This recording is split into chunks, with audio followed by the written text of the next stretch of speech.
This provide conference 911 will now service. be recorded. There you go. So in Colorado, to provide 911 service to a call center, meaning delivering 911 calls from the originating service providers and then routing those and transporting them to 911 call centers, you have to be certified as a basic emergency service provider. Most of you know this already. But what is also required as part of that is the filing of a tariff. So the only tariff that we've had in place in Colorado, really ever, for 911 service is the one that CenturyLink has had in place since 2007. So when we're talking about what are the reasons for a new tariff, there's a couple of reasons. One is that that tariff had not changed, including the pricing for 2007 to 2017, 10 years by the time that CenturyLink had filed their ESInet tariff. In the meantime, the pricing was based on call records in the ALI database as well as the selective router database, and those phone records had been decreasing all of that time due to people cutting their landlines. During the same period, the 911 community had been pressuring CenturyLink to provide or to file a tariff for ESInet service, or more specifically, next generation 911 service. The reason for that is because that is where 911 is going nationally. All 911 is transitioning to an IP-based infrastructure. The switch-based analog systems that 911 has been using since the 1960s will no longer be able to provide service with new technologies coming on. And with every type of new technology that has been added over the last 3 decades, they have had to, when I say they, I mean the 911 industry has had to reverse engineer the existing network in order to make it work with those new technologies, starting with wireless and then VoIP, and then what's next? Text to 911. Right now, with text to 911 all across the state as well as throughout most of the country, if you have text to 911 at your call center, it's coming in over a completely separate network, not the 911 network. So in order to rectify that, in order to create a system that can actually handle natively wireless, VoIP, 911 calls being delivered from the internet over IP networks, text to 911, data, including medical data or automatic crash notification data or data from alarm companies, any of that being able to be delivered to the 911 call center requires an upgrade of the 911 network to an internet protocol-based infrastructure. So, and back in 2012, it was actually, 2012, we had our first NG911 summit in Colorado. Brian Shepard was chair of the 911 task force at that time. And there was a lot of discussion about how do we get there. And following that, there were a number of different attempts to have discussions about how to get there, including an NG911 steering committee that the 911 task force spun off. A couple of summers ago, the Department of Public Safety actually held a series of NG911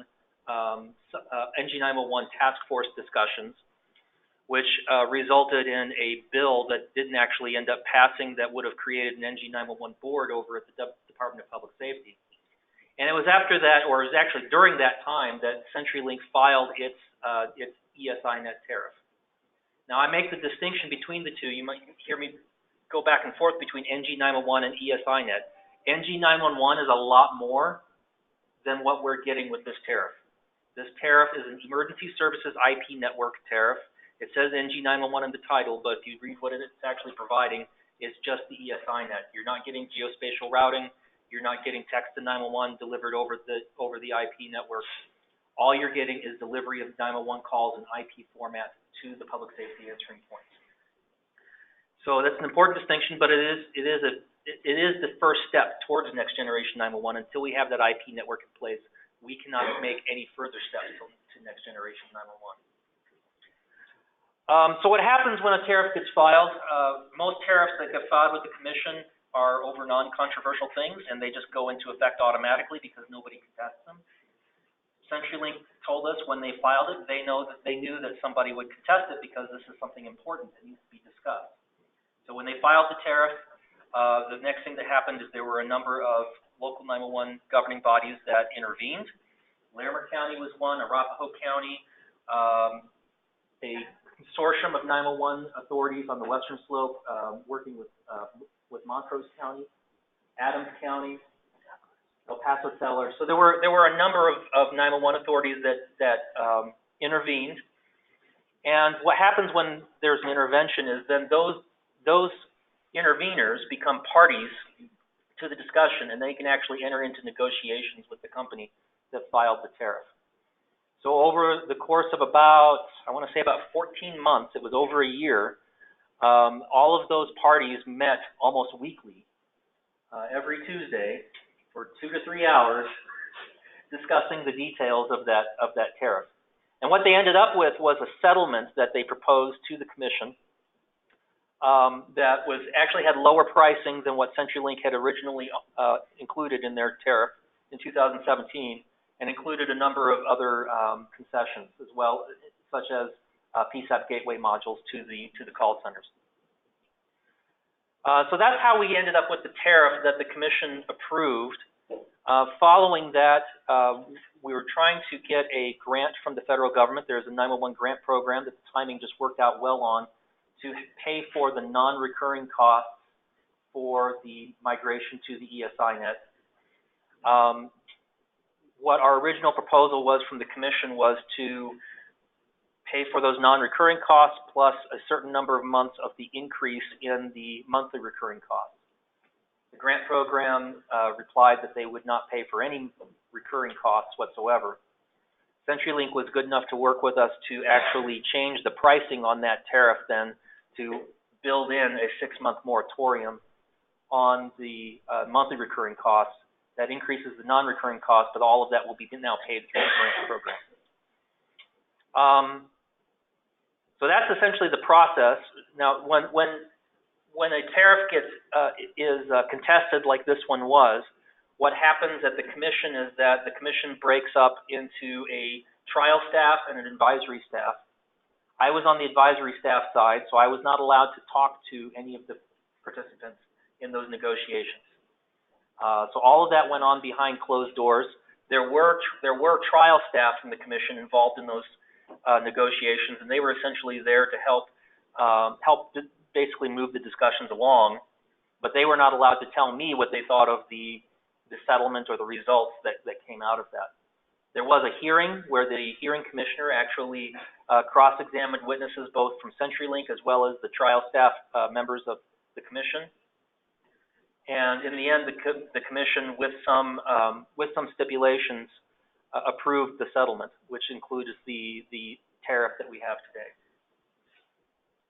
So that's about a 2-year history, actually longer than that if we're going all the way back to 2012, of how we got to the point that we're at today. But if anybody has any questions or if there's anything I glossed over. Just a couple of statements. So those that participated in the settlement does not mean that we agree or that we're advocating or that we were trying to speak on your behalf. We participated in a process that was open to everybody. So it was really up to all of you if you wanted to participate in that process to file an intervention, and then that way you could have been sitting in and seeing the documents and being part of those conversations. So talking about the tariff today, we're not advocating for it or against it, or we can't share some of the conversations that went back and forth in those private settlement conversations. It's just where we are today. It's just what we have in front of us today and what we have to deal with, the pricing, the structure, and all those elements to it. So just because I called the meeting, I don't want you to think that, you know, we're advocating strong and this is how it is. It's just factual. This is where we are today. So we want to work through those details and make sure we get everybody caught up on the network and where that's at. Do you want to talk about the RRR period as well, just so everybody understands that? Sure. So while the tariff is suspended, anybody could have filed an intervention. A number of 911 authorities did file intervention. Following the decision from the commission, there's always a RRR period, which is request for reconsideration and rehearing, I think, something like that. I just call it RRR.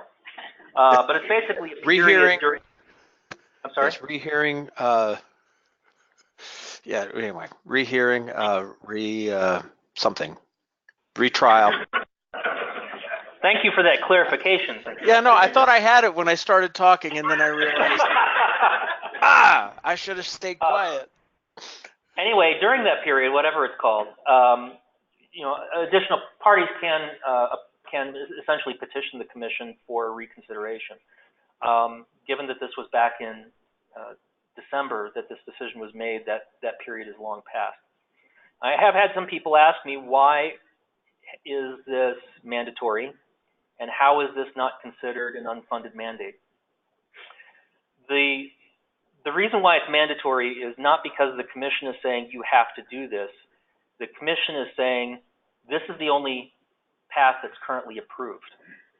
Any other company that wants to provide 911 service in Colorado, there is no law or rule in our books that prohibits a company from coming to the commission, getting the certification required to become a 911 service provider, or BESP as we call it in Colorado, and filing a tariff. In fact, we've had a few companies over the last few years start the process, but not complete it. So the reason why it is mandatory is simply because there is only one tariff in place in Colorado to do this. So if you want to provide 911 service to your community, or continue to provide 911 service to your community, you have to buy it off of this tariff.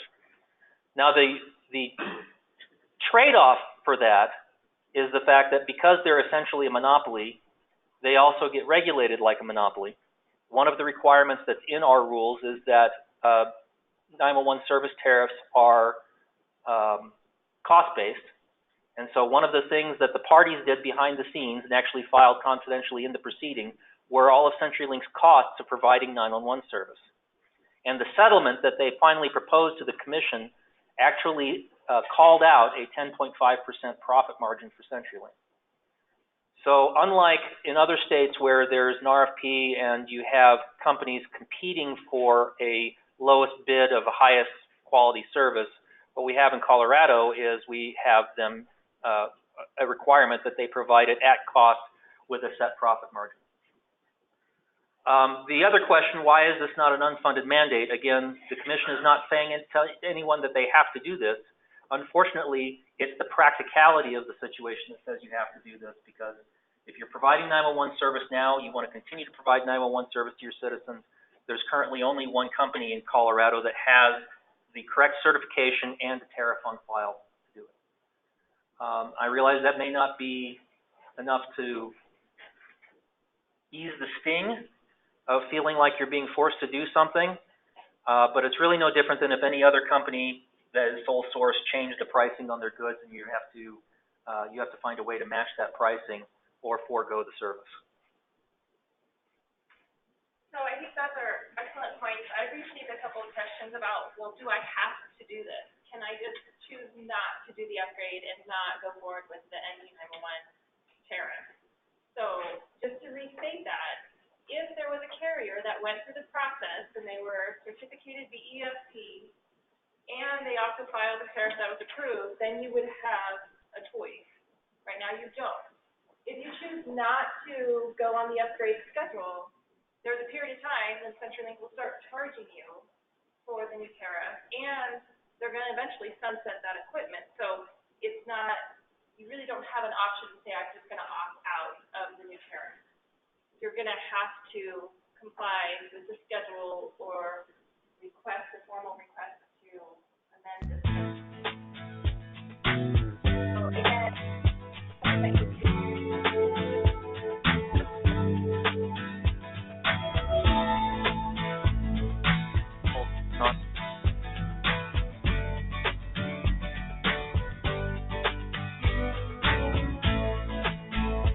She's looking at that. Does anybody else have any questions or comments?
Hopefully, yep, it looks like you guys can hear us now.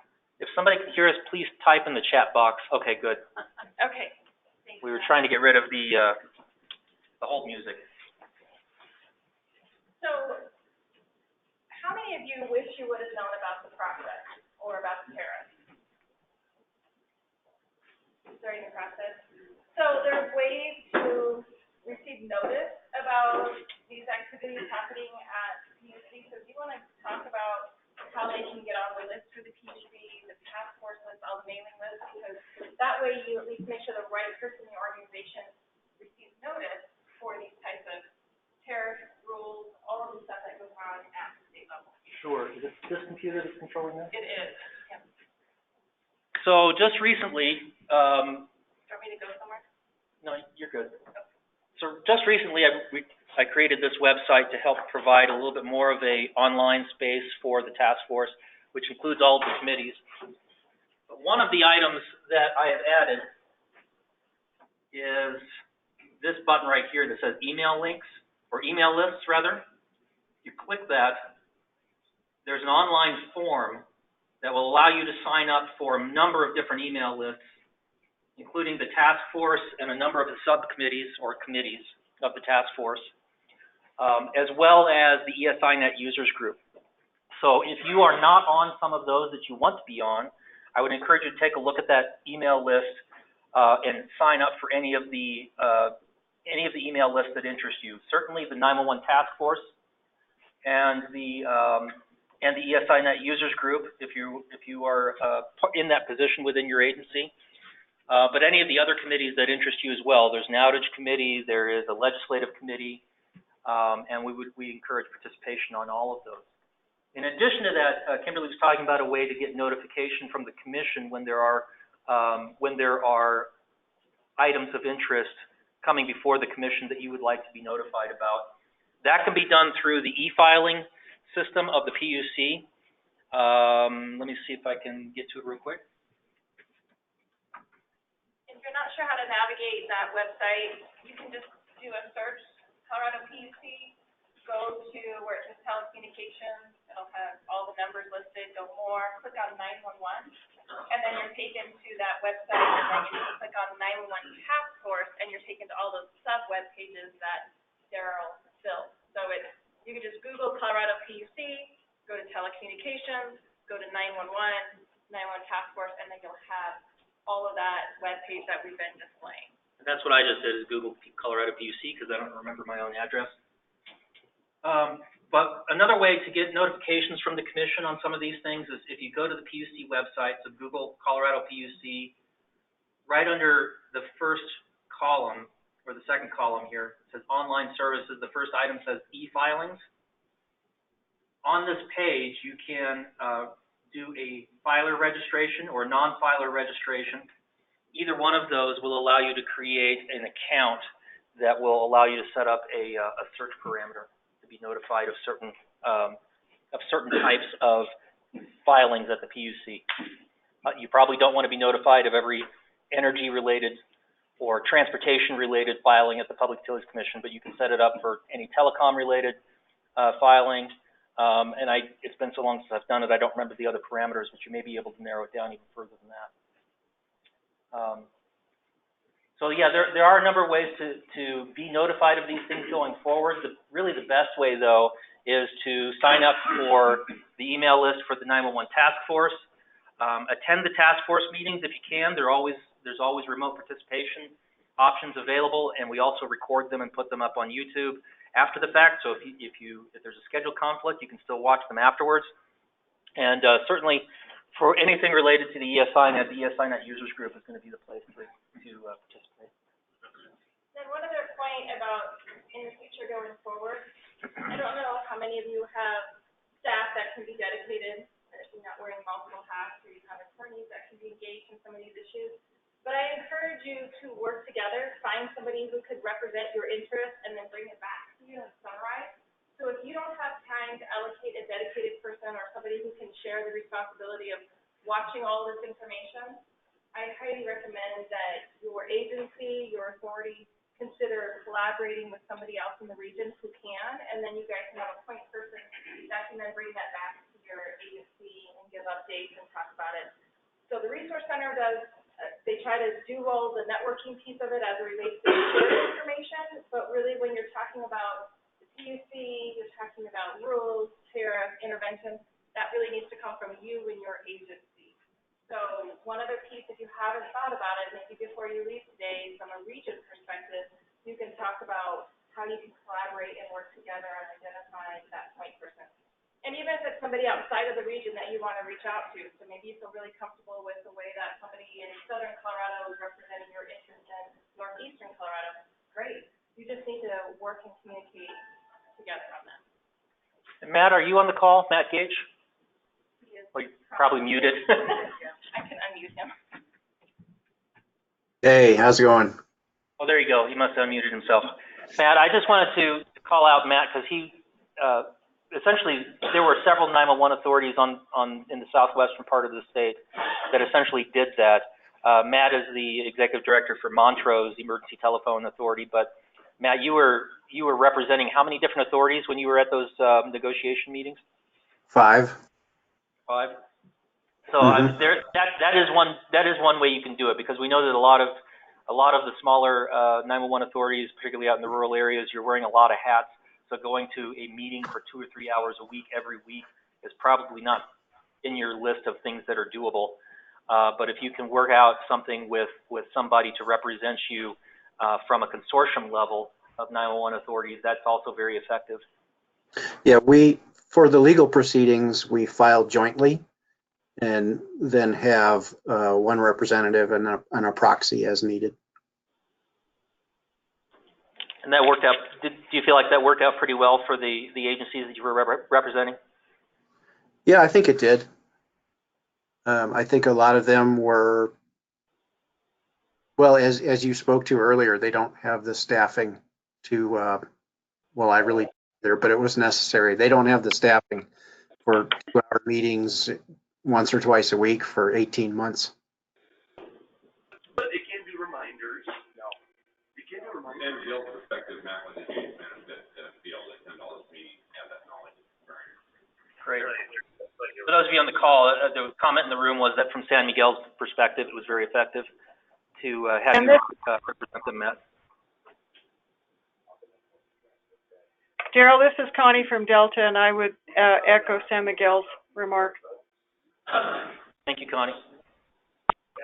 So that is another option. But really, I really, the number one thing, now that the tariff has passed, really the number one thing is to get involved through the ESInet users group and through the 911 task force. So I really can't stress that enough. Any questions on the tariff and that process and what got us to where we are today? Great. Thank you. So we're going to transition and talk about the ESInet user group and see if we can't navigate back.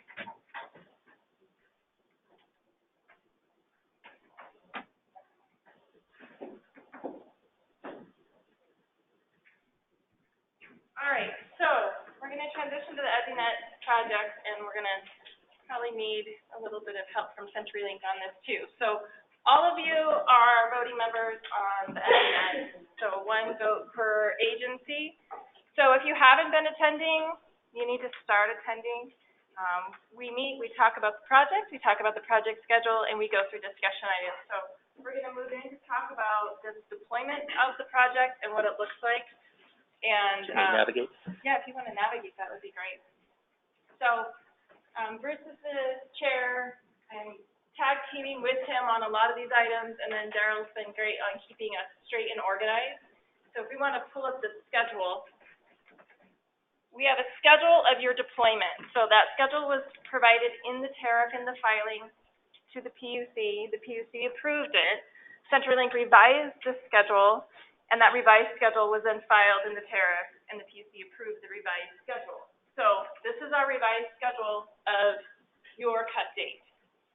So if you haven't seen this, if you are not aware of it, this is absolutely critical for you to pay attention to what your schedule is and when your transition date is.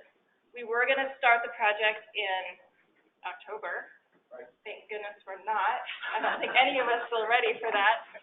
The project starts in January, so the first piece of cutting is going to be in January, and it's Aurora, and did we have somebody from Aurora here today?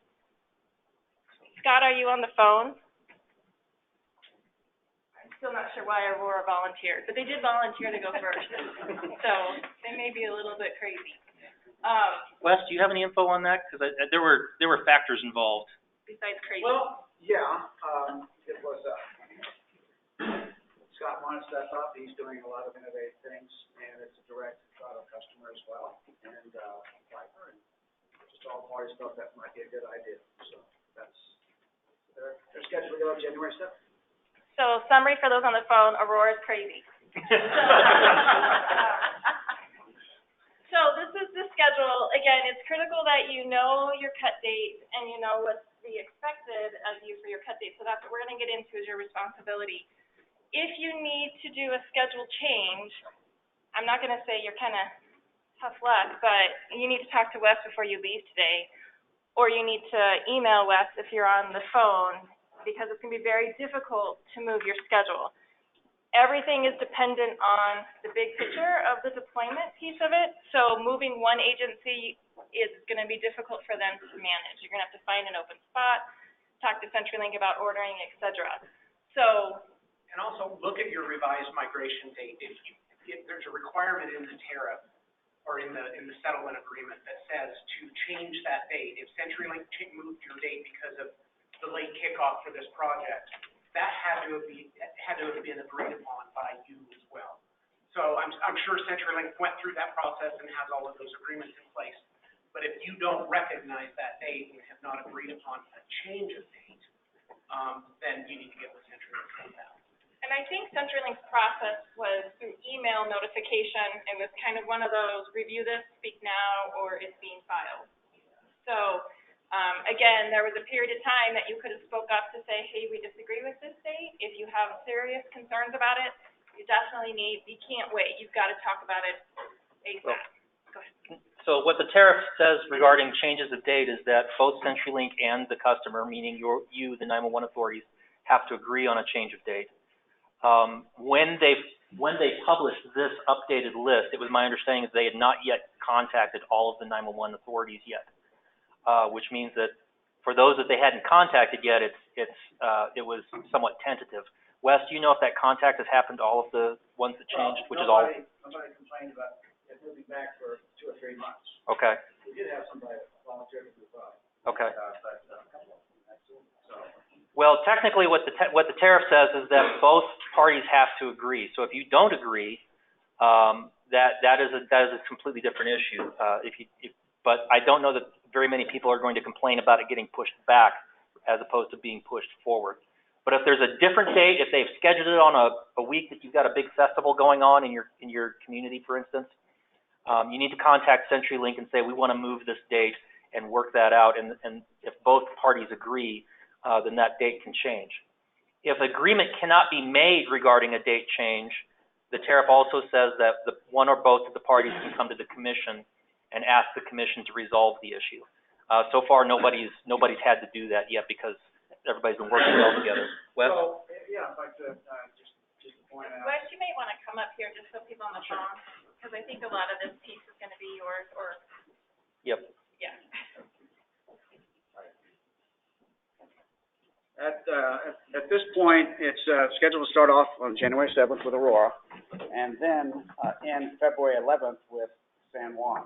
Now, in between there are some gaps, and so we've been moving around some PSAPs that want to make those changes. But the end date is pretty well set, and it's pretty much nailed down. There are spots in there, though, we can move a little bit, slightly, just a few slots we can maneuver. So if there's an issue that you have there, just email me, and we'll work through it. Has Boulder moved? Or are they still in Yeah, January? they moved back a couple of days. Okay. I think the only outstanding schedule item we had was just confirmation from where you were going to slot Montrose. I think that was our last update. Yes, Montrose volunteered to move up a little bit. And actually, at this point, Pueblo PD will take their place in January of 2021. and we'll probably move the Montrose someplace to the mid-November, early December this year, coming up. Because we've been talking a lot about what's in the tariff itself, so if you back on the ESInet page, so again, this is from the 911 Advisory Task Force page, committees, ESInet working or user group. On this page is a resources folder, and waiting for it to catch up. The resources folder also has the 2019 amended full tariff in it, so you can take a look at that. And if you have any questions, I'm always happy to try to answer those for you. I just scroll through that so we can kind of. Sure. If you have a specific one you're looking for, let me know. Cortez, probably near the end. Can you also just speak to, how this works is, when your backup center goes to, the new system before your center does, is there going to be any interruption or issue with that? And there's a COOP meeting we had last month, there was rumor that you're not going to be able to use your backup centers, the way that we do now, because they might already be on the new system and you couldn't be. And that's my concern with the schedule. If my backup center goes 2 months before me, what does that look like for us? Doesn't matter. So those calls will all, they can be taken by the other ones that will be already on ESInet. They're still on their regular Amazon system. And That is one of the benefits of CenturyLink operating the current network and the ESInet, is because they're able to roll over back and forth between the two networks. Transferring calls, all the rest of that, they will interoperate seamlessly. and for those of you, this is a question that I recently put to CenturyLink because it was a concern to me. But for those of you on the border with other states, there will be no interruption in that either, being able to transfer calls across the state boundary to your neighboring PSAPs in the other state. There's a related question in the chat. Is CenturyLink notifying only the PSAPs, or are they notifying the authority boards? The PSAP contacts. PSAP That's what contacts. we have in our profiles. We don't have visibility to the authority board people behind the scenes. Unless the authority board has included them as the contact, so for the PSAPs up here in Larimer County, we are the contact. Yep. So really, it's whatever's in the profile is who gets notified. So it could be the PSAP, it could be the authority, it's whomever's in that profile is the point of contact for that region. So hopefully, especially for you one PSAP authorities, where you probably don't have an executive director like they do here in Larimer County or in Arapahoe to field those kinds of questions. Hopefully you have really good communication between your PSAP and your authority board members so that they're kept apprised as to what's happening. And I know that Monica with the 911 Resource Center has also been doing a lot of meetings with local 911 authorities to kind of fill them in as well. So if you ever need something like that, a person to come out and kind of give a presentation, I'm pretty booked right now, but Monica, I think, is still doing those. Any other questions or concerns about the schedule? Did anybody else want to see their date? Sounds like everyone else is familiar with it. Fantastic. So we're going to talk about the network. So Kevin's not here, so I'm not sure who you want to bat that to. I think Kevin is on the phone. Kevin?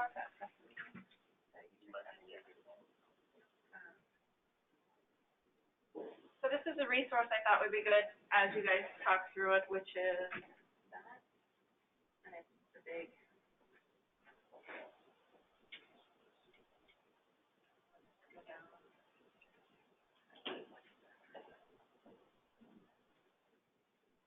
Yep.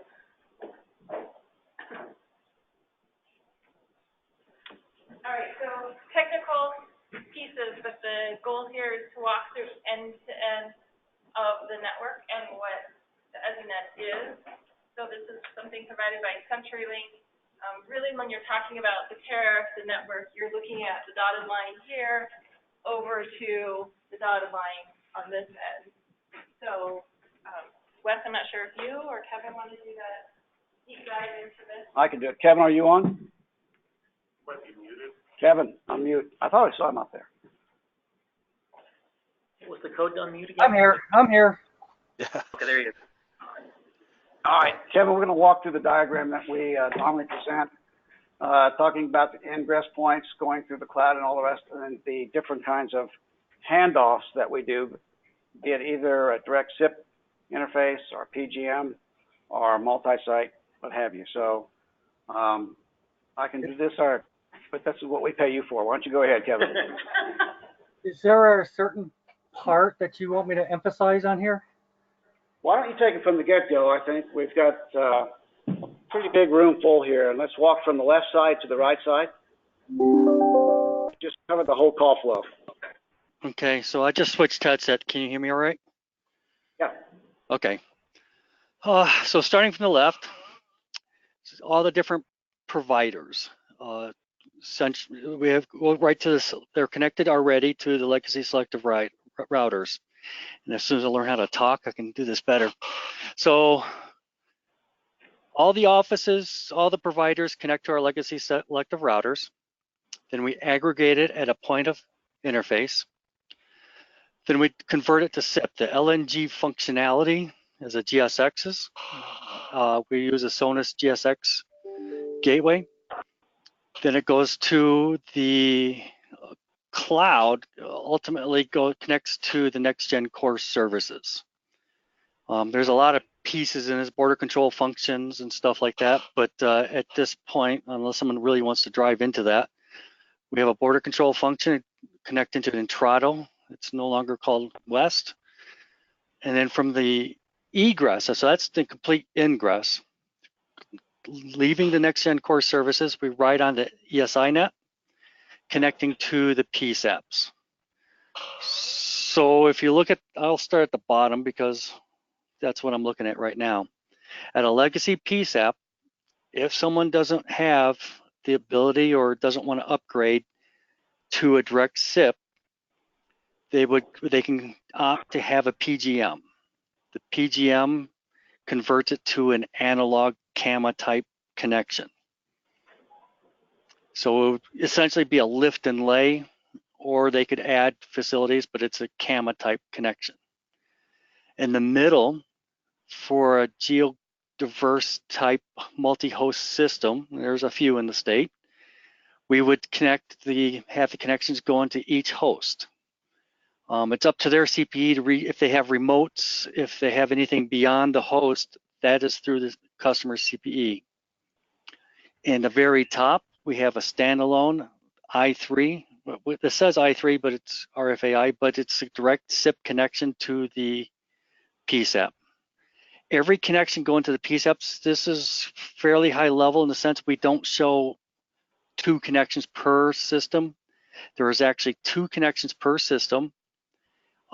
Each connection can carry 100% of the traffic. So there is a redundancy built into this system. So if you lose one connection, the other connection will dynamically take over.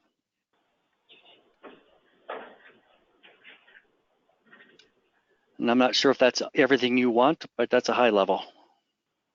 Kevin, can you talk about, you mentioned it goes into the cloud, and I want to make sure everybody understands that that does not mean the public internet.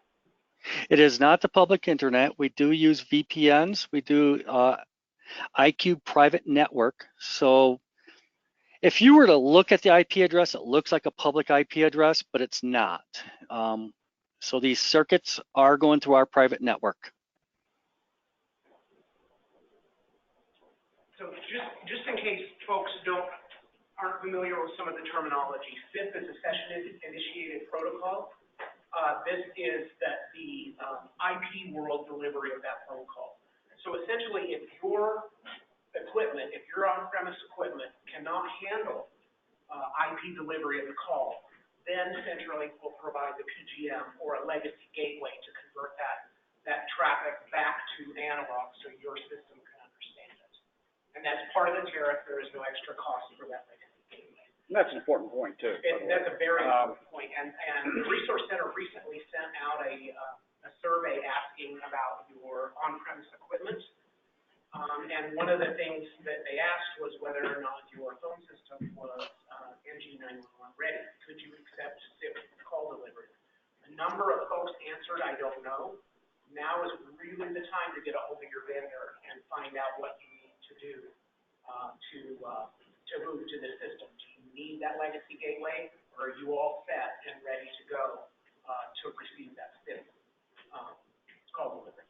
Yeah, because we want to establish that about 3 months ahead of time before your cutover date. It's important. If you want to use PGM, that's perfectly fine. That protocol conversion, going in and out, part of the basic service.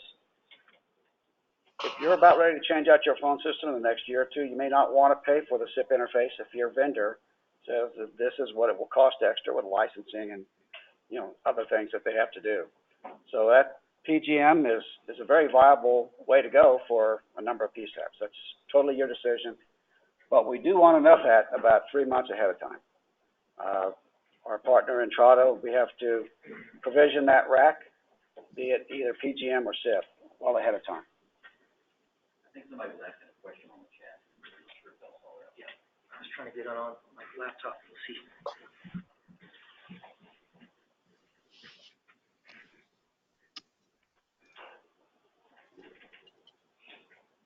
Lori says, is it possible to set a white paper on the network security that will be provided from the private cloud, especially how we are being protected against ransomware, DDoS attacks? That's a basic function of CenturyLink's security, and we actually did a presentation on that a couple months ago down in Westminster. So there's plenty of information on that.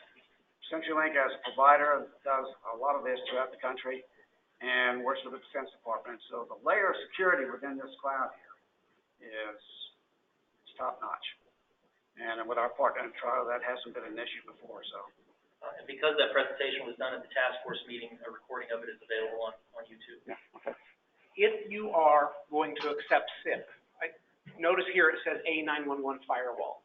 That firewall is to protect the virtual private network that belongs to CenturyLink. That does not protect you. I highly suggest you also protect yourself with a firewall just on the other side of that firewall as the ingress into your system.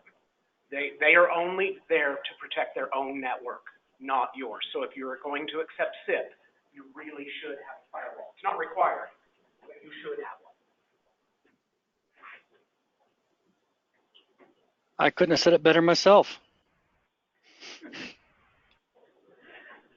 So Kevin, one of the things that has come up recently is the fact that some of the diagrams like this one say I3 on them, but we're not, CenturyLink isn't actually using I3 standard for these interfaces yet, right? They're using RFAI. That is correct. Is the plan eventually to become I3 compatible? Absolutely. And, you know, Rich, if you would like to say something, this is our partner with Entrado, and the ESInet basically, as we've always said this analogy before, building the train tracks to go the pathway to I3. And so this is a stepping stone. Rich, if you want to take a high-level approach to this. Absolutely. So just to go on that point, those next generation core services, that NGCS right there, is actually an I3 capable solution and is a solution that's already deployed, I3. So in other areas that we're partnered with CenturyLink, that solution is up and running I3, and it's been very successful. So getting onto this infrastructure is a big piece, kind of replacing that old CAMA SS7 network, TDM network, and moving to an IP infrastructure. We're moving to a transitional solution for Colorado, but the capability to do I3 is now an application change versus a forklift change out of the infrastructure. So not only can it do it, it already is doing it.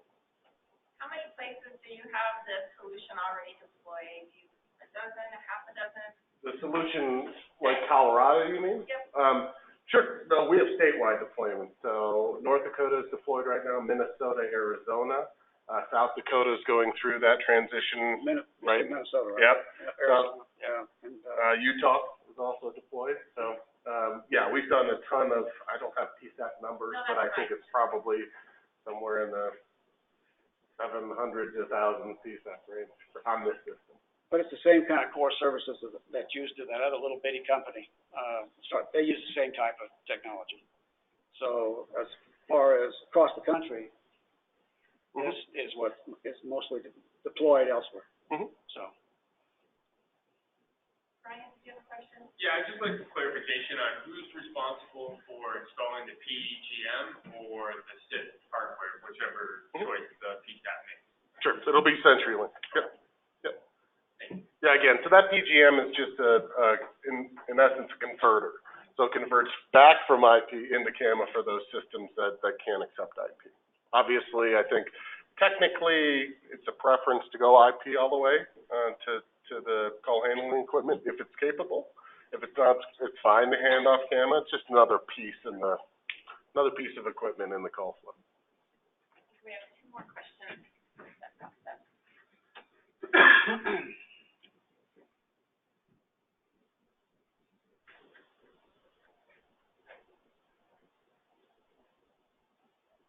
So Gail's asking, is the point of interconnection with CenturyLink?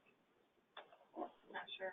This probably has to do, Gail's with TDS, and this probably has to do with the carrier's delivery directly into this network. This tariff, my understanding is does not change anything with the carrier interconnection into the That's correct. network yet. It is ours, and that's in GLS. It's this is our network all the way through and interface. Yeah, so it's a phased approach. At this point, the point of interconnect is still the legacy selective router. That changes through phases from a legacy selective router, in essence, just an aggregation point. But that's still the point of interconnection for the carriers. And an important part of the ESInet users group is just this.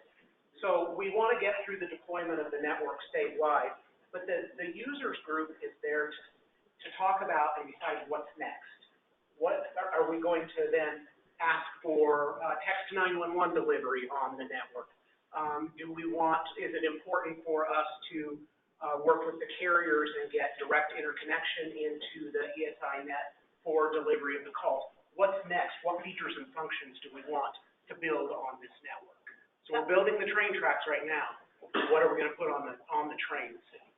And that was going to be my question. If there are carriers that are ready to bypass that analog point of entry, and I would assume then connect to the GSX. Well, If they're ready today, as you deploy, would that be something that would be considered or not, or we're waiting for the full deployment? And I have some carriers that want to do that. It is not CenturyLink is bogged down just deploying this network. They are not considering those. Well, Has that changed, Wes? I probably wouldn't have used the term bogged. Well, you're very busy. You're very busy. This is a big deployment. Yeah, no doubt. Obviously, it's important here to be consistent. So to get rid of some of the legacy aggregation points of those selective routers, we're keeping that in for consistency across the whole breadth of the state. So we don't want to hop and sketch and do all this other stuff. When the time is right, when that can universally be applied, you bet. We'll groom those things in there and go right to the IPSR. then my next question, once this is all deployed, we're having fun on the railroad tracks, and the carriers are ready, will there be additional costs to us for them to connect direct SIP? Well, that's a bridge we're going to have to cross. When things come in, and you can talk about this as well, contextual data, there's all kinds of things. And you go on that pathway to I3, that's this whole idea, is to bring those different kinds of things on. And depends on bandwidth and things like that. So we are going to have to cross that bridge and talk about that. So that's kind of a CenturyLink decision there. What I can talk about is the technology. The technology is there to do this. So I think that from a planning perspective, it absolutely makes sense. Let's get everyone on the system first. Let's concentrate on that. But just so you know that this infrastructure can handle direct IP, and we're doing it on this infrastructure in other areas. So the cost and when are all kind of planning and things outside of what I can talk about. But it has the capability, and we're currently deployed that way in certain areas. Let's give it a little time, about 2 years, and then we can take a look at some of those things, or 18 months, And, things are starting to move pretty fast now, so we're certainly open. We'll be accommodating that. And the I can tell you just from doing other deployments across the country, the carriers are getting in line with sending calls in IP as well. So there's kind of two parts to this to give you some more information. The I3 IP, which is further down the road here, a lot of carriers, or zero carriers, are ready to do that today. That means they have to manage their own data, they have to send in the calls and the location data at the time of the call. No one's really there yet. But there are carriers, what we call basic IP, that are ready to send in calls into the infrastructure IP, where we're still managing the location database and stuff. There are carriers ready to do that, and we do have that deployed in other parts of the country. So that would be, I think, we normalize the system and then start doing ingress migrations. Those would be the carriers that can do it. So one of the rumors that I've heard is we're not going to be ready to start receiving data, video.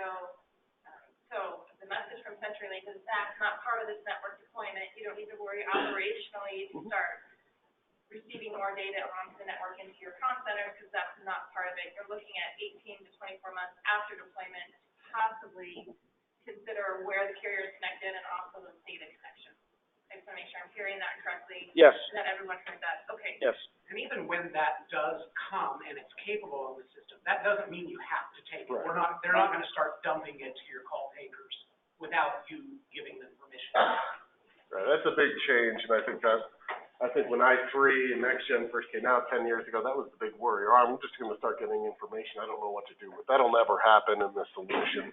Any new feature or function would be discussed and talked about prior to deployment. And that discussion prior to deployment of any new feature is really one of the main purposes of the ESInet users group.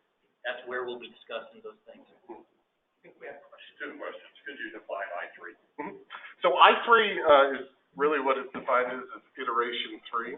So NEMA, the National Emergency Number Association, about 15 years ago or so, we started getting inundated with new technologies, and we continued to band-aid the existing system. So we took these 30-year-old selective router devices, this old alley kind of platform, and said, okay, how can we do mobility now? How can we do dynamic updates of address information? How can we support VoIP? How can we support telematics? And every time we had a new technology, we had to go in there and band-aid the old system to be able to support it. And to support it pretty well, but not the best way, maybe, if we were to go back and redesign it, which is what they did. They went back and redesigned it and said, okay, here are all the standard protocols and messaging that you need to support not only all the stuff that we have out there today, with mobility and wireless and VoIP and telematics, but all the stuff that may come, text and video and IM messaging or Uber apps or whatever. So what they've done is gone back and redesigned the total infrastructure to really accomplish a couple of things. One is how to accept location information at the time of the call. So that's all developed within this I3 protocol of how carriers can send in that location information. And how do we route based on GIS information? So that's I3. So the end state of I3 eventually will be carriers managing their own location data and sending it in at the time of the call. And then this infrastructure using that location data to plot using your GIS boundaries and sending it to the PSAP.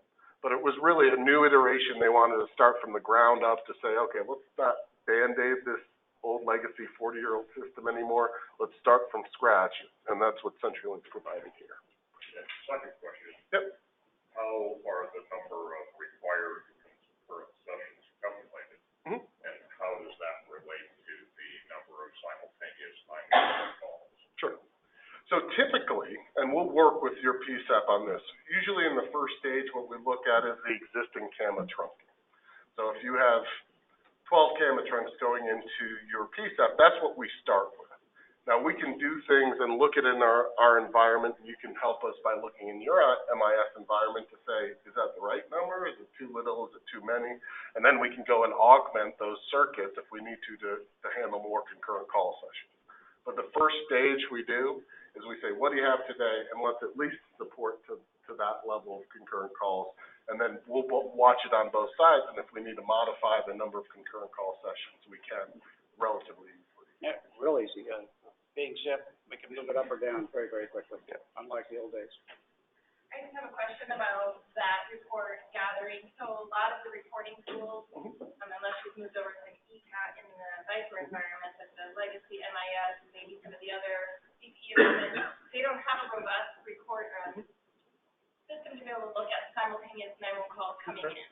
Okay. So is Entrado able to assist us with that information Sure. and look at historical data Yeah. to say, this is how many simultaneous, because I don't want to look at call volume day of the week, time of day. I want to look at how many simultaneous out of my 46 911 trunks are being used. Yeah, we can work with you Okay, on so that. who do we send that request to? Like our account manager? So again, because this is the ESInet, Yes.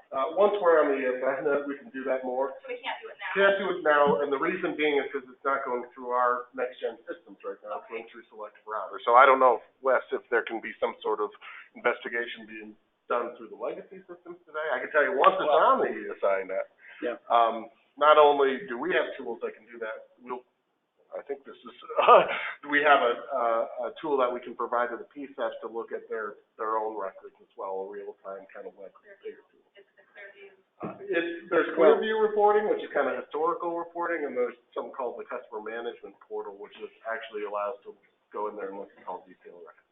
And we're gonna give a report on that, on the 20th.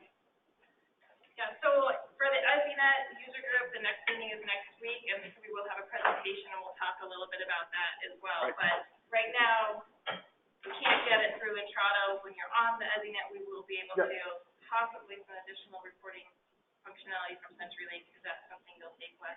Yes, well, but, right, and, because the one, doing it nowadays is pretty cumbersome, and it's, doing the trunk count, head count, that sort of thing.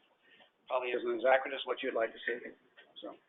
Keep in mind, if you haven't ordered your concurrent sessions yet, that's a process that you'll do with CenturyLink.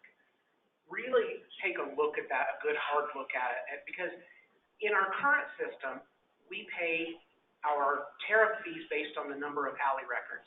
And if you told CenturyLink, I want 15 trunks, and you're a 2-position PSAP, they probably would have given you 2 trunks, and you pay no more per trunk, you pay by the alley records.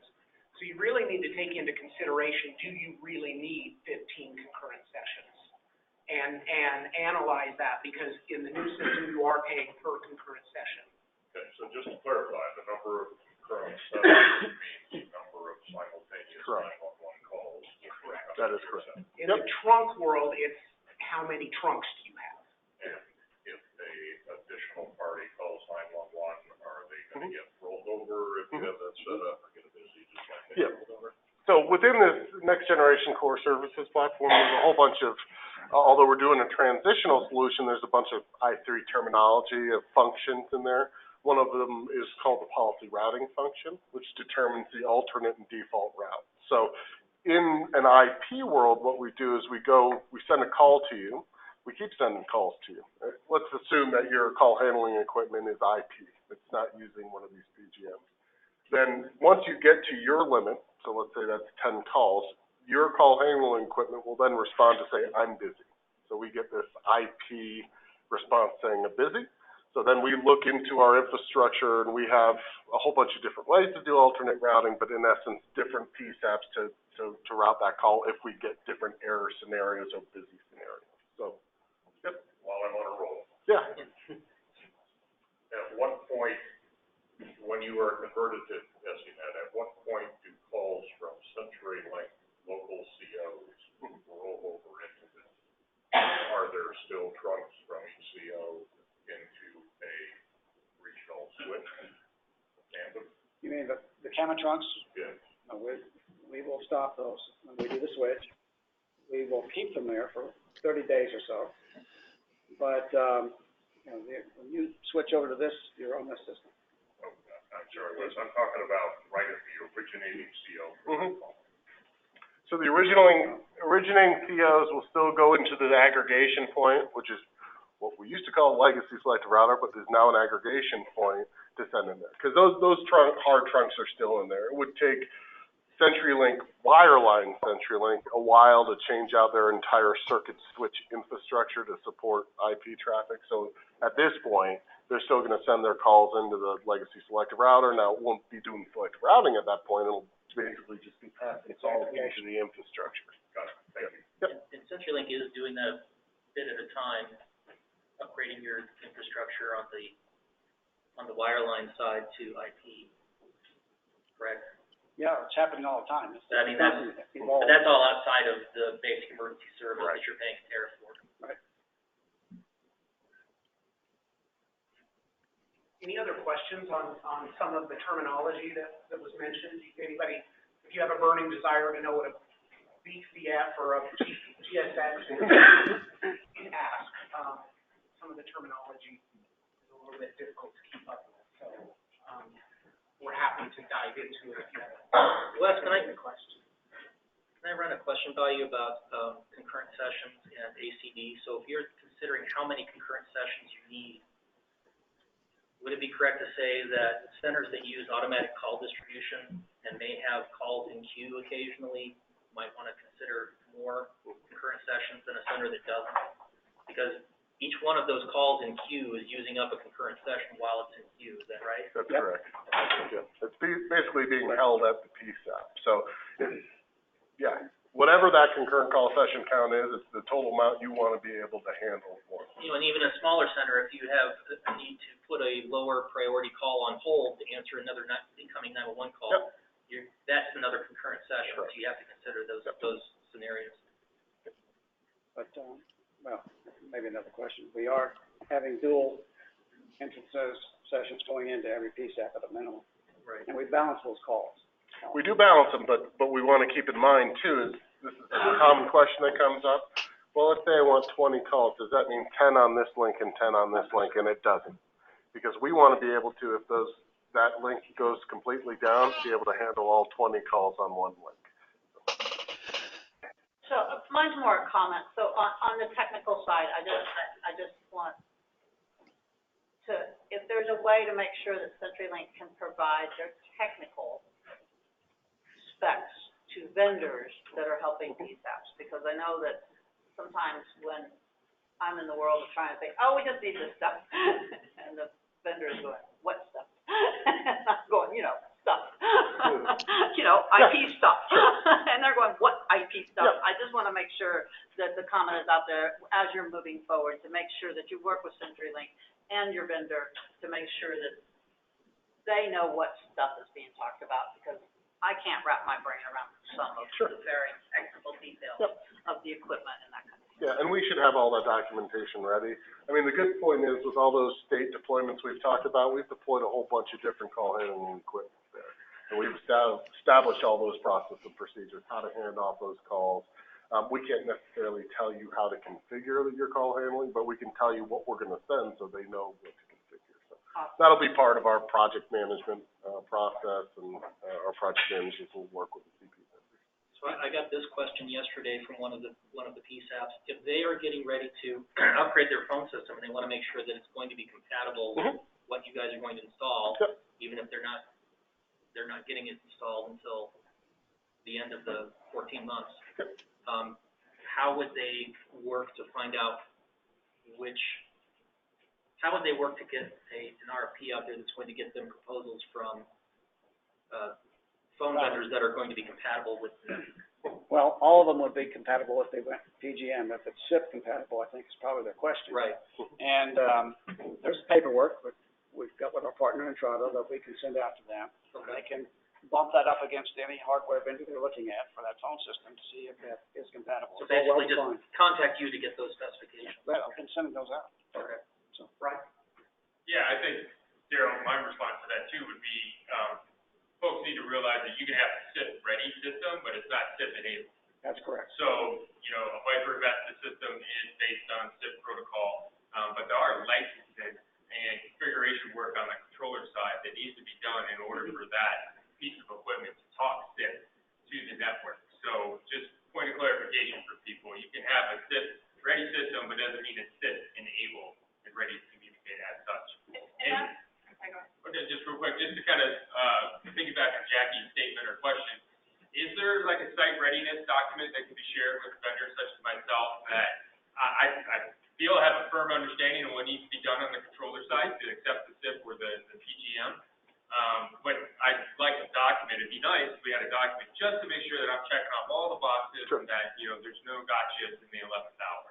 Is there such a document We do have a that's document published out there, or that we? in a checklist, and Nancy Smith-Hound, who does that, will get that out to you in the PSAS. So that's part of, I assume, the project management kickoff call for that specific site, that document is shared at that time? It's pretty detailed. Got it. Great, more details the better, Well, that document goes along with other documents that talk about, alternate default routing scenarios and things like that. So we have a whole bunch of information that we gather at that I time. just want to be as prepared as possible to, from representing my customers on that side of the fence, from the handoff. And that's what we're gonna transition to next, is everything on that side that we have to get site ready for. But on the core, do we have any other questions on the core elements of the network before we take a quick break and then transition over to what it is that you need to do to get ready for your project? The NGCS, cores, where are those physically located? Is one of them in Colorado? Yep, Englewood and Miami are the two. Well, Actually, Miami. Well, so for right now, it's Englewood, Miami, we are moving one of our centers. Yeah.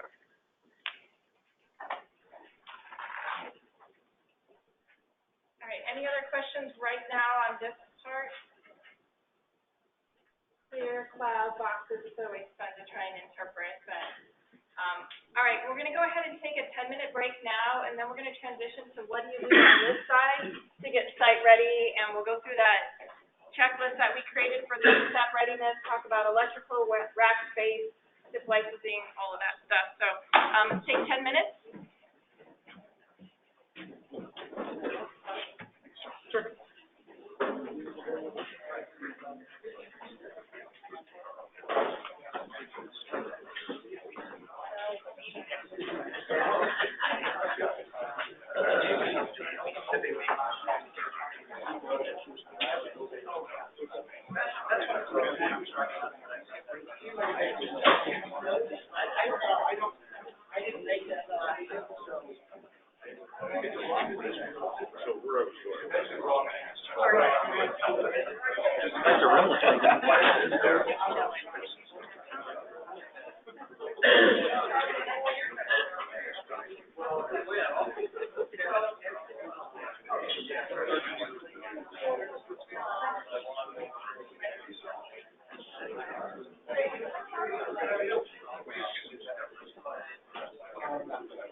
Technically, yeah, because the position was the agency.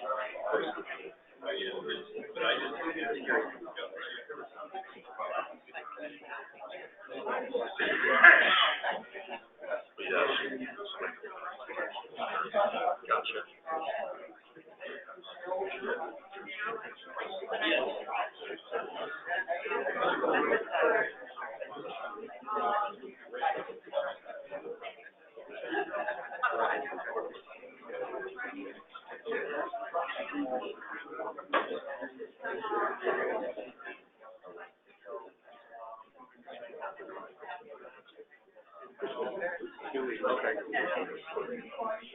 Oh, right.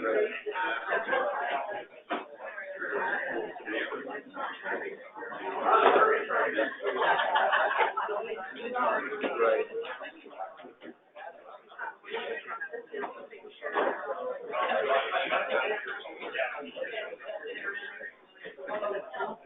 So,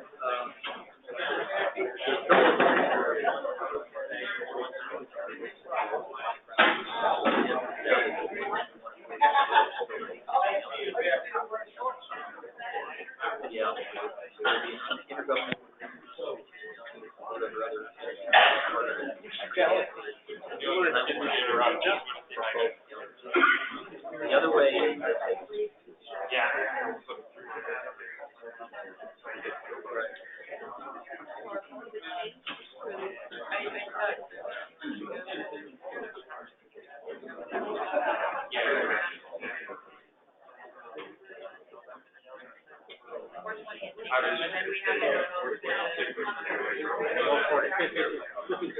yeah, so if they've got their own, and they're collecting them correctly, really, so now they use that money to pay, like,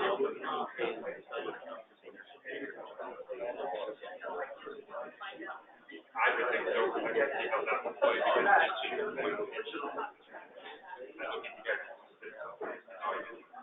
it should show up on the grid. Right, I guess.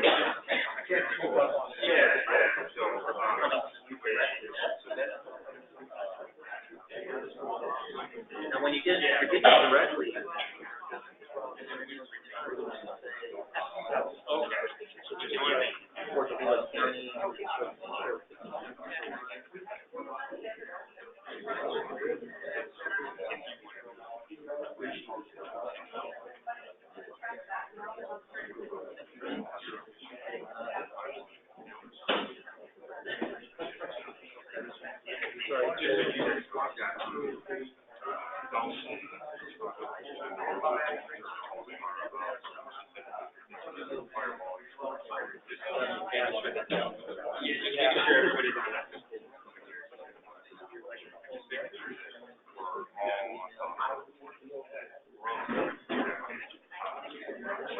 Forward it over to you. It's okay.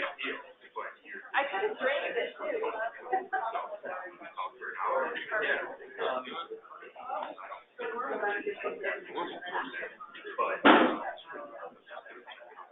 yeah.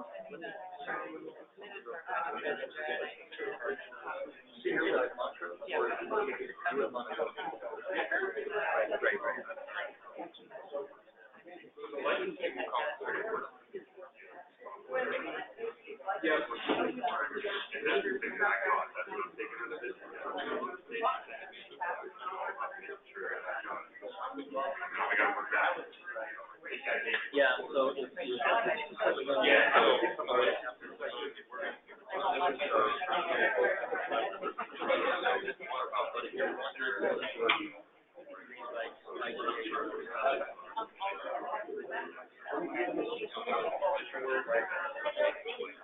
yeah, we would have to have, and for an application,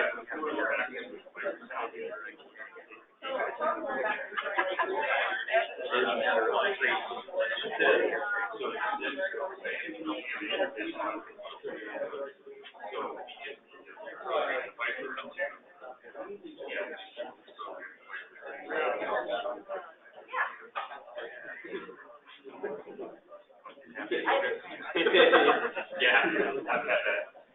Coach, for me too. What do I do with this paperweight now? You guys gotta buy that. I just looked at that thing, like, yeah, that's. Yeah, I know where it goes. Yeah. We're not doing this everywhere. There's a tree somewhere.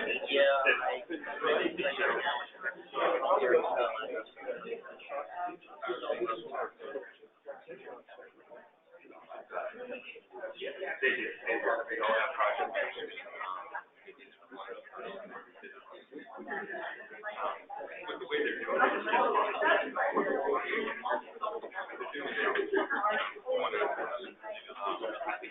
I have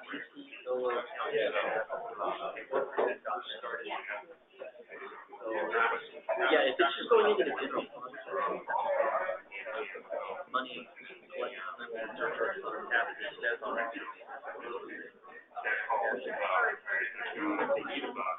Yeah, tell them they should get that. I'm sure that's where they're going. They'll drop that rack off. You gotta put it in our end. That's why.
All right, let's go ahead and get started again.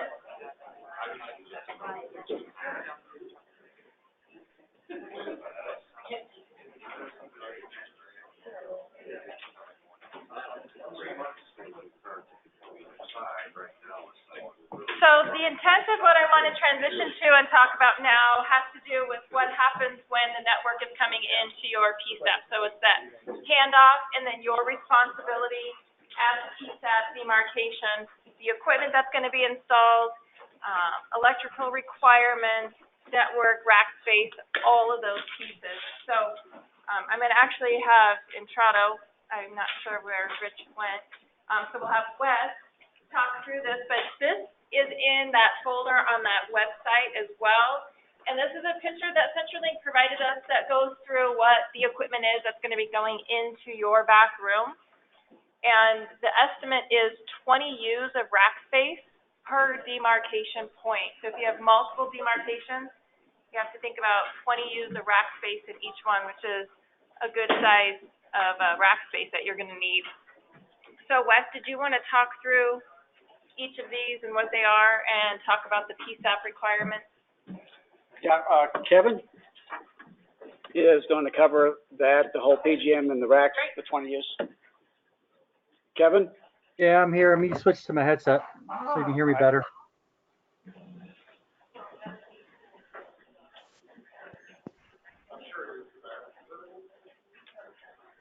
Okay, can you hear me all right? Yep. All right, so there's 20 U's, as we said, 20 U's of rack space. If you want to provide your own rack equipment, we can install it on your internal rack equipment. That doesn't matter to us, or we can ship a rack or have it staged and shipped on a rack. I'm not sure how much detail you want right off, but there's 2 routers at the top. It's how we feed it from the demarc to these routers. It breaks down. If you look at the top one, is the top picture is a SIP, direct SIP connection. And the bottom one is going to be going through a PGM, converting the camera trunks. And I'm not sure what you want me to go into. Are there any questions on, I guess, maybe some space requirements and that sort of thing? Are you going direct SIP or PGM? We haven't gotten very far down the line yet, so I don't know if most people are looking at direct SIP or PGM at this point. I think most everybody's got newer type systems in the state here. But again, if you're looking to change your equipment out in a not too far the distance future, you probably, to Brian's point, may not want to upgrade and pay for licensing and things like that. There was a question on chat. I don't see it. Well, you get 20 units. Yes, 20 units. So that's the standardized space that it takes up within that rack. It's about half a rack. Yeah, Standard about half a rack. Standard rack is about 42 units, then you've got half a rack. That might be easier for people to understand. And Kevin, wasn't there, I vaguely remember from one of our ESInet user group meetings that there was something missing from one of these pictures, and I can't remember what that was. There was a piece of equipment that wasn't shown here. On the top one, you will see 2 different PDUs. And what this is a picture of that we're deciphering, the person who took the picture no longer is around. We believe that top picture was an upgraded system to direct SIP. So we actually only have 1 power unit for a direct SIP. And the bottom has a PDU per PGM. Okay, so on the top one, there would only be 1 PDU if you're SIP delivered? Correct. There's only one power unit on a direct SIP. So, and it is the case if you are geodiverse and you have, 2 nodes with your backroom equipment, it is 20 use per site? Correct, per host site. Okay. So if you are splitting your backroom equipment and you're sharing your phone system maybe with another 911 authority, or you're sharing it within your authority and multiple PSAPs, you need to consider both locations. And do you have space to have CenturyLink bring a rack in, which is part of the tariff price and they will provide? Or are you limited on space and you need it to go in one of the racks that you already have? So I saw a question on the chat that flashed up is what is a PAD? It's a PSAP abandonment module. It takes the place of the Make Busy switch. Okay, thank you. And we had a question over here, I believe.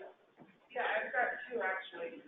So does this equipment need to go where your current phone vendor's equipment is, or where your demarc is? Well, so wherever the equipment, it can go where you say it goes, but you're responsible for any cabling costs beyond the termination point of this equipment. So if you have to cable to get it from this equipment to your CPE equipment, you are responsible for those costs.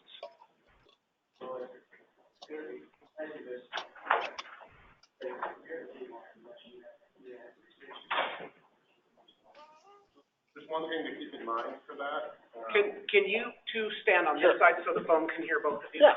Thank you. There's one thing to keep in mind for the demarc of that equipment, which is, in this transitional step, let's say we're doing the top one where we're doing SIP, but we're still, in this transitional step, we're still using transitional alley, if you will. So we deliver the call IP, but the alley bit's the typical alley bit. And that's a serial connection that connects to your call handling equipment. That connection, I believe, can run 50 meters. A serial connection is 50 meters, so about 150 feet or so. So in order to connect that to your equipment, it would need to be within that distance. If not, then some other equipment will need to be installed. So when you guys come out to do like an assessment, I'm assuming you guys do that before you just show up, you'll be able to kind of guide us on what's the best spot to do this? Yes. That, yes. And which one we need? Yeah. For rack space? So there will be site visits, as they start gearing up to deploy for your site. They will be contacting you and scheduling a site visit to gather all of that. You'll be telling us what electrical needs that we have to have, because we're gonna have to have electricians. Right, and we can talk about the electrical needs today because they're the same for everybody. And we've already covered that. What your backup site is, Clear Creek's already done. Yeah. And all the back room is set, all the rest of that already pretty much provisioned. So we'll come up to, Black Hawk in their location and get that covered as well. But they're first, so they're ready to go. So a question came up here, what are the pros and cons of being SIP enabled? Couple things. So the recommendation, if you can, is to go SIP enabled. Now, in those situations where you'd have to maybe revamp all your equipment just to support it when you're buying new equipment a year from now, those decisions we can have offline. But generally, yeah, it's a better idea to be SIP enabled. Reason being, a couple different reasons. When we put a PGM in there, it's additional equipment. So although it works very well and we haven't had issues with it, putting additional equipment, in essence, to retranslate back to an old technology, you're just putting more equipment in the call flow. More equipment's never a good thing. So if you can take that equipment out, there's less points of failure, things of that nature.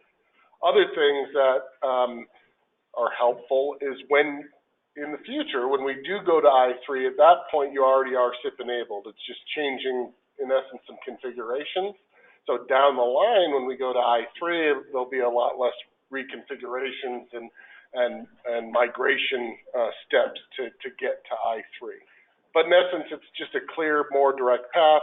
Additionally, failover, alternate routing, understanding that that endpoint is down is all faster because we're now communicating from that core directly to your call handling equipment. So realizing that that system may have an issue with it or there's an error, it's just a faster realization of that and a better solution.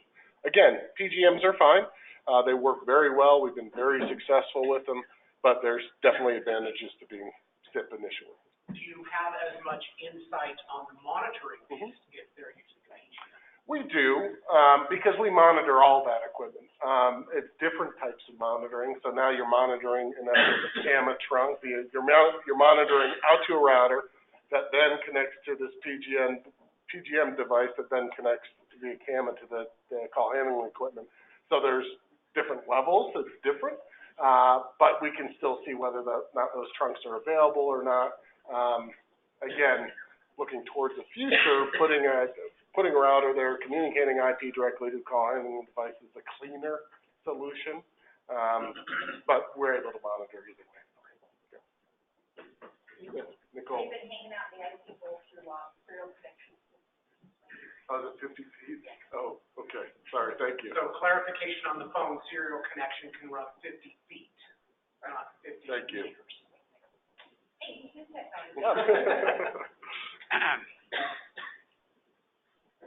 So do we want to talk about, did we have any questions? One more, back. Could you go back to that alley piece and talk about how that connection is going to change from the way it is today? Sure. From a call handling perspective, it shouldn't really change at all. It's a serial connection into whatever that server is that serves your call handling equipment today. Instead of most likely right now, there's a router out there or dual routers for redundancy out there for CenturyLink Alley today. In essence, we're going to take that connection and now plug it into the router that we're providing for ESInet, for the next gen stuff. So the connection for you, although there will be a physical migration of that serial cable, it won't look any different than what it looks like today. But it is connected to this new router being supplied Correct. for the project. And 50 feet is our serial limitation there? Yeah. Correct. And that's the standard for any serial connection.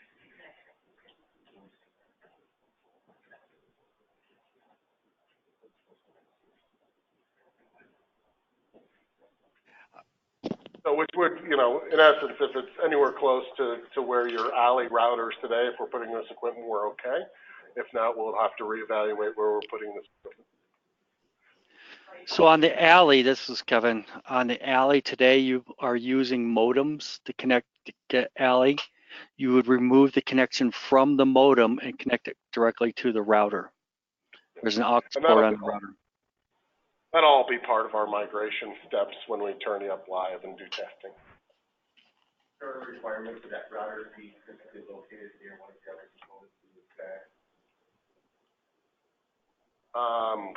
So, can we separate that router from the other components? Is that the question? I think we'd have to look at that on a one-by-one basis. Typically, we rack them all together, but if there's a requirement to run, to have a router separate than the PDU, we'd have to run a bunch of IP Ethernet cable to there. I think it could be doable. I think that's what we'll do when we do the site survey, is figure out what works best for you.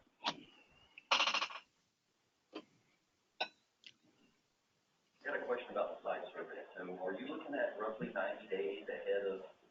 Before that, we want to get things pretty much established within 90 days. But we'll be contacting you 4 or 5 months in advance. I think we're fairly comfortable, and I'm pretty sure there's some other PSAPs that are in older buildings or whatever that time crunch in order to get electricians in there and that sort of thing could be potentially escalated. So I think that's where some of the reservation comes from, making sure that once the site survey is done, they understand what's on them that's not covered in the grant or whatever to be able to be responsible for inside the building. And we're going to cover that too.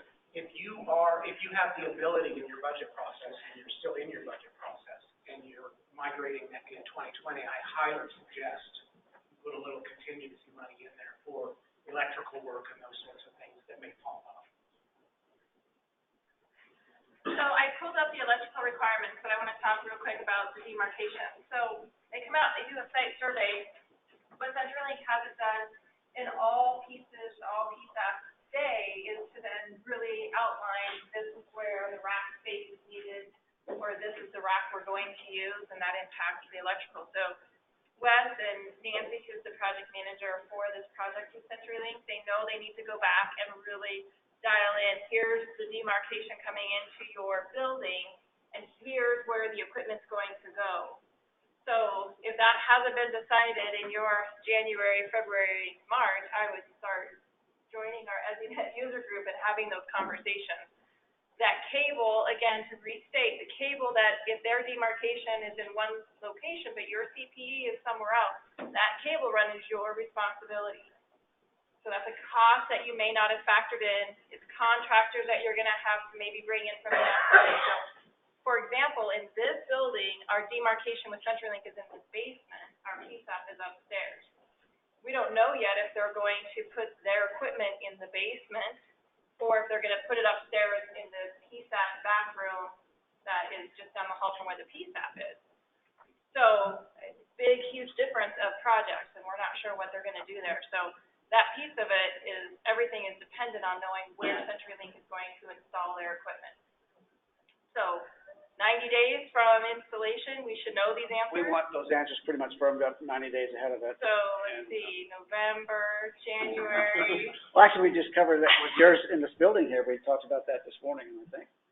That's great, but from all those PSAPs that are cutting in January, if you don't have those answers, I wouldn't leave here today without bugging Wes about it, because you need to know if your demarcation, where that demarcation is in the building, and where that physical equipment is going to go. And then you need to have a conversation of, do I have enough rack space, or are you installing a rack?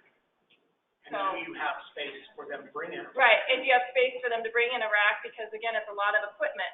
And then with that piece, again, hiring a contractor or running those cable runs yourself, there's the electrical requirement. So CenturyLink has very specific electrical requirements, which is a pretty heavy lift. So if you guys want to spend some time about the electrical requirements, maybe Kevin? Yeah, Kevin? And I do have this document that they recently gave to us. That may help, I don't know. We do want to separate the electrical requirement just for the sake of, just good engineering separation in case there's a spike on one, that this can be separated for something that might be affected with other general electrical requirements. And we need dual electrical coming in. Kevin, you want to add something to that? It's just it's a 220 amp breakers, 220 amp circuits. We don't like to share with anybody. I'm not sure if you want more detail than that, but that's really the key essential for the electrical and the grounding. Now, if we're on your grounding, if it's on your rack, I'm going to make the assumption that your rack is grounded, but the rack needs to be grounded if it's not. I forget, do we require twist locks on those too, Kevin? Yes, yes. So I'm sure we have a document that we can provide to the PSAPs, correct? Yes. What document? We've never seen one. We've been asking for that document. So Kevin, I'm gonna put you on the spot here. So, the document we have is what's being displayed right now about power. The other document would be what I had up a minute ago. That's a copy of the rack, what goes in the rack. Right. So, we would love another document, if you've got one. We'll get that, Kevin. Yeah, I know there was a document around. I thought everybody was given that. There's a document with like approximately 20 items on there, but Moncton was a power 220 amp circuits. So that'll be our takeaway. We will get that document out to everybody in a broadcast message. What do you mean by twist locks? Are you talking like a 30 amp twist lock receptacle? Correct, but 20 amp, but yes. Okay. Is that going to be in that document? It's in there, yes. Okay, thanks. I thought Nancy had gotten that document out, so I'll circle back. It could be in the PowerPoint, but I don't know if that took us far enough. Let me pull that up now.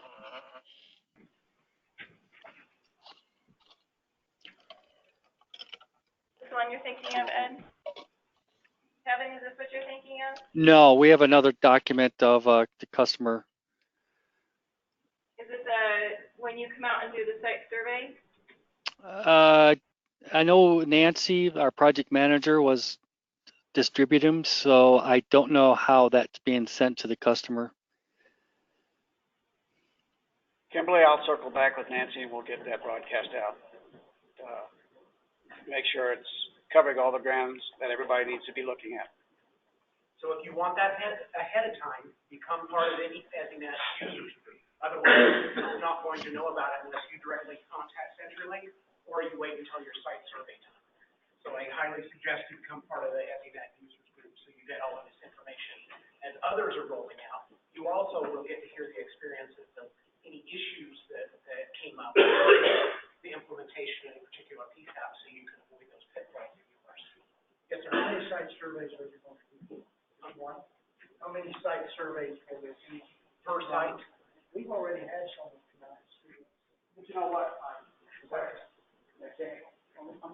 going to be going back to make sure all these points got covered.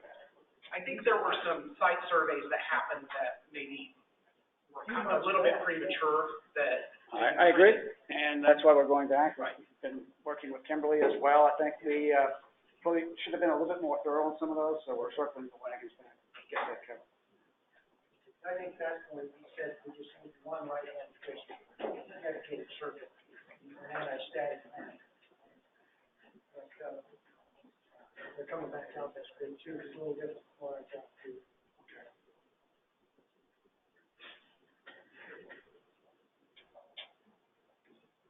All right, other questions on what your responsibilities are as it relates to demarcation, cabling, rack space, power?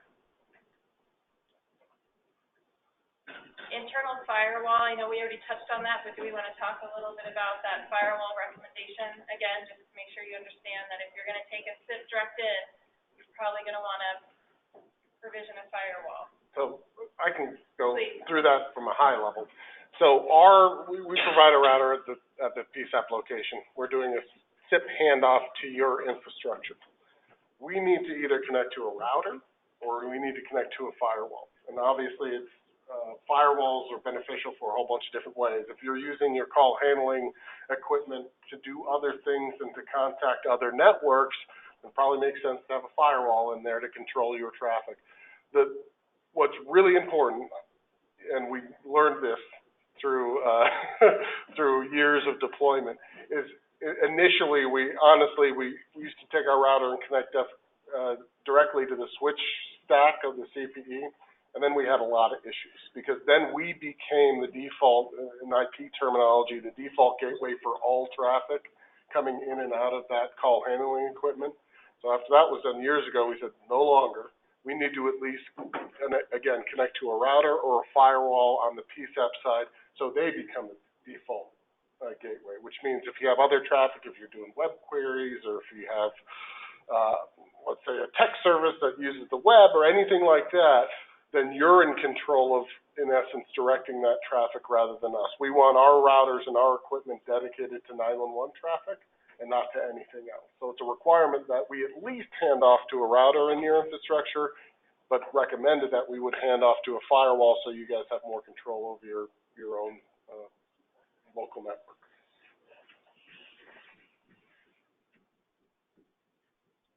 Any questions on that? All right, so impact to the CPE equipment. We've already talked about that impact deciding if you're going to do a SIP-to-SIP handoff or if you're going to go analog. So if you have a SIP-to-SIP handoff, you need to talk to your CPE provider because there could be additional licensing provisions, and I think some people have already alluded to that requirement that it's maybe SIP ready, but it doesn't mean it's ready to go. So there is that piece that you need to factor in, and more than likely you're going to have a cost that maybe you haven't been expecting. The other question we received has to do with your voice loggers. So I want to talk a little bit, and I'm not a logging expert, but I do have a logging expert in the room, and I'm going to put him a little bit on the spot. But we have the NICE logger for our deployment, so I'm only going to speak to that piece of it. But if you currently are recording your 911 at the trunk level, and you do SIP, you're no longer gonna be able to record 911 at the trunk level. So a lot of people aren't aware of that, and they're losing that portion of the recording if you do the SIP to SIP, handoff for this project. So we record right now off of the trunk. We record on our span port, so we're doing that, and we also record at the console level. So we have 3 different ways that we record here. We're gonna lose one of those. So if you're not already recording SIP, there could be a cost with your voice logger, SIP licensing, SIP that you're gonna need to talk through, provisioning, etc. So I just wanted to open the floor for conversations around CPE and voice logger, and then we can explore those impacts to your PSAP and talk through what those could be. And maybe from a high level, answer the question why. Why can't you do it from a trunk level? And it's really the technology. So for the way SIP works is you have this information stream and a voice stream. And when, for instance, until a call is answered, there's no voice going across that link. So in the old analog world, you know, you could tape your trunks, and while it was ringing and things like that, you could capture any voice prior to the pickup. That no longer exists with IP. That voice stream doesn't start until the call is answered, either by a person themselves or by the calling equipment, like if it goes into a recording or something like that. So that voice stream doesn't even start until that call is answered. Additionally, you know, if a call is put on hold, there is no voice because the messaging goes back to the core to say stop the RTP traffic.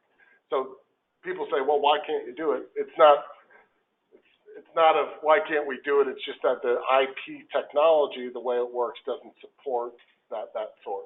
So you can do recording at a span port, so you don't just have position recording, you can also, in essence, record anything that comes through that switch, and that could be used as a backup. But those capabilities of being able to pick up voice prior to the call being answered just aren't there because it's not part of the technology. Customers who are gonna have the gateway back to CAMA, is there an opportunity to intercept that Yep, signal out there? you can do that. So, because we're still in essence providing a conversion back to CAMA, so you could record those trunks, yeah. So you said if we're SIP, we answer the call and then we put the call on hold. While it's on hold, none of that recording's gonna happen. Correct. Okay. You also won't hear, like you do now, that conversation goes as it's ringing, you lose that. Right. I was aware of the trunk, I wasn't aware of the hold. Mm-hmm. Yeah. I'm saying that right, Nicole? Yes, but point of clarification, like for sites that have APD, where there's a recorded announcement that plays before the call is answered, that's on our TP stream. Yeah. So if you're recording SIP to your recorder, it can pick up that stream prior to answer. If you're not APD, you put a recording announcement on it, it'll start that. But most centers, in all honesty, answer the call so fast that by the time you get the first you reach, you've already answered it.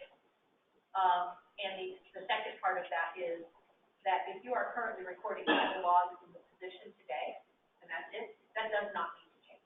You don't have to go to a SIP recording. Analogs in the position, there's nothing at your position is going to change with it. So if you're recording from the position out to your bathroom, you don't need to change things.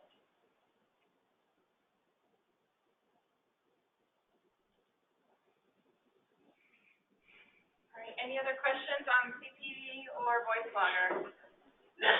Some homework to do there. I'd like to put in for those doing the SIP, when you're talking with your loggers and your recorders, make sure you understand the settings, because in that time frame that it's silent, it's not recording. From a retrieval process, it actually changes the way you retrieve recordings and finding them into your QAs and also to your Quora stuff. To be sure that you understand how all of that works, because you're actually not keeping together parts of the phone call to get what used to be if you're taking a trunk level recording, which used to be that trunk. So Mandy, what you're saying is if I have a 911 call and I place it on hold, then pick it up and talk again, place it on hold, pick it up and talk. I'm having to go retrieve three different phone calls, essentially. And actually, depending on your logger, most of ours, it's actually different recordings that you have to then keep together. And for most of our PSAPs, our call takers are answering multiple calls, answering calls, placing it on hold, and managing their workload in that regard, and that's very difficult then to go back and retrieve specific calls on specific incidents. And I would say in that case, again, might be wrong here, but that depends on the recording vendor. It does. Yeah. I just know that several PSAPs have the same recording vendor I have, and that is right. It's the same session. It's just the recorder is saying there's multiple transactions. Right. Now that you piecing it into the same.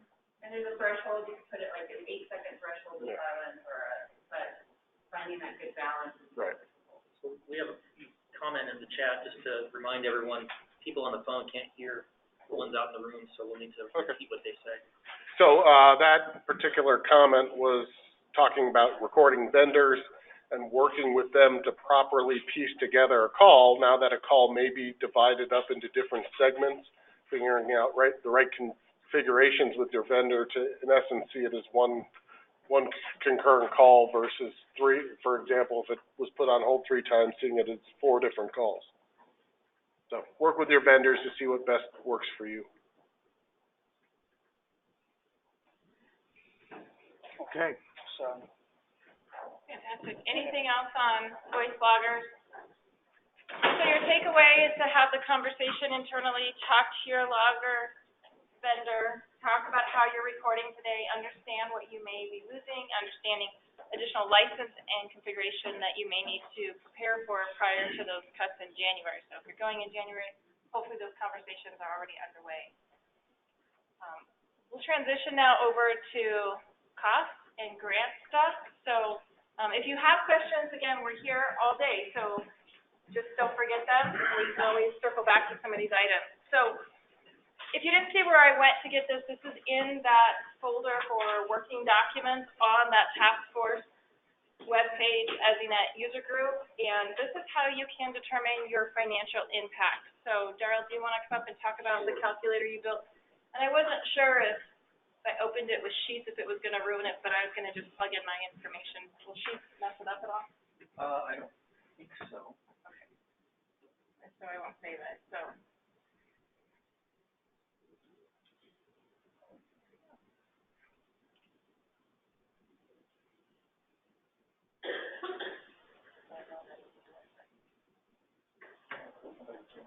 The map. Sure. I'll make this a little bigger for everybody. Thank you. Is that better? I think it's good. Okay. So the idea of this is to allow you to plug in your own information for your 911 call centers and find out what your costs are going to be the first year, second year, and then third year on, based on when you're transitioning and the number of concurrent sessions you have. The fields that you can manipulate are the ones in blue. Everything else automatically calculates based on what you put in those. So, for instance, the planned migration date for your PSAP, let's say it's the end of September of 2020. And then you put in the last day of your fiscal year. For most of you, that's going to be December 31st. I don't know of any 911 authorities that use a different fiscal year, but maybe they do. And your number of concurrent sessions, Kimberly put in hers, that's yours, right? 46. And then it automatically calculates what your non-recurring charge is going to be, what your maximum possible project management fee is. And in case you're not familiar with what that's about, what the tariff has for the migration costs are a non-recurring cost, which is charged per concurrent session, and a project management fee, which is up to 10 hours per concurrent session. So the cap that is put on the project management fees is 10 hours. It's $83.54 an hour. So the maximum they can charge you is $835.40 per concurrent session. It totals what those both together are, and then it figures out what your monthly recurring costs are going to be in the first fiscal year. Now remember what I said earlier, that in the tariff, because of the grant, we got CenturyLink to very kindly and very cooperatively change the pricing in their tariff to include a 6-month moratorium on monthly recurring costs, because those, or excuse me, a six-month moratorium on monthly recurring costs. So those monthly recurring costs are now rolled into the non-recurring costs. So because they have this particular PSAP that we're using as a example has 3 months remaining in their year after they migrate, that means they're not paying any monthly recurring costs that first year. So it shows it down here. They have 0 months of monthly recurring costs to pay for in that first year, so their costs are $0 for monthly recurring costs.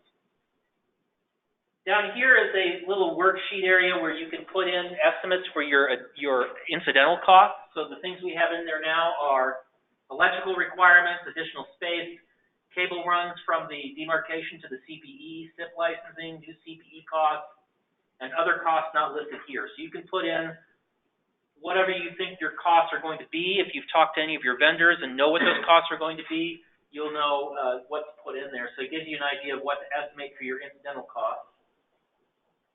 And then down here is a sort of a summary of what you have. So you've got your non-recurring charges, total maximum project management fee, monthly recurring charges, total incidental costs, total cost of the 911 authority of the first year.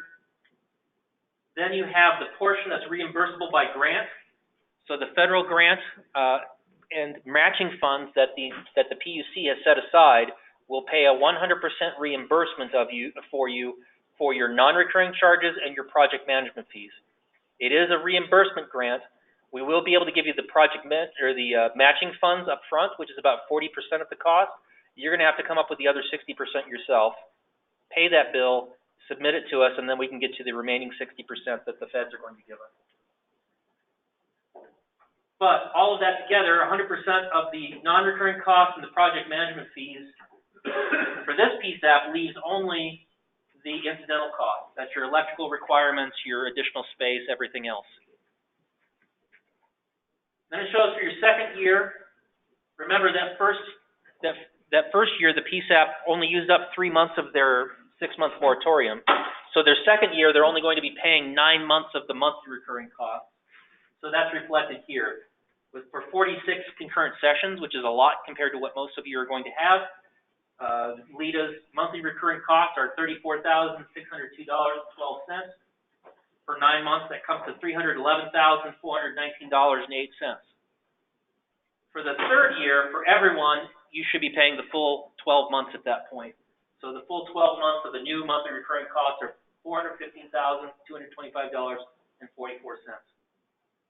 And then down at the bottom, we added basically a narrative version of all this. So it explains what each one of these numbers are, so you can it helps put it in words for you so that you can explain it to your 911 authority board members or your county commissioners or whoever else needs to get this information.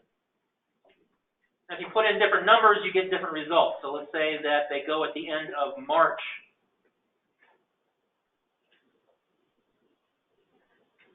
of 2020. And that changes things because now you're using up your full 6 months in that of the moratorium in the first year.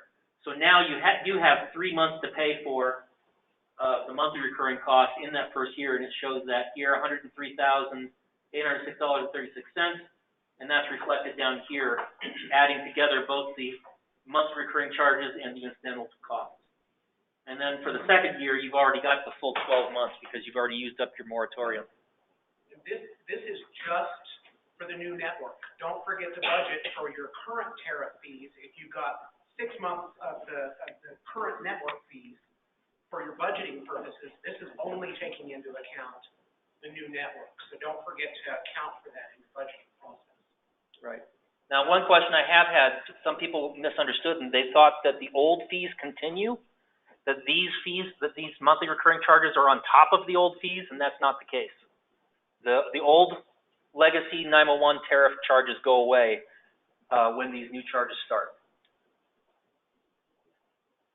Anybody have any questions about this? Now, this is also available through that ESInet users group page. Go to resources, and then there's a cost calculator in that resources folder. Sir? On authority boards that have more than one PSAP, and their migration dates are different, Right. how would you track this online? So if they're all going in the same month, they're probably going to be billed together, would be my guess, Wes. You're only going to bill them once. Whichever way they want, accommodate that.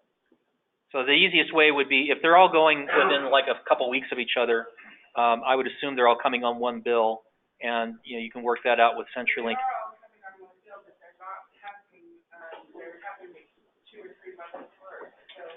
So we'll have a legacy bill, but on the same bill, and then the other one. We'll split it. Obviously, we'll have the unique billing invoice for, and that's like it's converted to billing cities where. So if the, And then downstream, we can consolidate the end of the whole line. So to do that calculation, we have 6 trunks, so we have to do 3 resources. right, if they're going months apart, and so your 6-month moratorium starts at different times for both of them, you would probably need to do this separately for both and then add them together. Let's talk about that if you want to cover both pretty much at the same time. See what we can accommodate. To the extent possible, I know CenturyLink has been trying to put PSAPs together within one authority, so you don't one authority doesn't have PSAPs migrating months apart from each other, because that's When the original schedule inconvenient. came out through the tariff, it was, my 6 PSAPs were broken up over several months. So very early on, my request to CenturyLink was to put everybody on the same day. Or within a couple days of And each I other. think most authorities with multiple PSAPs have requested that and have had that migration schedule changed. Which really, it seems like that would be easier for CenturyLink too, but it kind of also depends on how that affects the rest of the schedule. And like I said, we do have, we've got some holes in that schedule, so for those that we can make some minor adjustments, I'm pretty confident we can do that. So just the questions on the phone, just not hearing some of the conversation, and some of the conversation was just a reminder that you need to budget for your legacy tariff costs for the month that you're going to be on the legacy, all the way up to the transition, and then you would budget for those months for the transition, because you have to pay it up front and then get reimbursed from the state. So from a budget perspective, you're going to need to account for that. The other question had to do with your PSAPs are transitioning at different times. How would you calculate that in, and how is it going to be billed? So you want to have a conversation with CenturyLink. They're going to bundle that and bill it together. The other question was in the room, what if, can you modify that so PSAPs that are under one authority, can they cut together? If I understood that question correctly. And Wes said possibly.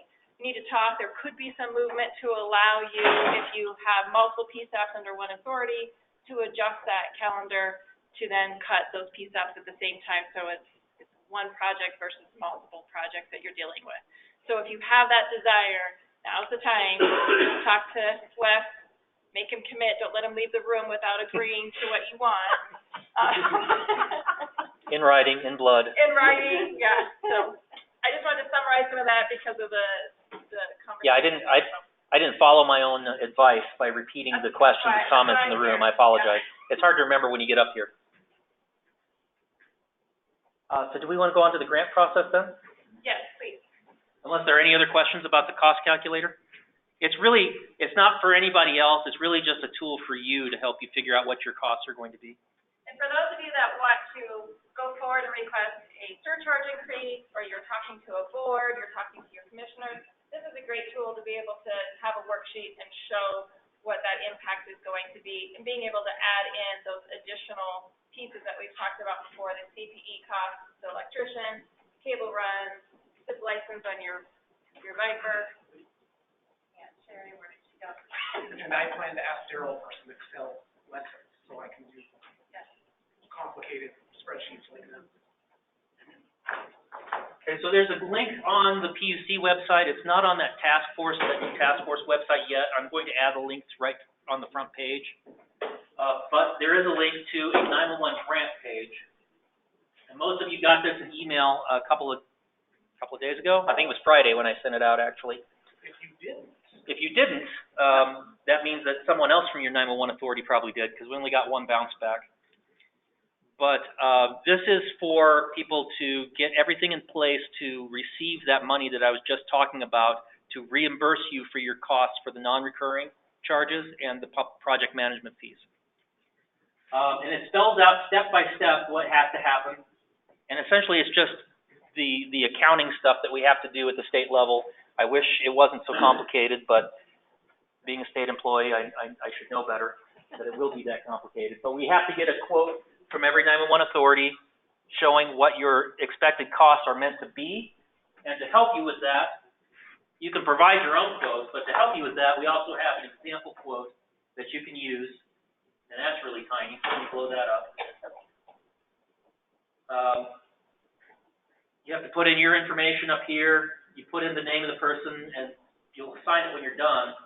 But you have to put in the non-recurring charges and the project management fee for every PSAP that you have. If you only have one PSAP, you'll have 2 lines. One for the non-recurring charges and one for the project management fee. You put in your number of concurrent sessions. The unit price is already in there. This is the cost per concurrent session for the non-recurring charges. This is the cost per concurrent session for the project management fees. Again, we're assuming that they're going to charge you for the full 10 hours. They might not actually charge you that, but for estimate purposes, we're assuming the full 10 hours. And then it gives you the total at the bottom. Print that out, sign it. Here where it says 911 Authority Representative, scan it and send it to us. We have to countersign it and get it into our system. When do you need that by?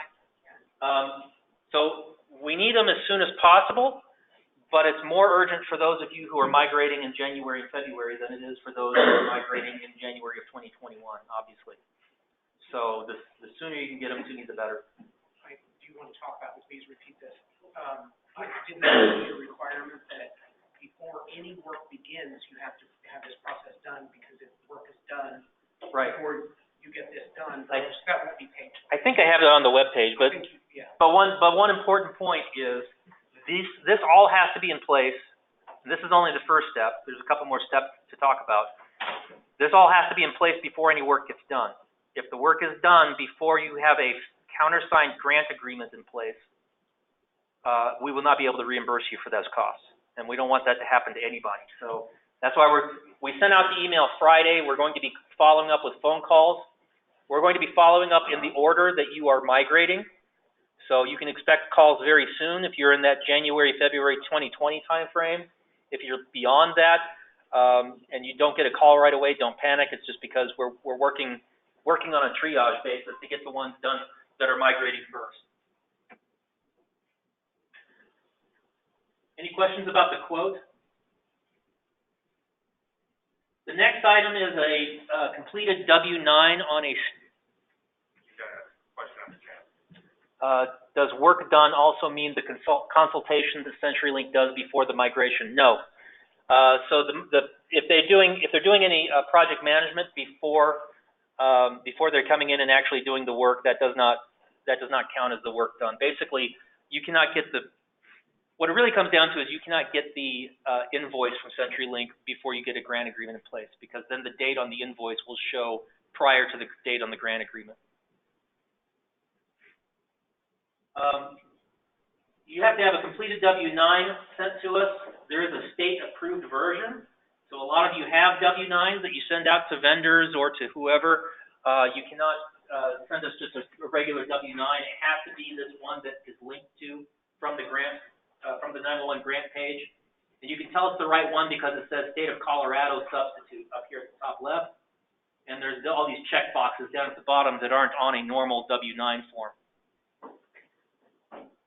And the reason why we have to have that version of the form is because it asks the specific questions that we need to put it in our state accounting system. Both of those, by the way, can just be emailed to the link that's on here, State 911 Program. It goes to a generic email address for the State 911 Program. Me and one other person in my office, Holly Bice, are going to be processing these as we receive them. But if you just email it to me too, that's fine. It will validate that you received. I'm sorry? Will there be a validation on receiving? Yes, we will respond and let you know that we did receive it. Well, if you have to countersign, will you be sending us a copy of the countersigned agreement? The quote? We should do that, yes. We're just starting on this, so Right. I hadn't even thought of that question yet. But yes, we'll send you copies of everything we countersign. Because you saw that Doug Dean, who is the executive director of the Public Utilities Commission, is the other person who has to sign it. So after he signs it, we'll send you a copy back. So Carl, where's Carl Stevens? Carl's the only one that I've gotten one from. I had gotten one from yesterday, so I'll get that to him when I get back in the office. Items number 1 and number 2 must be emailed to the State 911 program. Grantees must also complete the Colorado 911 Grantee Information Form. This is a very short form. Essentially, we're asking you to verify the name of the grantee. Maybe your 911 authority goes by one name, and that's the name you put on everything, but on your IGA it says something else, and that's the legal name of the 911 authority. We want to make sure we're using the legal name of the 911 authority on all the grant paperwork. We want to verify who your primary contact person is, their email, their phone number, the mailing address, entity type. There are only 3 options here because those are the 3 options in our accounting system. So you're either a city/town, you're a county, or you're a special district. And we know that calling yourself a special district has certain tax implications, and some 911 authorities don't like to do that. But for the purposes of our system, if you're not a city/town and you're not a county, then you are a special district. So just go ahead and choose special district. We won't make you implement a mill tax or anything to do that. Most of you are probably going to be special districts because most 911 authorities are formed by IGA in this state. There are a few that are just operated under their county commissions or their city councils. So if you know which one of those you are, pick that option. Number of concurrent sessions. We know from CenturyLink how many 911 trunks you have or had when they did the last survey. And that's what we've got on file as the default for you, but we need to verify from you how many 911 trunks or how many, concurrent sessions you are actually going to have. And then there are a couple questions where I ask you, have you emailed us a quote, yes or no? Have you emailed us a W-9, yes or no?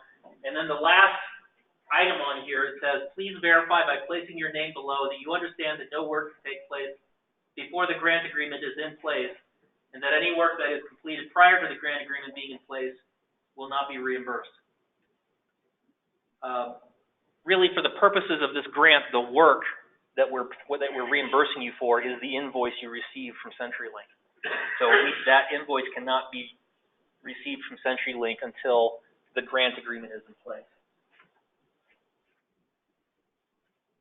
Daryl, when it's all said and done and we have paid and we're asking for reimbursement, are you requiring just the invoice, or do you need proof of payment as well, a canceled check? Or? So the invoice showing paid with the proof of payment, a copy of the canceled check with the proof of payment. But yeah, we will need proof of payment. We will also need a voucher. We'll have a form created by then. We'll also need a voucher from you stating that it was paid and that you used the matching funds to pay at least 40% of it. Because we have to prove that the matching funds we gave you went toward the project. Step 2, once we have all this information, we will send you a grant agreement. This is essentially a small contract that basically says, you're going to do this work on behalf of the state of Colorado, the work being paying the invoice to CenturyLink, and then we will reimburse you for those costs. Once you get the countersigned version of that grant agreement, that's when you can start, that's when it's okay to receive that invoice from CenturyLink. So once it's reviewed and countersigned, each grantee will receive a copy of the final grant agreement for their records. At this point, work may commence. Any work completed prior, you get the drill at this point. Step 4, following the installation of the ESInet equipment and migration of the PSAP 911 trunks, the PSAP or the 911 authority will receive an invoice from CenturyLink for the non-recurring costs and the project management fees.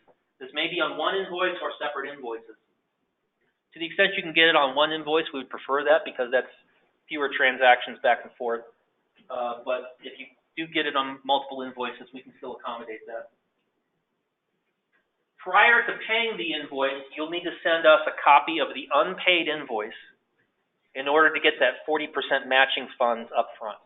So we will then send you a check for 40% of the cost of the non-recurring charges and the project management fee. Can I just do it all at once? Do I have to? Do what it was. What's that? Do I have to ask for the 40%, or can I just ask for 100%? I will have to take that question back. So the question was, can he just pay it all at once instead of asking for the 40% to pay it? The only reason I'm hesitating is because we have to be able to certify to the feds that the 40% matching funds came out of the source that we designated. Because they have to know that no federal funds were used for payment of the invoice. But if we verify that, yes, we gave you the 40%, even if it was after the fact, that should be enough. But I'll verify that with our grant people. I'm guessing for a lot of 911 authorities, you'll be thankful to get that 40% up front because it'll help you pay that bill, especially if you don't carry a large cash reserve in your budget. Step 6, the grantee will receive payment for the 40% on the total invoice. These are the matching funds. Step 7, the grantee will pay the full amount of the invoice and return verification via a form to be provided by email to the state 911 program that payment was made using the matching funds provided by the state 911 program. This verification must include proof that full payment was made. And I believe just if you get a copy of the invoice marked paid back from CenturyLink, that should suffice as proof, but a canceled check works as well. And step 8, the state 911 program will issue payment for the remaining 50% of the value of the paid invoice. The only other thing that's not listed on here is kind of a sub-step. If we get your W-9 and you're already in the state payment system, I know Garfield County was because they've received grants in the past. Then we've got your payment preferences already in there, including if you like to get paid by EFT versus a paper check, that sort of thing. If you're not in the system, we may have to do a little bit of follow-up with you to find out, okay, do you want to get paid by EFT? Do you want to get paid by check? If it's by EFT, we'll need to get your routing number and all that stuff. But we'll work all that out once we get your paperwork back and see whether or not you're already in the system. So those are the steps. And by that point, you will have the full reimbursement for the costs, the non-recurring charges, and the project management fees. And then the rest of this page is really a frequently asked questions.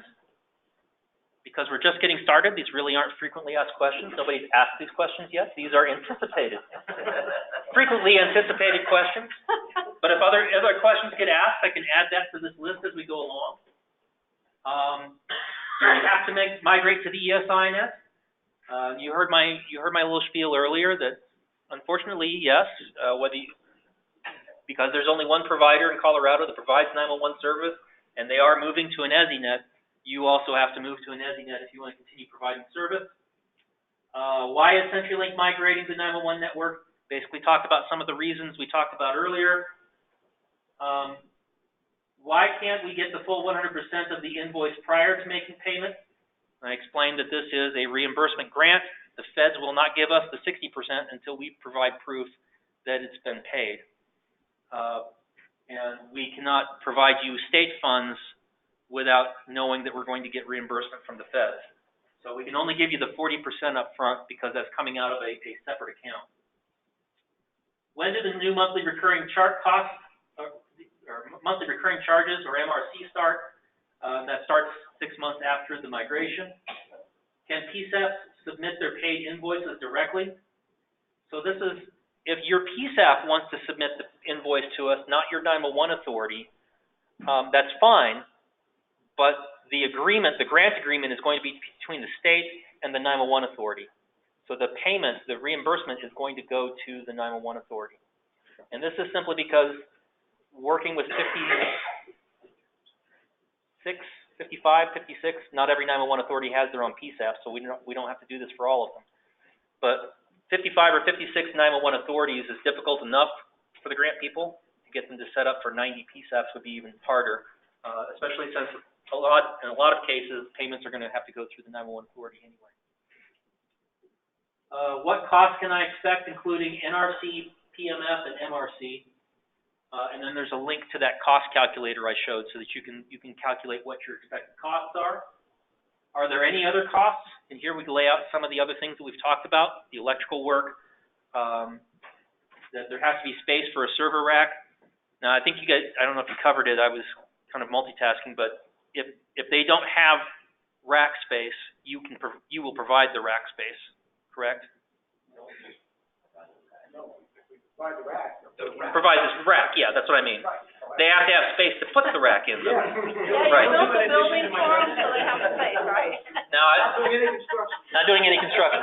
Now, but I understand that in some cases, you know, some PSAPs don't have any room for any more rack space in their. They don't have any space for space in their back rooms. So that's something that you'll have to consider if you're going to have to, you know, add on or bust out a wall. That's obviously going to be a cost to you. And can I circle back around to that? Is that space required by the DMARC or by the CPE? Well, that's something to be determined. I think, normally sometimes pretty near the DMARC, which is typically near the CPE, but, Sometimes they aren't. well, then you just have to look at that situation. So the question was, does that space need to be near the DMARC or near the CPE? And the answer from CenturyLink was, that depends. Right? What we talked about when we were pricing that, pretty much near the DMARC, unless you guys can extend it if there's enough room, whatever you need to do. And then we need to extend it. I don't know if there's, finish the back real quick. I'll touch base with you. Okay. Just to finish up this FAQ, are any of these other additional costs reimbursable? So when we put in the grant budget for this, we budgeted for the non-recurring charges and the project management fees, and we assumed that everyone was keeping the same number of concurrent sessions as they have 911 trunks, which is probably not true. And we assumed a full 10 hours of project management fees being charged to every 911 authority, which is probably also not true. Which means we will probably have some funding left over at the end of this process that we could then use to reimburse you for some of your incidental costs, like putting in electrical circuits, things like that. So keep all of those invoices, because we won't know that we're going to how much extra money we're going to have until we get near the end of this process. So it's probably going to be near the end of, or the end of 2020 or early 2021 before we can say, okay, if you have other invoices that you would like to be considered for reimbursement, submit them to us. So we'll have a separate process just for that. I cannot guarantee that they will all be paid. It depends on how much money is left over. But I want to let you know that it is a possibility. I just can't tell you how strong of a possibility it is at this point. What else can I do to help guide this transition? And here's where I put a plug for the ESInet users group and put a link to the ESInet users group page. Where can I find a full copy of the tariff? There's a link there to the full copy of the tariff. And who can I call if I have questions? And then I put both my number and Holly's number on the page so that you can call and ask questions. If you have any questions, you know, about the bigger overall project, I would probably be the better person. If you have questions about, did you receive my quote, that would probably be Holly. She'll be handling a lot of the administrative stuff. And then there's another copy of the migration schedule at the bottom of the page. If you guys have any ideas of how to improve this page, make it clearer, please let me know. Otherwise, if you have questions that I can add to that FAQ, send them my way, and I'll answer the question the best I can and add the answer to this list. Daryl, could you show where that page is again? How you got that? Sure. So I'm going to add, before this weekend, I will add a link to it right from the front page of the task force webpage. But as of right now, the way to get to it is from the PUC website.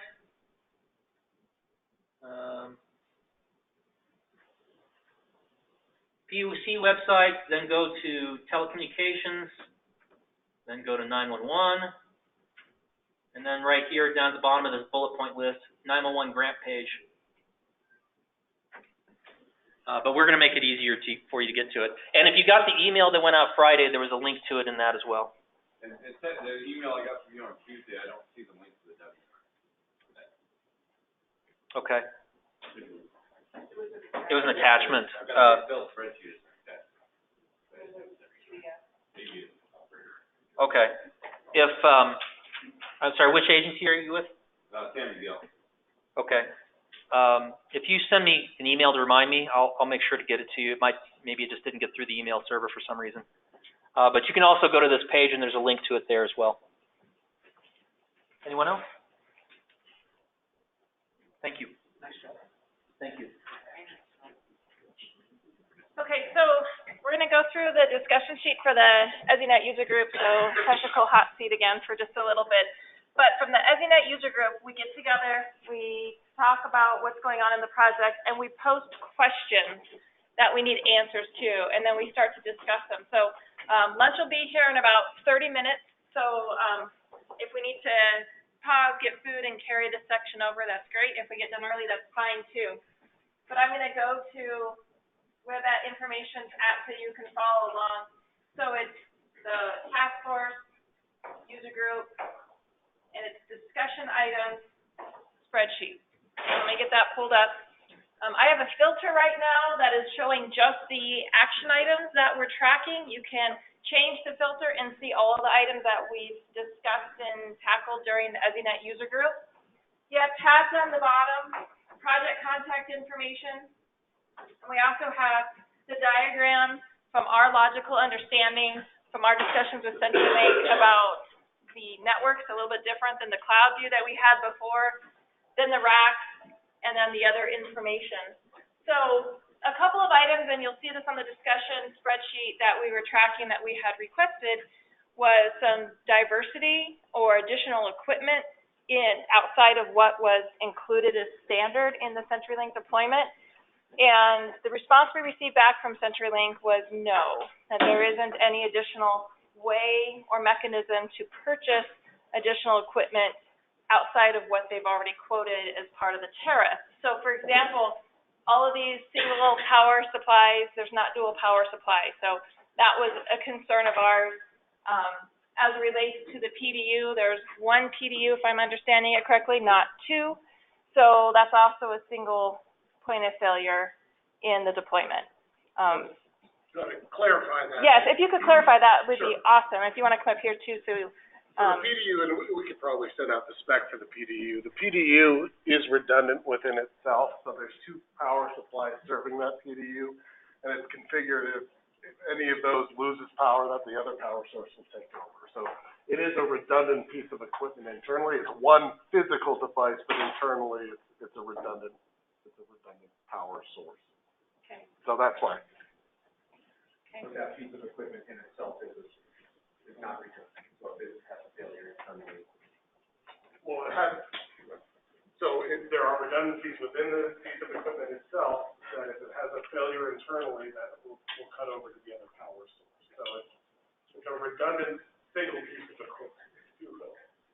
So the question in the room was, there's not two PDUs, but the answer is right, but inside, internally to the PDU, there's a redundant power source. Right. But if something happened to that physical piece of equipment, it's gone. If it exploded, you would not have power, but there's redundancies within the device itself. So the position from CenturyLink is, it is what it is.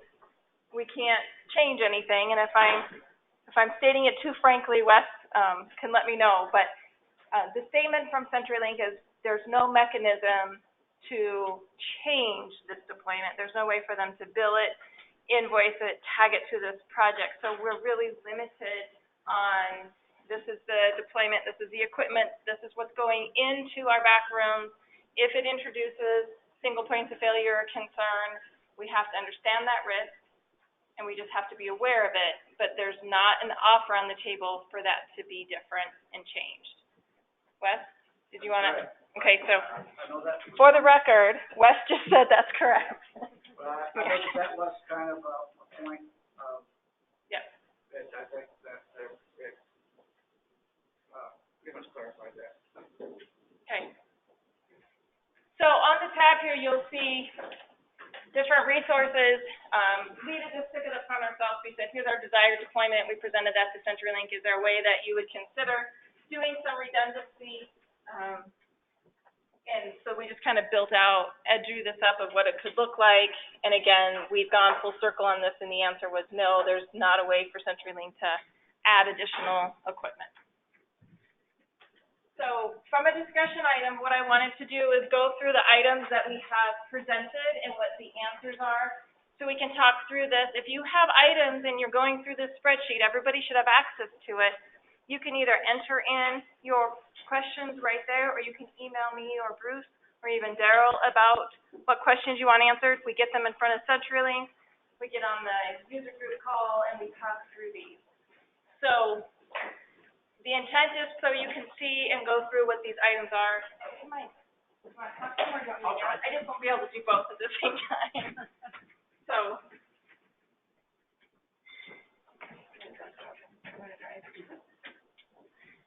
So I can see this piece of it. So, this item, the equipment, single point of failure being installed with the demarcation, that's what we just talked through. So the answer back from CenturyLink is if you see something there, it is what it is. There's no way for them to be able, for any of us to individually change the equipment and add additional equipment to the deployment. Does anybody have any questions, issues, or concerns with this one? Okay, so we're gonna actually close that one out. I flagged it just so we can, yep. Great. No, you're fine. So the other item that we had open, which is the CenturyLink intervals that they're checking staff and monitoring the ESInet. So this is a plug for our meeting next week. They're gonna do a demonstration next week on the monitoring tools for the ESInet.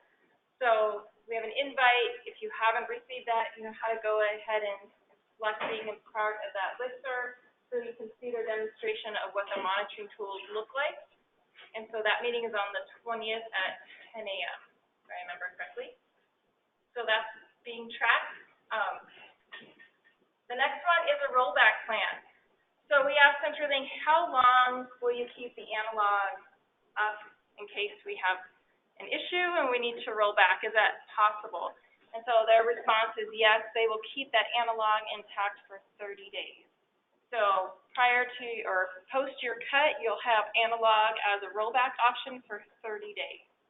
So that's a conversation you need to make sure that you have spoken with your CPE vendor about, because if they do configurations, just so they understand that if something happens in that network, that those analog trunks are going to roll them back, and we have about a 30-day window for that. Any questions on this one? I asked for 3 years. You want that one marked off? Thanks. Yeah, we can mark that one off if there's no questions. I was hoping for some support for 3 years, but I'm not going to get that. I'm not nervous at all. We have a request for a diagram of the logical network, so that's a pending request. It includes support protocols that need to be open so the PSAPs know what those are, so they can place the firewall and have it provisioned. Per CenturyLink, we're going to get that information. We'll get it within 45 days of your cut. So it should hopefully come sooner than that, but they committed to have it to you 45 days prior to your project cut date. That way you can do those provisioning. Wes, go ahead. Yeah, that's something Kevin will do with each different account. So that's part of the project planning, works with the Trado and that sort of thing. Okay. So the answer from CenturyLink is yes, that's confirmed, and that's going to be Kevin's action item to do that for each of the PSAPs. Any questions on this? Yes, Ed. I'm not sure if that's the correct item or not, but can we also make sure that a diagram of that serial alley connection is included? Yes, it is. Okay, we'll make sure we add that, so we call that out specifically. So Ed asked if we can get a diagram of the serial alley connection as well. Any other technical folks in here want to add anything or elaborate on the request to help them be ready on the site before the cut? Okay, if you think of things, please let us know so we can make sure we add it in there. And then you'll see we have some items that are specific to an agency. So Montrose is working with CenturyLink about adjusting their date. They're actually moving forward. I think that's been confirmed, but I don't see that filed yet. So we'll keep it open until we hear back. CenturyLink is following up with Pueblo on a date for their cut, and again, that's open. We're tracking that, so it's not closed out. It's being firmed. Is that correct? Well, the best one we can do at this point is put them into where Montrose is going to move, which is January 7th, 2020. Okay. So this is getting firmed up, and we'll be able to make some of those adjustments and then update the schedule accordingly. The question we've talked about this a little bit about transferring across state lines, and so the answer we got back from CenturyLink was interesting, and it spelled out, it's a pretty detailed response as it relates to if the neighboring state is on the same ESInet IP platform, that will actually be able to transfer 911 to 911 deployments. So for an agency like us that we've ordered a state line, that's different. That's something new, a new functionality for us, where right now we just have to transfer on a 10-digit, 911 to a 10-digit. So, you know, and I'm going to ask Rick, since he's done a lot of these across the country, of what, using the A911, there is flexibility there, and you also have to consider the alley and that sort of thing. Yeah, there's additional capability beyond that, so we may want to update this a little bit, because we can hand off to legacy selective routers, whether or not they be in-state or out-of-state. So it doesn't necessarily have to be ESInet to ESInet, it could be ESInet to legacy selective router. So the technical capability is there to hand off a call on the 911 from. Whether or not it's there to technically retrieve that alley information, it depends on if it's sharing an alley system or not. great. So Rich said that he's going to take this as an action item and expand it for us and give us more details back, which is great, that this functionality actually could be extended and provide us more tools than just a ESInet to ESInet. So is that fine if you take that? Yep, so Wes will, and I'll help him. Wes will be the point, but So I'll bug Wes when we need the answer? Okay. I got it. Got it. And then we have a list of other items, and I think these are important to make sure that we have talked through them today and that we've explored them. So you'll see there's quite a few different items that have been requested by the city of Pueblo. I don't know if they've joined us on the call or not, but again, if one of you has a question, we're assuming that most of you probably have similar questions. So we've already talked about the logger, so I'm not going to go through that one. We've talked about SIP T1 infrastructure fiber, and so we've explored that this morning, so that question should be pretty well answered already through our discussions on the network and what that looks like. But we have a written response from CenturyLink to Pueblo on that one. Again, same thing about the diagram of the IP selective router, and really, I'm not sure if there's anything in here that we need to call out specifically that we haven't covered today. I think the one that we haven't talked about would be removing the legacy selective routers once the transition, and obviously CenturyLink is going to want to take that equipment down when everyone's migrated over, minus that 30 days of having that buffer of the last PSAP, and then they'll start to migrate equipment off. But the legacy selective router time frame from other carriers coming in, that may be on a different time frame. Right. They'll still remain there for a while as an aggregation point. There's a lot of efficacy in doing that. And of course, in the future, we're looking for a stable platform ubiquitously across the state before we start pulling those things in, where instead of carriers can go directly into the IPS and that sort of thing. So they will remain in place for a while. And it's not only consistency, but it's also quality control. We're monitoring all this stuff in one snapshot, so we do need to keep those there. And I think it's important to note, which I think you did here too, the functionality of that selective router changes throughout time. So right now, it's still doing some legacy selective routing. It's picking, looking at the call and particularly in deciding which route to take. And that has to happen as we're deploying multiple PSAPs. The technology and the way it works is that sometimes a certain central office that serves a telephone customer might serve multiple PSAPs. So just because it's coming from a central office doesn't mean we can say it's going to this PSAP routing still has to occur during this migration. Once that migration happens, then in essence, the selective router just becomes an aggregation. Because all of the traffic from that point will be coming into the next gen system. So although the actual location that the calls are sent, the selective router location, will be the same, the features that selective router does changes throughout the time.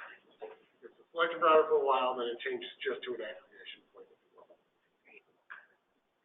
Anybody have any questions on these items that we're tracking or would like additional information from CenturyLink at this time? So again, the format for this, you have a question, you can ask it on the call. So we have 1 week where we're talking together just as a 911 community. Then the following week, we get on the phone with CenturyLink and we get answers to our questions. You can input it yourself in the spreadsheet. You can email us the question. But our goal is that from an agency perspective, you hear the information and you receive information so you're not going into this confused or having outstanding items. So again, you can find this in the ESInet user group. I'm going to pull up another tool real quick.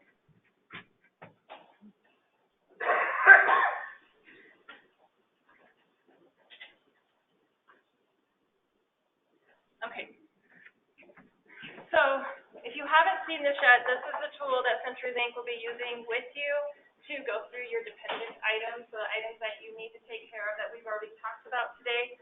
So Aurora, since again they decided to go first, we're going to look at Aurora's up here. And what this is built out to be is to try and track every item that you need to touch and take care of and that they need to be taking care of for your project.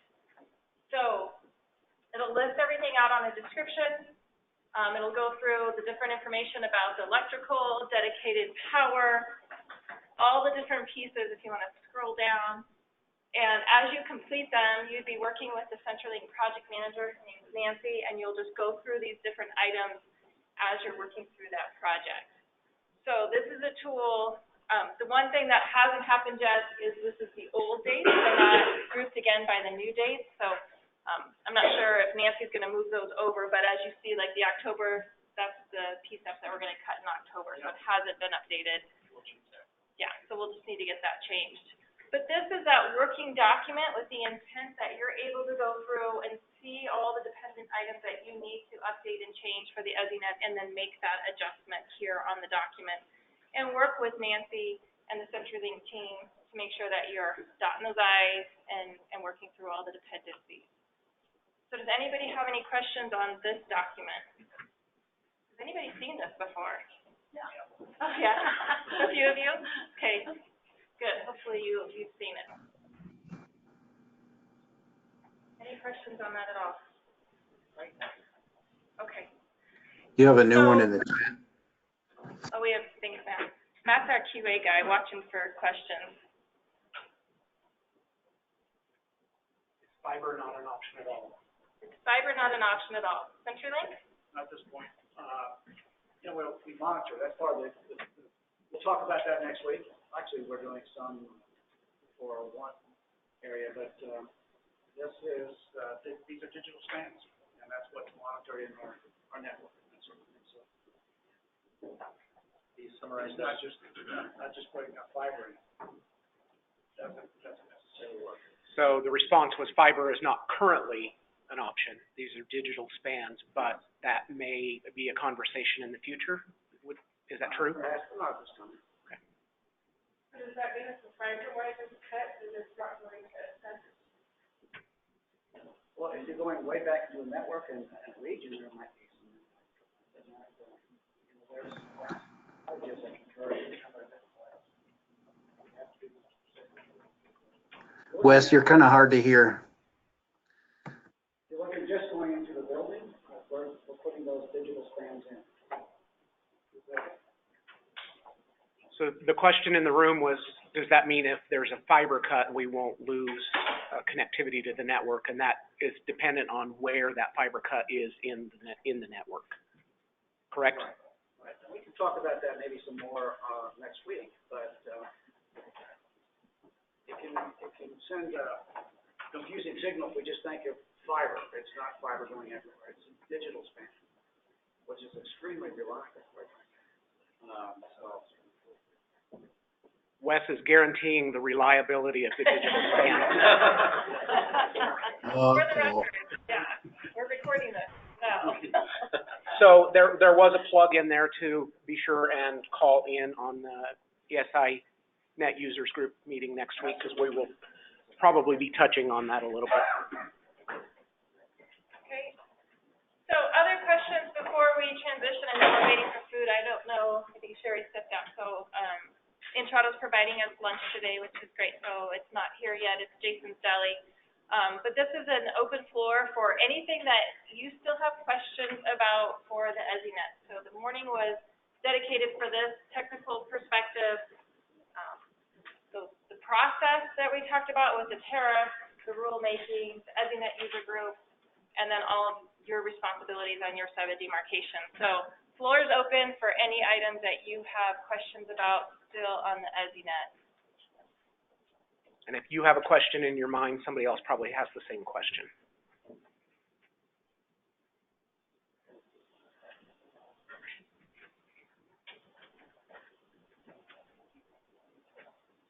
Well, that's either a good sign or a bad sign.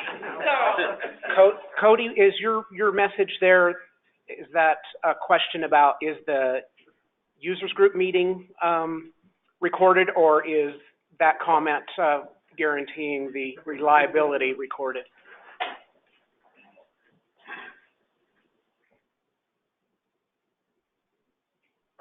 Okay. You got my number, so that's okay, great. So as you think of questions, please make sure that you don't leave this morning with those questions on the table. Lunch isn't here yet, so I can't offer you food, so I'll check with Sherry to see where that's at. But we'll take a break until 1 o'clock. We will do PSAP tours, so maybe we'll do a PSAP tour now. We can just break into different groups. So from a PSAP tour perspective, the Loveland Police Department is in this building, and it's a 10-position PSAP. It's our second largest in Larimer County. Our largest is Fort Collins, and that's a 16-position PSAP. So we have a total of 5. We have the Viper phone system, Central Square CAD, nice voice logger, then the Motorola MCC 7500. Val will be taking groups up there, smaller groups, so she's in the back corner, and if you want to do a PSAP tour. So we'll break for about an hour to allow you guys to talk, ask any questions you may have on the side, do some PSAP tours, and hopefully our lunch will be there shortly, and then we'll regroup at 1 o'clock. So I'm going to mute you on the phone until we regroup. Thank you.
So everyone, it's 1 o'clock now. We're scheduled to get started, but we're gonna give it 5 minutes since lunch came a little bit late, so we'll give it another 5 minutes, and then we'll get started. The afternoon, we have discussion on outages and everything we're doing on a state level with outage reporting and the outage committee. And then we're gonna get into 911 legislation, and then we'll conclude the day if anybody wants to do another tour. So, about 5 minutes, and then we'll get started.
Okay, I think we're gonna get started with the outage section of today's agenda. Just checking, can the people on the phone hear me? Loud and clear, Daryl. Awesome. Hopefully we didn't lose too many people over the lunch break.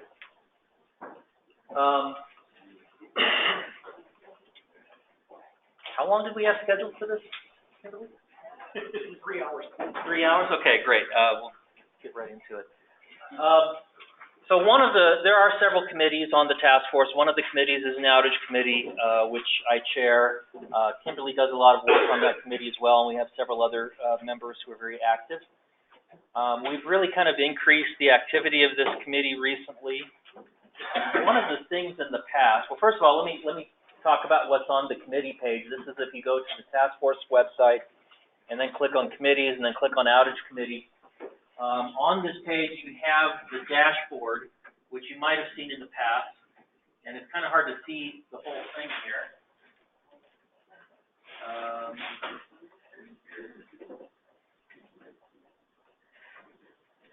And it's supposed to give you a pop-out box, but I'm not seeing that. It might be a browser, the difference in browsers. But on this page, you'll see a list of the 10 most recent outages that we have logged. And if you scroll down, you'll actually start to see some charts. These are basic emergency service outages. We only included in this section the outages that meet the definition of a basic emergency service outage. Essentially, any outage that occurs in the call flow between the selective router all the way to the demarcation with the public safety answering point. And then below that are the outages, are charts that include all of the outage reports that we receive, even ones that don't meet that definition of a basic emergency service outage. The reason I break those out is because the only ones that carriers are required to tell us about are basic emergency service outages. They're not required to tell us about the others, although sometimes they do. So in order to compare apples to apples, I separated those out into two different sections. Now in the future, I'm going to be breaking this out so that it's not inset like a page like it is right now. They'll have this chart on there, but then all of the graphs will be on the web page itself, so it'll be a lot easier to read. But in the meantime, you can get to those. You just have to kind of scroll through this box a little bit to see them. Now, one thing I wanted to talk about is something we've started doing recently. In the past, whenever there's been a particularly large outage or complex outage or long outage, we've sometimes done special investigations. When we do a special investigation, it is kind of because somebody asked us to, or because the outage itself was just so complex in order to understand what happened. That's what we have to do to figure it out.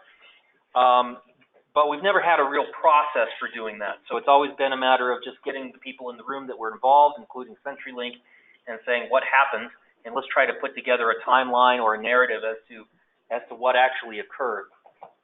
To try to make that a little bit more rational of a process, we created a form, and you can get to it through the Special Investigations folder here, the Active Special Investigations.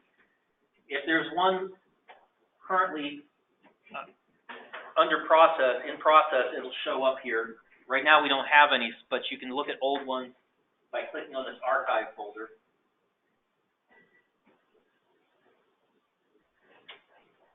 And you've got two of them, one for outage 1928 and one for outage 1924.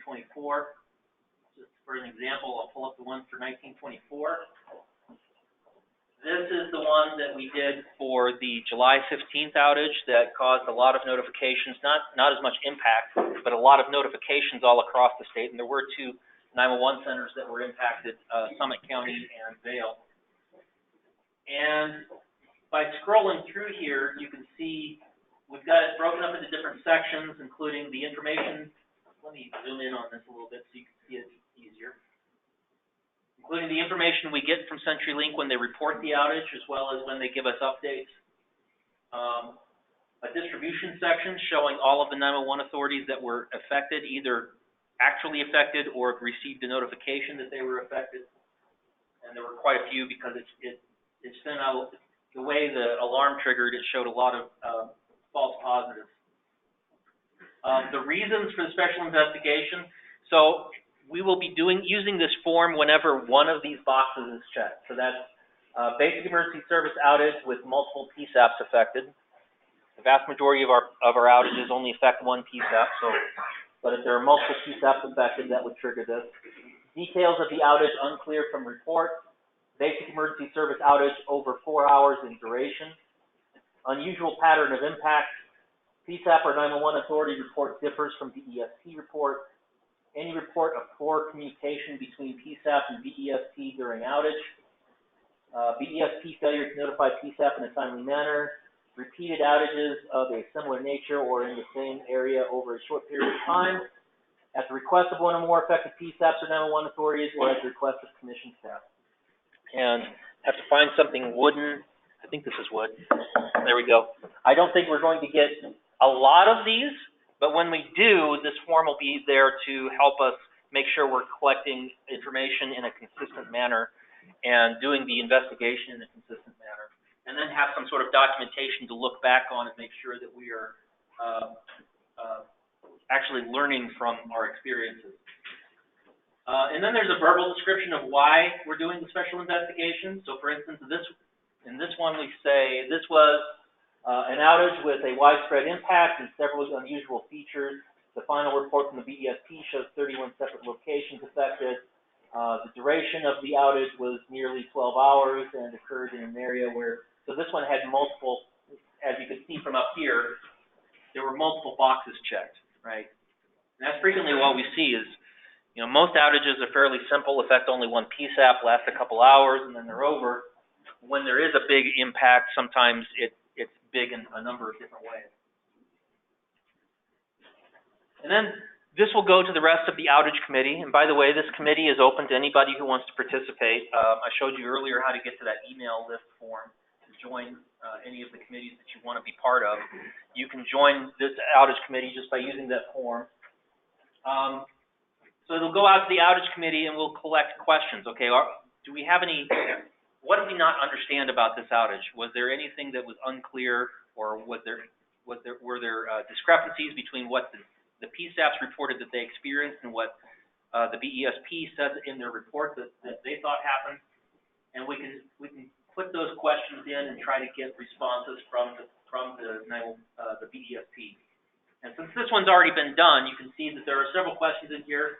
There are BESP responses already added in. Get those from Tim Kunkelman with CenturyLink. And then I put additional information. If I had conversations with any of the 911 authorities, since this was such a big outage, I had a lot of feedback, and we even did a survey. And then we have communication of response issues and solutions identified. So if we identify any communication difficulty or miscommunication between the BESP and the PSAP, we can describe that here and talk about what we might do to make it better in the future. And then there's a solutions identified and lessons learned. We talk about what's the response? What are we going to do, or what is CenturyLink going to do, or what is the 911 authority going to do to help mitigate a similar type of issue in the future? Then when it's all completed, the idea is that it will be attached to the task force's report to the commission. So 3 times a year, the task force issues a report to the commission. We're going to attach these as an appendix so that the commissioners have an idea of what we're doing to look into these outages. Because when the big ones occur, then that's when the commissioners hear about it and they have questions. Okay, what are you guys doing? What is the 911 community doing? What is CenturyLink doing to try to fix these going forward? And this will be the answer to those questions. We're going to provide a copy of this to them.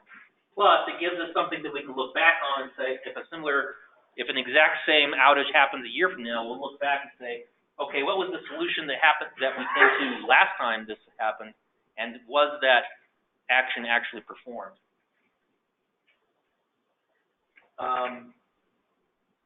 Another example, because we only have 2 of them in here, was an outage that occurred in Gilpin County, and it met the trigger by, again, this one hit several of these triggers. So BES outage with multiple PSAPs. 2 PSAPs were affected, both Gilpin and Blackhawk. Details of the outage unclear from the report. unusual pattern of impact, because there are actually two different cuts over a period of time. So you can see the same kinds of things happen where it's not just one issue that causes it to rise to a level where it's needing a special investigation. So in the past, some of you have been part of other investigations that we've done just informally. This is still an informal investigation. The task force can't require CenturyLink to respond because we're not the commission. The commission can issue audit questions to CenturyLink if it comes down to it, but CenturyLink has agreed to cooperate with us on these to help get answers to these questions when we have these types of outages, because it just helps everybody move forward and helps us figure out a plan for helping to mitigate these issues in the future. But I'm thankful to CenturyLink for agreeing to participate in that process, as well as thankful to the other members of the outage committee. But if you take a look at these, and if you have any suggestions on other types of things that we can ask or talk about in these forums, I encourage that kind of feedback. And if you've been part of other types of investigations that we've looked at, I know, Jim, we came down and talked about an outage in Elizabeth, Colorado, it's about a year ago now. And that actually wasn't in the basic emergency service part of the network, but it was something that was concerning to Elbert County because it affected their citizens. We can still do those because at the request of the 911 authority or PSAP is one of the options for why this would be triggered. But so if you've been a part of those in the past, you might want to take a look at this and see if you think we're capturing the right questions or the right categories of information in these. And anybody, Kimberly or anybody else who's been part of the outage committee and looked through these, do you think it's been an improvement over what we've done in the past? Absolutely. So most of you know that up here in Lambert County, we had a significant outage. We had our floods in 2013, and diversity of the 911 network, outages of 911 services, all critical issues. And so being able to look at an outage, dive into questions, have answers from CenturyLink, statements, commission involvement, it's critical because you're going to need to be able to provide that information back to county commissioners, chiefs, sheriffs. So the communication tool is huge. And so far we've tackled two, but I think it's great, because before with the carriers would report, it would go into a spreadsheet and that was it. We didn't really have a dialogue with the agency impacted. So I like this a lot because it allows us to talk to you about what your experience was during that outage. Well, in your example too, in 2013, that ended up going into a miscellaneous proceeding where the commission did an investigation. So this is kind of an in-between measure, right? Where it's not going to a full commission proceeding, but we're still looking into it and still trying to get answers and get some lessons learned. Anybody else? Yes, sir. I think this is great. I think it's a great idea. I guess my question is, are you going to attempt to put together the causes when you have a database of these in some fashion for one of the more common kinds of things? Yeah, I think once we have maybe about a year's worth of them, it might be worth looking back at the lessons learned and see if we can find some trends or some common themes. But I do think that's a good idea. I think with only two under our belt, it may be too early to try to gather any of that, but I think it's a good idea. Well, and that's on the special investigations. We are collecting, we do have stats on the outages where there wasn't necessarily a special investigation. Rodents are common culprits for the outages. Yeah, so this is that set of charts that I showed you on the outage dashboard. You can already see we can find some common themes here already. For 2019, our biggest cause of outages by a large margin is system failure. So cards failing, having to be replaced, or cards having to be reset is a big cause of the outages we've had so far this year. Followed by unknown, there's 4 of those. Those are ones that are more recent because CenturyLink is still investigating them. We're still waiting on final causes on those. Sometimes they never find out because if it's a piece of equipment that resets itself by the time they get there, they're not able to identify a cause. Only 2 accidental cable cuts this year, which is very unusual, and 1 in the other category. I don't remember what that was. I think it might have been like a technician error or something like that. No wildlife issues? No wildlife issues so far this year. But, you know, it's getting colder, they're burrowing underground. They're starting to dig. Although there used to be a lot more wildlife caused outages than there have been in the last couple of years. I don't know if CenturyLink stopped coating their cables with rodent feed or something. Whatever was making them so tasty before, they're no longer as tasty. So yeah, so you can see some of the other trends too. So this is average duration by year. This is average customer count by year. Average outage impact in customer minutes. This has been a bad year for that. Really, the customer count drives that up. Outage in customer minutes, what we mean there is we take the number of customers affected multiplied by the duration of the outage in minutes. The reason we use that metric is because it's the same one that the FCC uses. They require reporting on any outage of 900,000 user minutes or more. We don't have any sort of threshold like that in Colorado. Any outage over, I want to say 15 minutes has to be reported regardless of how big it is. But it kind of gives us an idea of the customer impact over the course of over a year. So this is, you know, yeah, we've had some bigger outages this year, causing a greater customer impact. And this is the total user minutes by year instead of the average. So it kind of gives you just a snapshot of where we're at.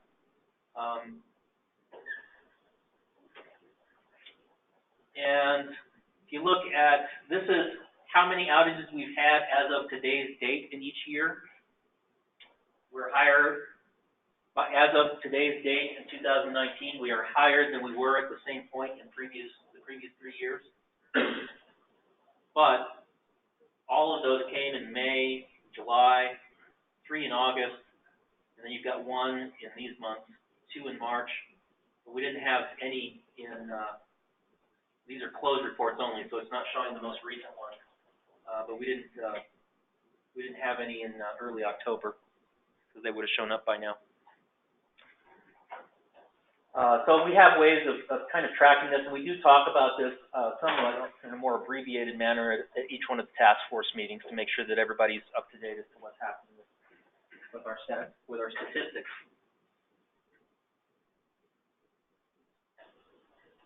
Darryl, on that page before, do you want to show where they can submit an outage if you're aware of it? At the local level, if you are aware from somebody calling you that there's an outage or a carrier calls you, but you're not sure if it's been reported. So if my area is impacted, Wells could be impacted, Boulder could be impacted, you just don't know. So Darryl created an online reporting for us as well. Right, and I'm going to make this a separate web page too. But for now, below this chart section, there's a set of bullet points that says report 911 outage or issue. Use this page if you are a 911 authority or PSAP. So if you click that link, this will take you to a new page that we recently created where it'll show anything that's been self-reported by the 911 call centers. This is not mandatory. We can't require you to report things, but the idea is that if we get enough of the 911 authorities and PSAPs to use this form, it can become a useful tool so that if you start experiencing issues in your area, for instance, like you're having a Verizon outage, that's not even a basic emergency service outage, but you're having a Verizon specific outage or a Comcast specific outage, just as examples, you could put it in here and then you could see if other counties around you are having the same issue or if it's just you, because that'll help potentially troubleshoot the problem. So all of the information that's added gets put in on each line. But if you want to report something new, you've got the button up here at the top that says report a new issue. You click that, and it'll take you to a form. Just ask for your email address, which public safety answering points are affected, And yes, that's a long list. We went to a checkbox, so if you are actually responding for more than one 911 authority, like Larimer County has 5, or not 911, more than one PSAP, Larimer County has 5 PSAPs, they could check whichever ones that are affected. It asks if the PSAP is on the ESInet. Right now, the answer is going to be no for everybody, but as we migrate, that might become important information to collect. Whether this issue is active or resolved, but there's also a suspected item. So maybe you've been told by several callers that they had trouble getting through, and you're not sure if you've got a problem yet, but maybe you want to just put it in there while you're investigating. You can do that. Type of issue being experienced: full 911 outage at the PSAP, no incoming 911 calls, or alley outage, 911 calls are received but no location information. Quality of service, static on the line, low volume, dropped calls. Partial customer outage, 911 service at the PSAP is functioning, but some citizens are unable to call 911. That would probably be more like a originating service provider outage, like Verizon or Comcast, like I mentioned. CPE, or internal equipment or network, equipment within the local network or PSAP causing an issue. And then there's an other, because we're not going to think of everything in this form. So if you're having any other type of issue, there's a free form response that you can put in there as well. It's a free form description of the issue. We ask for your name and your phone number. These are not required fields, but it'll help if somebody else wants to try to contact you to get more information. Geographic area affected, carrier or carriers that are affected, any ticket numbers you've gotten from the carriers, issue start and end time, and if it's still ongoing, you can leave the end time blank. Estimated time of repair if you've received one from the carriers. Any contingency activities you're doing, notifications from carriers. And we put a tip in here that you can actually, if you get a notification by email from a carrier, you can just copy and paste that right into this form. And then any comments you want to add. And most of these are not required questions. The only two that are required are your email address, so we know where it came from, and which public safety answering points are affected. The ESInet question, the issue status, and the type of issue being experienced. All of the other questions are optional.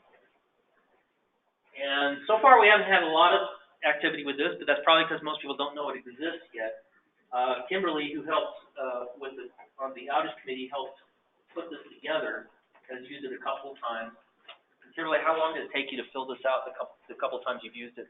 Just a minute and a half, because you're really doing a lot of copy paste, so it's very simple to tab through and then insert that information. So super fast. The idea with this is really, we're never going to get reliable statistics out of this because it is voluntary, so we're not going to get 100% participation. The idea with this is that if you're experiencing a problem in your area, you can look and see if any of your neighbors are already experiencing the same problem, which might help you know the best way to respond to that issue or to mitigate it. Any questions on the self-reporting form? Now I have too many links open. Did you want to close the outage document? Yeah. Daryl, I have a question. Yes, sir. So you answered part of my question that I asked a few moments ago about when the provider sends the staff a notification, initial notification of an outage or whatever. Is there any expectation for you that we're doing anything other than just reform? Like, you want to know about those, I'm assuming. So is this form the only communication that you expect from us at the PSAP level? Yeah, so the commission has never, we don't have authority over PSAPs, so we've never required PSAPs to notify us. And we are statutorily restricted from requiring notification from the carriers directly either, unless it's a basic emergency service outage. So really, unless you use this form, there's not really any other way to let other people know about it. Sometimes I do get emails from people saying, here's an outage notification I got from Verizon, and I like that, I appreciate it, but since I don't get it consistently, there's not really a lot I can do about it. I just want to make sure, since we have a larger audience, what your expectations are. Yeah. So this form would be the best thing, not because it gives the information to me, but because it puts it in a place where other people can see it and potentially benefit from it. Anyone else?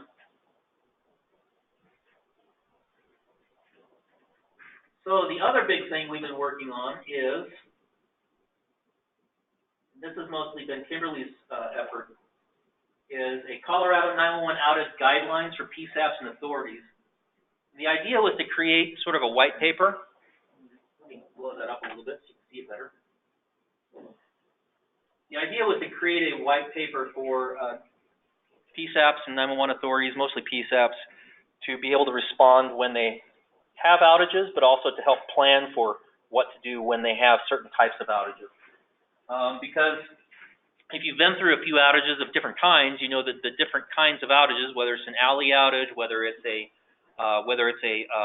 local, like a remote central office that's not connected to the PSAP directly, that kind of outage is responded to completely different than if it's the central office that serves the PSAP itself.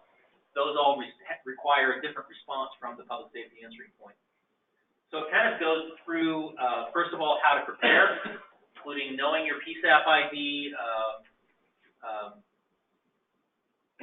knowing what your PSAP profile is, your conditional routing, and here I am describing it when Kimberly actually did most of the writing on this. Kimberly, you want to go through this, or?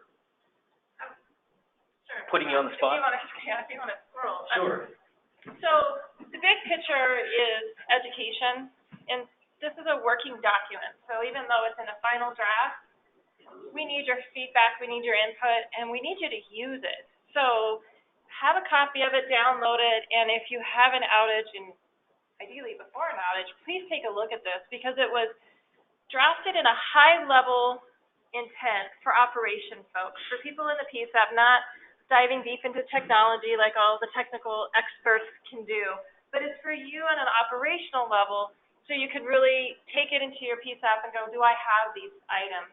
From an outage perspective, we have found that some agencies haven't completed the different conditional routing phone numbers and filed those with CenturyLink. Annually, you're required to do that, and they haven't done that. So it's just kind of trying to walk through some of those responsibilities like we've talked about before. Who's in your profile? Is the address correct in the profile? Is the contact information the same in the profile? And then what we did is we built a simple, not technical, just I didn't want any clouds, I just wanted bubbles. So a no cloud diagram of an outage and how can that, and what will that outage look like. So just for example, if you have an outage that is isolating that community, is isolating an area, you have options. You have options to deploy what we call the barnyard, the colts or the cows for your temporary wireless infrastructure. You have an option to do a condition 4 routing for your landline that's local to CenturyLink, and that could go to the fire station, to your PSAP if you have a dedicated phone line.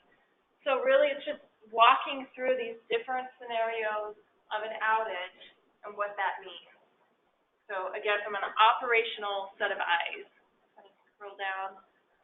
Just tried to, again, make it very simple, high level, no clouds, and just common language that we can all use to try and get educated about all the different ways an outage can impact your community.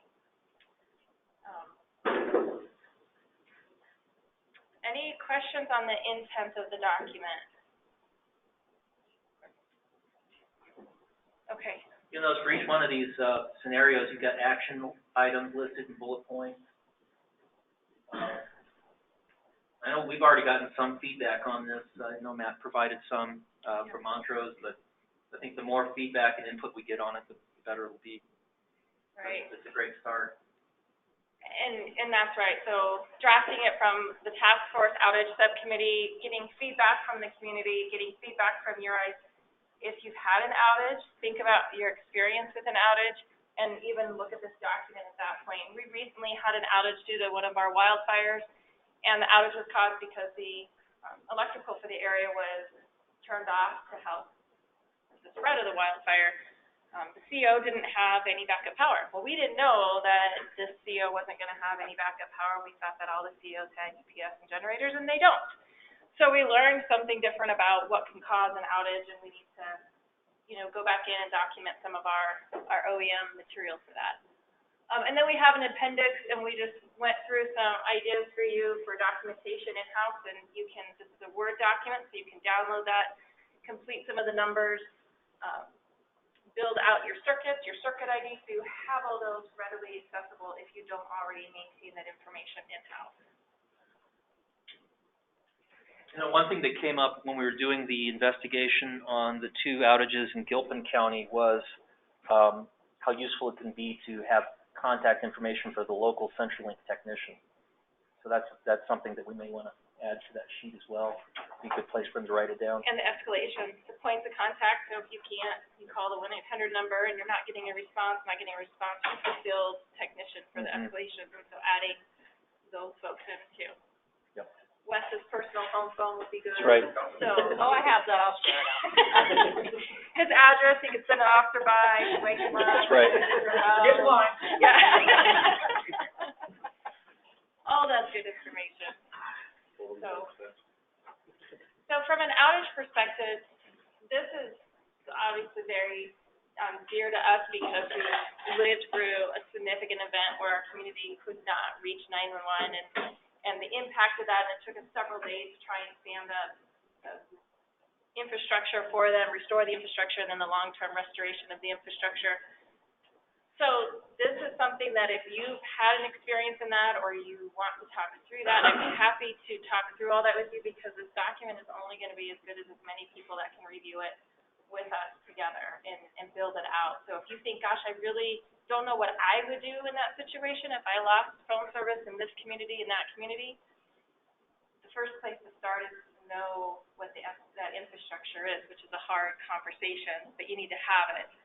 CenturyLink is willing to sit with you if you sign an NDA, and they will go through and show you the routing of the path your calls take to get to your demarcation.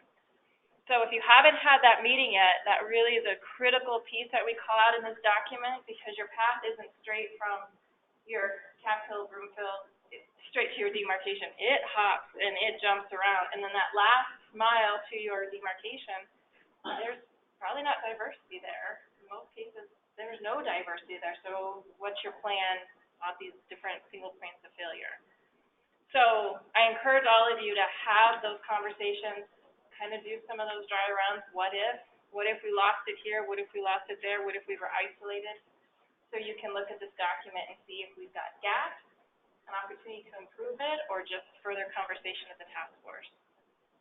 So any comments, questions about outages? Our outage committee is actually working a lot, which is fun. Does the document talk about the CenturyLink conditional routing for 50 cent outages? Yeah, it's one of those documents before an outage that I called out that, and it's actually an online process. It used to be a form that they would email over, you would fill it out, and now it's just a portal. You get in and you assign your different routing numbers. You don't want to just sign off on it. You want to actually call the numbers and make sure that someone knows to answer it and that where it's going to go. One thing I wanted to point out, I thought about leaving the people with the impression that of this many system failures over the course of the year. One of the reasons why there's been an increase in 911 outages this year has been due to alley outages. We've had a lot more alley outages than we have in previous years, mainly due to equipment at the PSAP or close to the PSAP failing. With the ESInet, that alley transmission will be going over the same network as the voice path. So my hope is that we will see a sharp reduction in these as PSAP start to migrate over to the ESInet. So I don't want to leave people with the impression that this is what we can expect when we see the ESInet as a continuation of this. It's going to be up to CenturyLink and Intrado to provide the service. But because a lot of these system failure outages are actually due to alley outages, I think a lot of these will go away. Does that sound right to you guys? Yes. Okay. Any other questions about outages or the outage committee? Okay, great. Well, then we'll take a quick break so we can transition into legislation. And the intent of this next section is to Jackie Chair pairs up a subcommittee for the task force, and the subcommittee for the task force has drafted 911 legislation. They have one bill sponsor so far, so going through this, this is important because there's so many fundamental changes in this legislation, draft legislation, that it impacts you, and so we appreciate it if you stay and listen and think about the concepts that are being presented. But we'll take about a 10-minute break, grab some cookies and brownies, because if you don't, we're gonna send them up to dispatch. So grab some snacks, and then we'll regroup in 10 minutes. Jackie, if you need to log into anything or pull anything up. I was just hoping we could pull up the.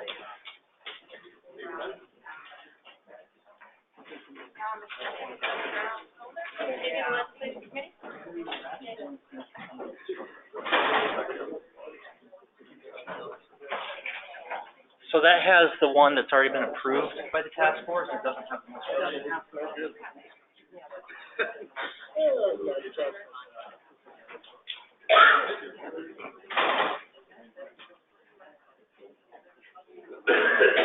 Those are just the ones that already been approved by the task force. You may need to log in as you. I think I'm logged in.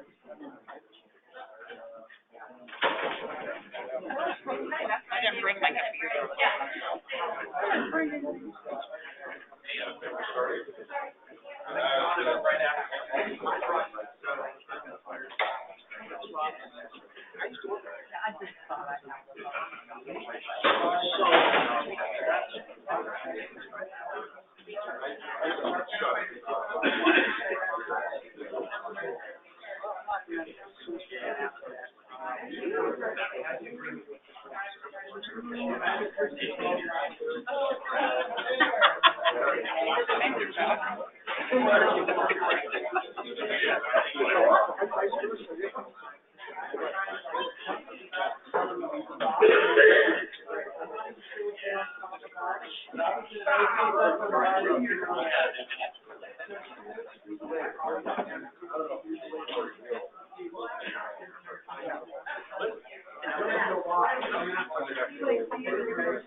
I'm going sailing. I'm going anywhere, I don't care. I'm not around.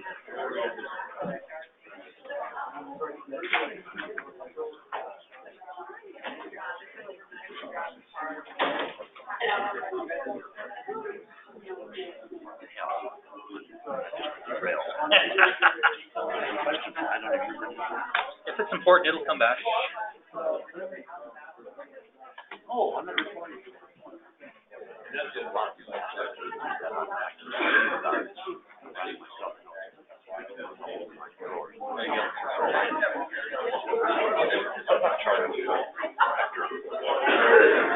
Yeah. Right. So that form can really be used for any kind of issue you're having, even if it's in the pickup itself. No reason I know charter was.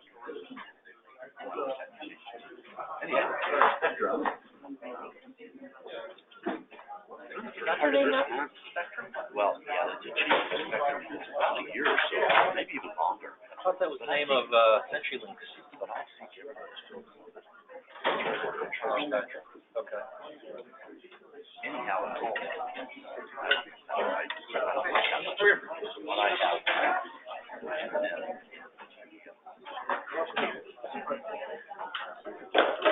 I got some more.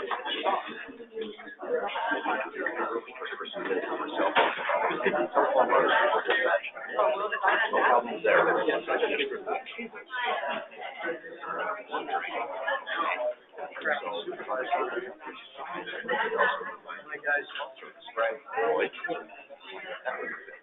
but to my knowledge, we don't.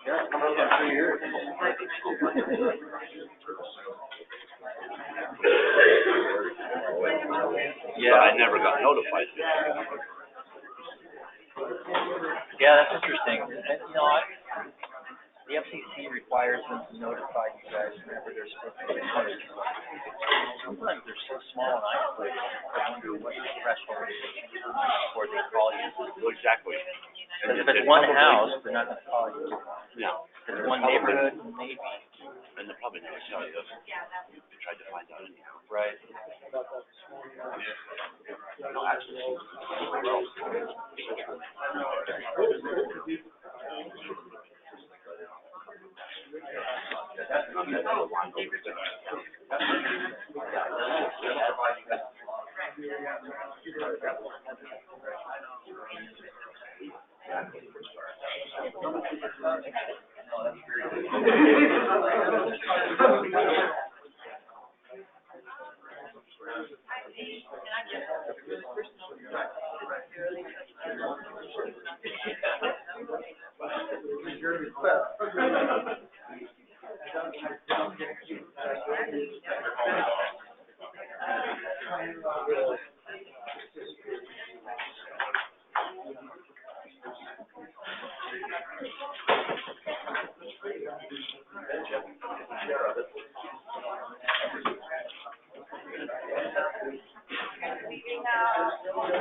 All right, so we're gonna get started in just a minute. We did put flag out on the table there, and this is our public education book, and this is our stress ball. So hopefully you haven't had to use it too much today. At this part of the day, I'm just gonna ask you not to throw it. So earlier, you see, I didn't have that clause because I was kind of hoping you were gonna chuck it at CenturyLink, but it went well. So it went well, and we didn't have to throw them. But now during the legislation piece, I'm just gonna ask you not to throw them if you're stressed about it. And after this session, if you decide you don't want to work at 911 anymore, Loveland Police is hiring. Brochures up here. All right, Jackie, it's all you. First off, I want to thank Entrado for lunch. Yes, yummy, thank you. Yep. Kimberly for hosting, and everyone who has spent time on the legislative committee the last 18 months? Roughly, yeah. Roughly 18 months. The last 15 years, right. We started this process because the legislation, the last big legislative changes happened in 1990 when the cap of 70 cents for your surcharge was set. And so our first talks, of course, started right there at, it's been, I can't calculate that many years. Anyway, it's 29. Oh, I should. My daughter's 29. It's been 29 years since we've had a change in that 70-cent cap. And so that's where we started. And then as we got to talking as a committee, we got to talking about all the outdated language.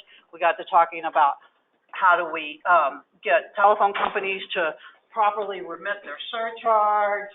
How do we do all these things that were very vague in the language.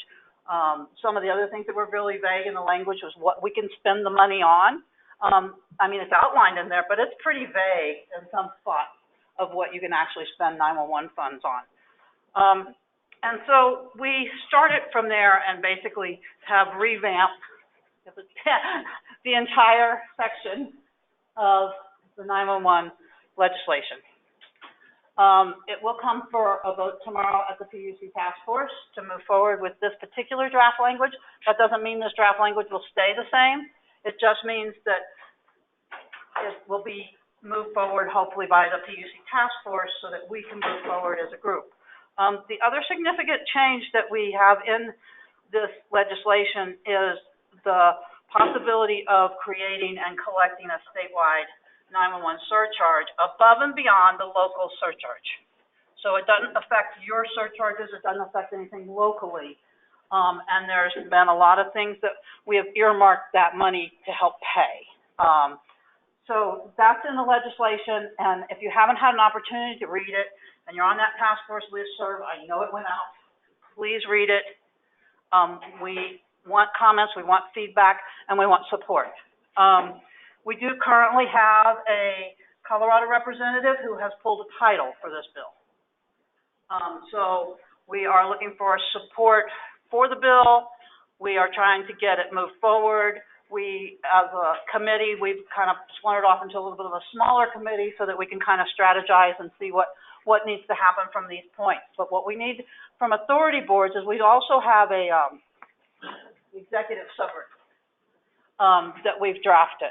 And the executive summary basically states what our purpose is, why we need it changed, what we need, those kind of things. And so we're encouraging everyone's support on a local level to reach out to their commissioners, their fire chiefs, their police chiefs, their sheriffs, their representatives, state senators, state and local representatives. This is Colorado local senators and representatives, to garner support for this bill.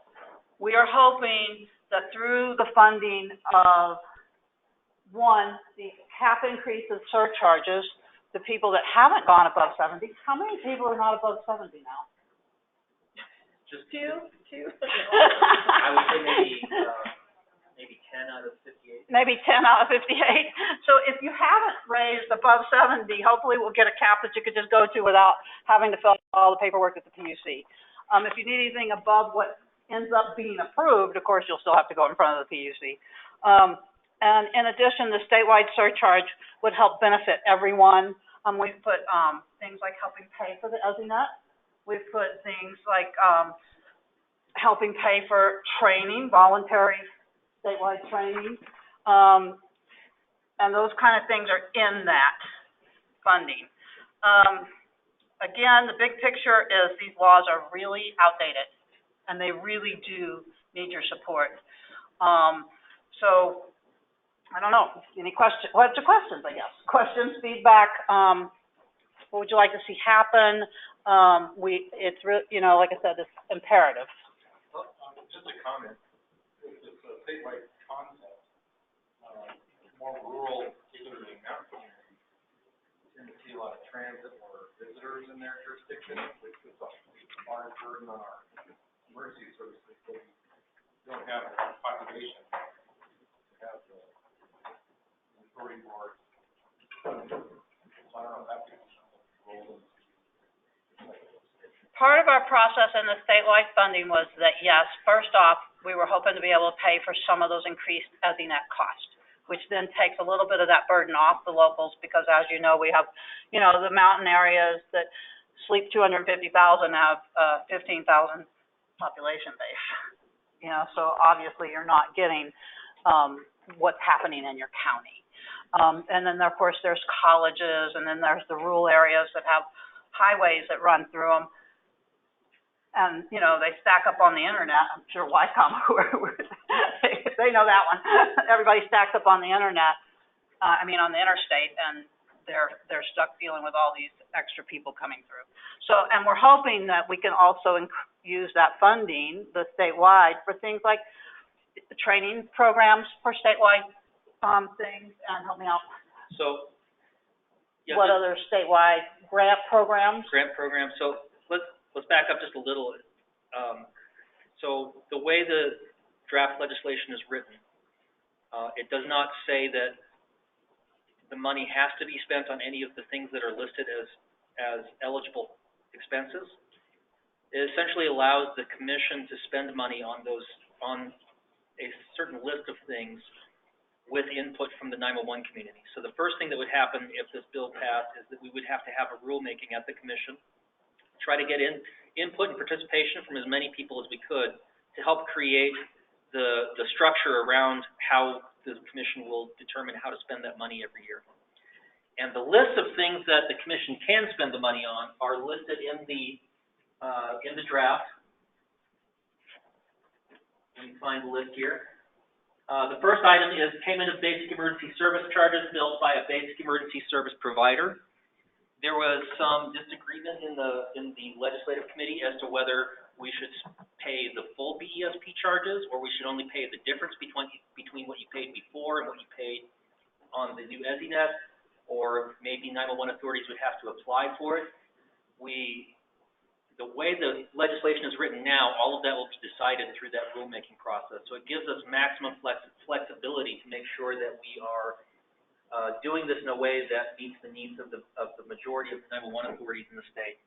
So that's one item, and that, frankly, I think that's the most important, simply because there are some 911 authorities that are seeing over 1,000% increase in their BESP charges, especially in the rural areas, because they were paying based on alley records before. Now they're paying based on concurrent sessions, and there's a minimum of 2 concurrent sessions per 911 center, which means a big increase in their costs. The second item, costs to improve 911 network diversity, redundancy, and resiliency. For about 9 months now, there's been a 911 diversity working group meeting looking at areas of the state that do not have sufficient 911 network diversity and trying to figure out how can we pay for improving that 911 diversity. And again, that's mostly in the rural, more remote areas of the state that are being affected by that lack of 911 diversity, so they're more vulnerable to outages. The problem is that there is a significant price tag associated with that, and the only way that we have to pay for it right now is to increase your tariff rate even more to help pay for it. Because we can't make CenturyLink increase 911 network diversity at their own cost because it's a cost-based tariff. So we have to come up with a way to pay for it. This would allow us to pay for it without dipping into your local funds or making you pay for a higher tariff rate. The third thing would be a voluntary statewide 911 training program. I want to emphasize the word voluntary. There's a lot of people that aren't comfortable with the idea of a mandatory 911 training program in Colorado. But Colorado is one of only about a dozen states left that don't have any statewide training program at all. So starting with a voluntary training program and making it so that it's fully funded through this statewide 911 fund, so that it doesn't become an unfunded mandate on you, is the goal here. To make sure that we're making sure that every 911 center in the state can have the same floor of training standards. Funding of the Colorado 911 Resource Center or a similar program or nonprofit. Right now, the Colorado 911 Resource Center is scheduled to run out of money in 2021. There are a number of 911 authorities who have expressed their appreciation of the Resource Center and wanting it to continue operating. This would allow the commission to either fund the Resource Center or to fund a similar program or service to provide that sort of support for 911 authorities. Funding 911 surcharge audits conducted by or on behalf of the Commission of Service Suppliers. Right now, 911 surcharge remittance is more or less on the honor system because the statute gives you, the local 911 authority, the authority to audit carriers, but let's be honest, you're not going to audit AT&T. Probably not going to happen unless you're one of the 5 or 6 biggest 911 authorities in the state. Giving the commission the ability to audit carriers and giving us the funding to do it will allow audits to finally happen in Colorado when there's any sort of suspicion that maybe funds are not being remitted properly. And I'd like to add to that point there, because this one's big. Basically, line counts, as you see your remittance come in, have not increased, even though our population we know is increasing in Colorado. And if there's anyone who's willing or has statistical line counts over the last 5 years, if you would get that to me, that's one of the things that the representative actually asked for, was those statistics so that we could say, okay, our line counts are either staying steady, they're going down, but our population is increasing by this much, because we've seen that throughout the state. And it's another reason to have this audit paid for, because currently, the current procedure, if you want to do an audit, your authority board has to pay for that. And there's no guarantee, and you go to the company and say, okay, can I have an audit? And they say, yeah, it'll cost you this much money. And they're auditing themselves. Right. Thank you. Necessary administrative costs for the administration of the state 911 fund at the PUC. That one doesn't affect you guys, but it's an important one for getting the bill passed because it would make the bill budget neutral to the state. Essentially, the cost of running the program will come out of the funds that we're collecting but it's capped at 2%, so it'll be a very small amount that we're receiving at the PUC to run the program. And then it says if funds remain available, there's another list of items. Funding a public education program regarding the use of 911 services. Right now, it's up to each of you to run your own public education program. Some of you do it, some of you don't. Some of you spend a lot of money and time on it, and some of you just don't have the money and time to do it. Beautiful, by the way. So we don't have any consistency across the state as to what the public is hearing about how to use 911, when text to 911 might be available and when it might not be available, when you should use text to 911 if it is available. We don't have any of that information out there, so this would allow us to do that. A 911 grant program to provide financial assistance to governing bodies based on need, with particular attention to small and rural governing bodies. All uses of grant funds must be consistent with the uses described in basically the normal list of what you can spend 911 surcharge funds on. So that gets at what you were talking about, sir, with the wanting to make sure that we're providing assistance to those small and rural 911 authorities or PSAPs, particularly those that are impacted by tourism or even just pass-through populations. People like Jackie mentioned, the counties that don't have big population, but they've got an interstate running through them, so they get a higher call volume that you would expect for that population level. Other hosted systems or services of benefit to governing bodies or PSAPs statewide. So one of the things that I would like the 911 or the ESInet users group to consider once we get enough of the PSAPs migrated to the new ESInet, that we can start thinking about, okay, what do we do next? One of the things I would like us to consider is the possibility of providing text to 911 over that ESInet, because we could, through one bill, pay for distribution of text to 911 to every PSAP in the state that wants it over the ESInet without them having to put in their own MLPS connection or make separate arrangements with Comtech TCS for the web-based solution, that sort of thing. But in order to do that, we would either have to raise your local tariff, which you're paying now and has already just gone up for the ESInet, or we could pay for it through the state fund, so that it doesn't cost anything to you, but we still provide the service. Another example of that would be if we ever want to implement geospatial routing in Colorado, which is part of Next Generation 911, we're going to have a statewide GIS platform for collecting and organizing GIS data from all of your local counties in order to create that statewide GIS data set for that geospatial routing. That cost shouldn't come to you if we have a way to pay for it at the state level. And then finally, providing matching funds for federal grant programs. The grant program that we're using to pay for the non-recurring charges and the project management fees that I talked about earlier, the matching funds for that are coming from a fund that the commission had set aside years and years ago. Didn't know what they were going to spend it on, but they said, we're going to keep this in the bank and use it when we come up with a project that is worthy of spending this money. And they decided that they're going to spend the vast majority of that money on this grant program to cover the matching, so that you don't have to. That's 40% of the cost, which comes about $1.6 million. Once that money's spent, it's gone though. We don't have another fund sitting in a cookie jar somewhere for the next federal 911 program or federal 911 grant program. So if there is another 911 grant program in the future, we're going to need to come up with a way to pay those matching funds so that it doesn't impact you directly. And this would allow us to do that. So that's the whole list. The commission would not be allowed to spend it on anything that's not in that list. There's no other things as deemed appropriate. It has to be in that list. And that was done on purpose because we wanted to keep the use of the funds fairly narrow. I know it sounds like a long list, but most of these things are things that are directly related to delivery of 911 calls to your centers, either by paying the PDSP charges or they're directly related to making the service better for the public, like the public education program.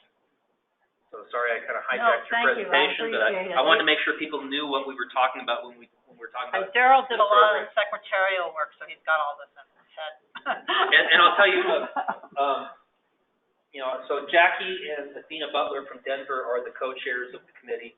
I helped facilitate the meetings, but they led the meetings, and I can tell you that over the course of it, I don't think there is any participant that got 100% of what they wanted in the draft language.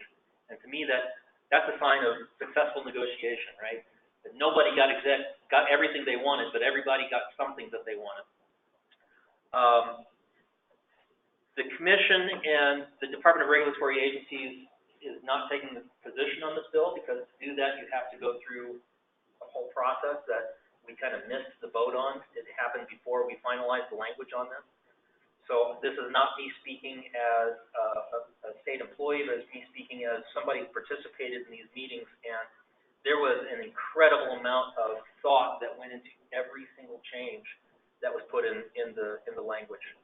And it was all done with the goal of making things better for every 911 authority in the state, not just the front range, not just the rural areas, but for everybody.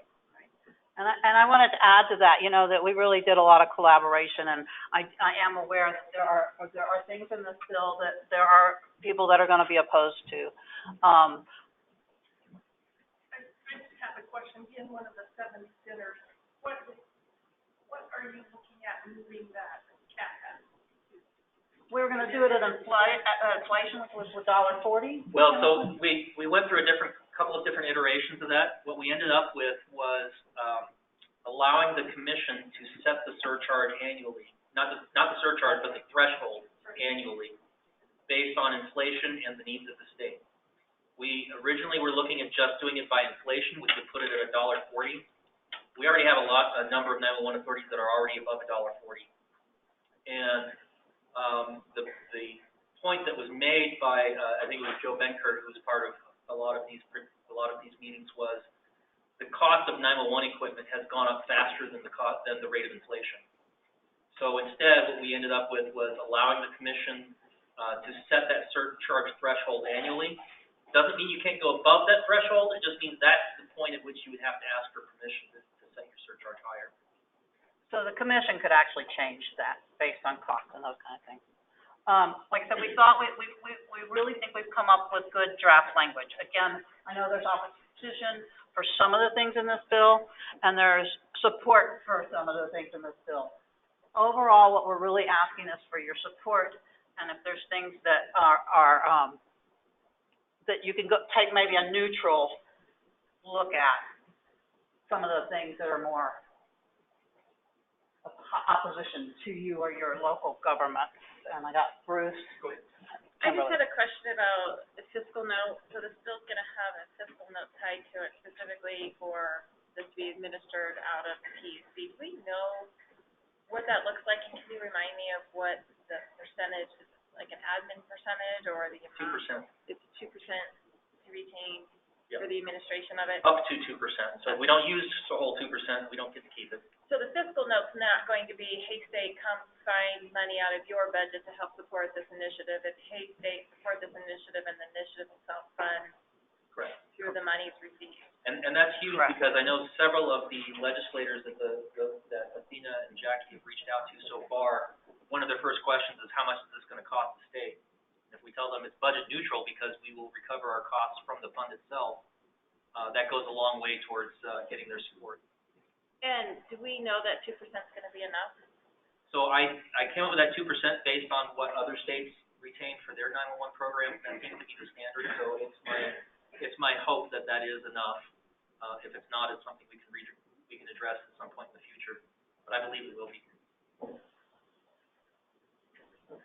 Since there was significant change to paragraph 104A, can we kind of walk through that so everybody has an understanding of those changes? Sure.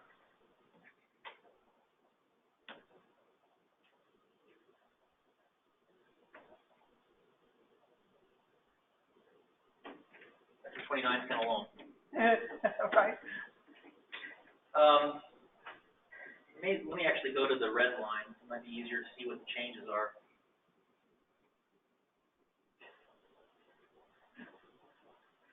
Yeah, because that was on one of the very last. You guys are chuckling at how much red line there is. There's a lot of work that went into this. We really worked hard. There was a lot of give and take. And just so you know, CenturyLink was involved in these negotiations as well. I mean, so we do have some vendor, not necessarily, I wouldn't say support, but they were involved and helped us with some language. And so they supported us in that manner, that they helped with language. Yes, and we really appreciate the opportunity to be involved. I'm sorry? Yes, and we very much appreciate the opportunity to have been involved. Thank you Thank you, guys, Tim. certainly, for your participation. Yeah, and I think we ended up with, what's good legislation. I think you've described well that it's not perfect for everybody, but, it certainly wasn't for lack of trying. This is true. And CenturyLink gave some too as well. We were talking about the immunity section. They wanted some different language there that they ended up giving, compromising on. So we appreciate everybody who compromised on some of their key issues, because otherwise we wouldn't have been able to get to an end point. So section 104 is the section of current statutes that lists the things you can spend 911 surcharge funds on. We made some significant changes to that section, but it's mainly clarification. It doesn't really change what you're going to be allowed to spend surcharge funds on. It just clarifies what is already included in there. So costs associated with the lease or purchase, installation, engineering, programming, maintenance, monitoring, security, planning and oversight of equipment, facilities, hardware, software, and databases used to receive and dispatch 911 calls. That's a long list.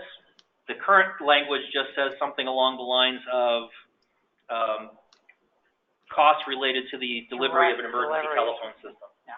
So it's much shorter. This actually spells out a number of things. So if there's any question in the future, does that include security, for instance? Yes, it does, because it's actually spelled out in the statute.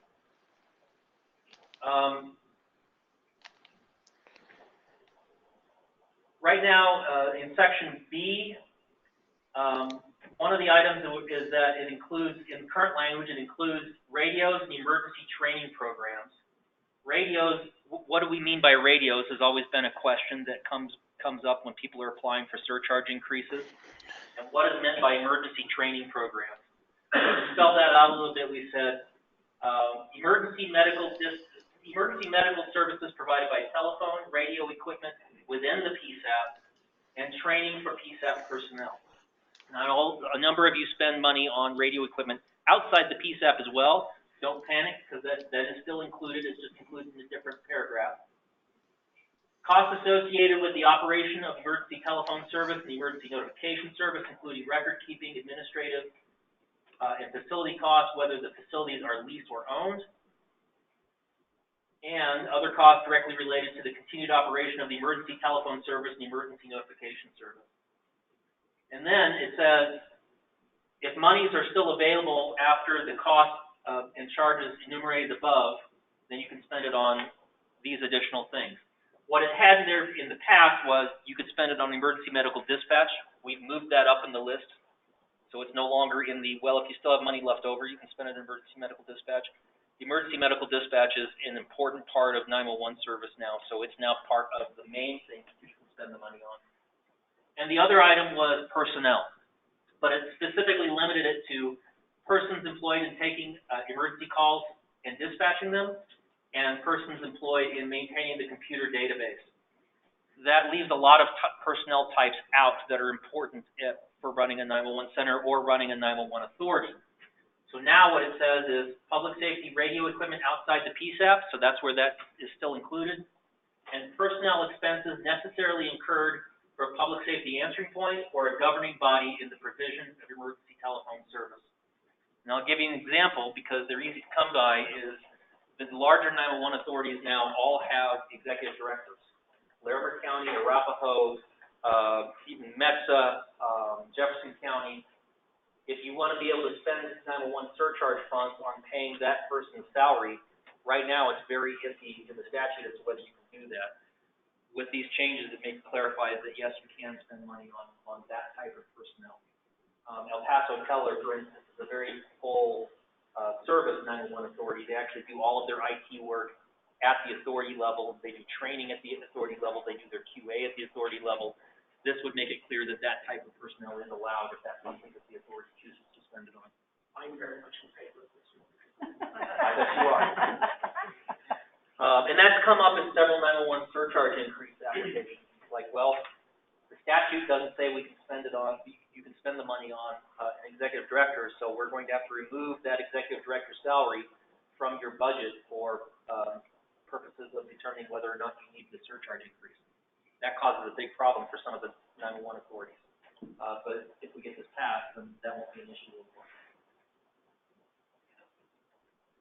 That Thank you. Yeah, I just thought it would be good, since that is an important section, I thought it'd be good. Yeah. And we did tweak a lot of it. So, like I said, I would encourage you guys to read it. I know it's, like sleepy time reading, but. And you know, when I mentioned earlier that nobody got 100% of what they want, I'm not crazy about spending 911 funds on radios. I'll just admit that. There's very few states that allow that, simply because radios are extremely expensive. If you spend your 911 surcharge funds on radios, you don't have money for 911 equipment in the PSAP. So I wasn't crazy about keeping radios in there, but in the spirit of compromise, that's why that's still in there, because we know that there are a number of 911 authorities that actually rely on that for paying for radios. Yes, sir. Well, Darrell, is it my understanding that the EUC commission would be overseeing the distribution of these additional funds? The additional funds, yes. That's correct. Although the statute requires that the commission develop a process for ensuring input from the local 911 authorities. So the way I foresee it happening is through a rulemaking, in which we actually open it up and say, 911 authorities, tell us what you want us to spend the money on. And that's how the commission would determine its budget. And some of those conversations, we did talk about, the big concern about states that have money that gets rated because it's sitting there. And we talked a lot about that. And the PUC currently has another fund that they oversee. It's the high cost fund, as well as the telecommunications relay service. Telecommunications relay service that they oversee, and those funds have not been rated, correct? Correct. And so, we kind of want to fashion ours after those funds so that they are earmarked for specific things and it doesn't ever bleed over into the general fund in the state.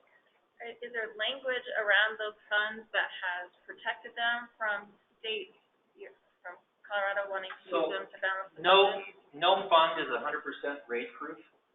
But the way those funds have been protected is they are actually outside of the state treasury. They are held by a private company that essentially the commission has hired to serve as the executor of those funds. That exists for the TRS program, but I think that's how the high cost fund is also managed. So that's probably how we would do this as well, to hire a company. The one we use for TRS is a company called Solix. And that's exactly what they do, is they collect 911, or they collect TRS funds from the carriers and then spend it when we tell them to spend it on certain things. Thank you, Chad. Yes, Darrell, that is correct. That's how the high cost fund works. It's not tax money and it's not kept in the revenue accounts of the state. It's kept at the commission. And so that parallel language is in this draft to kind of treat it the same way. I'm trying to find the section. And Mike, did you have something further? I did. I was just wondering what the thought of the equity for 911 authorities throughout the state, being that the legislation clearly talks about the rural PSAP. What's the equity for some metropolitan agencies or authorities that historically throughout the state history we have seen the Front Range pay for the outside? Has there been talks about that equality in regards to that? Because basically you're saying the rural areas is really where the focus is going to be. Where's the equity in that for larger PSAPs and authorities, especially in Front Range? Right, and the equity, we definitely talked about that, and that's why we wanted to include some of the ESInet costs into that, so that the larger authority boards are also getting funding out of that fund. So that it's not just for the rural, we're hoping to, with the rules that would become to make it, that we're hoping that it's going to be very equitable, because we did have a lot of conversation around that topic. I believe it was only the grant funded piece that had a special emphasis on small rural. The rest across the board. But it doesn't restrict just that it only goes to rural, like if Denver applies, they may be able to get a grant as well. Based on need, if they Right. show the need. So we, And the commission is the one determining that need, so deciding that need? the first thing that will happen, like I said, is going to be a rulemaking. And it'll be through those rules that help create the guidelines on what the determinations are. What will determine need will be written out in the rules. I would not be supportive of anything that puts it all into a subjective approach that the commission decides completely. We need some guidelines from the 911 community as to how you want the money spent. That includes telling us what constitutes need, what constitutes a rural or small 911 authority that might need additional funding. We don't know yet if it's going to be like a subsidy. If you're below a certain amount, you get an extra, we'll just send you a check once a year to help offset your costs, or if you're going to have to apply for it based on your current needs. That will all be determined through that rulemaking process. And the reason we did that was to give us the most flexibility. If we write it into the statute, we're stuck with it. And if it turns out that we didn't do it right, that we didn't get that balance between urban and rural correct, we're stuck with it until we change the statute again. If we do it, if we allow it to be set in rules, it's easier to change down the road. So that rulemaking process, it will be imperative that the authorities statewide are part of that process. And, we had a chat question about the 911 surcharge increases in many counties throughout Colorado, with a percentage that the providers keep increased from the 2%. And no, we did not increase that 2%. Right. No, those stay the same. We did not, and the other thing we did was we tried to bring prepaid into parity with, what the surcharges are now. And so there's some prepaid changes language as well. So no, we did not increase what the carrier's percent is. Even keeping it at 2% was one of those compromises. Yes, it was. Yeah, there were a number of participants who wanted to try to lower that percentage. Yep. And Mr. Goodwin, who's on the line, is probably happy that that compromise was made and kept the same. A statewide surcharge is still a surcharge, so not subject to take. Right? That's correct. That's correct. That's our interpretation. Yes. Yep.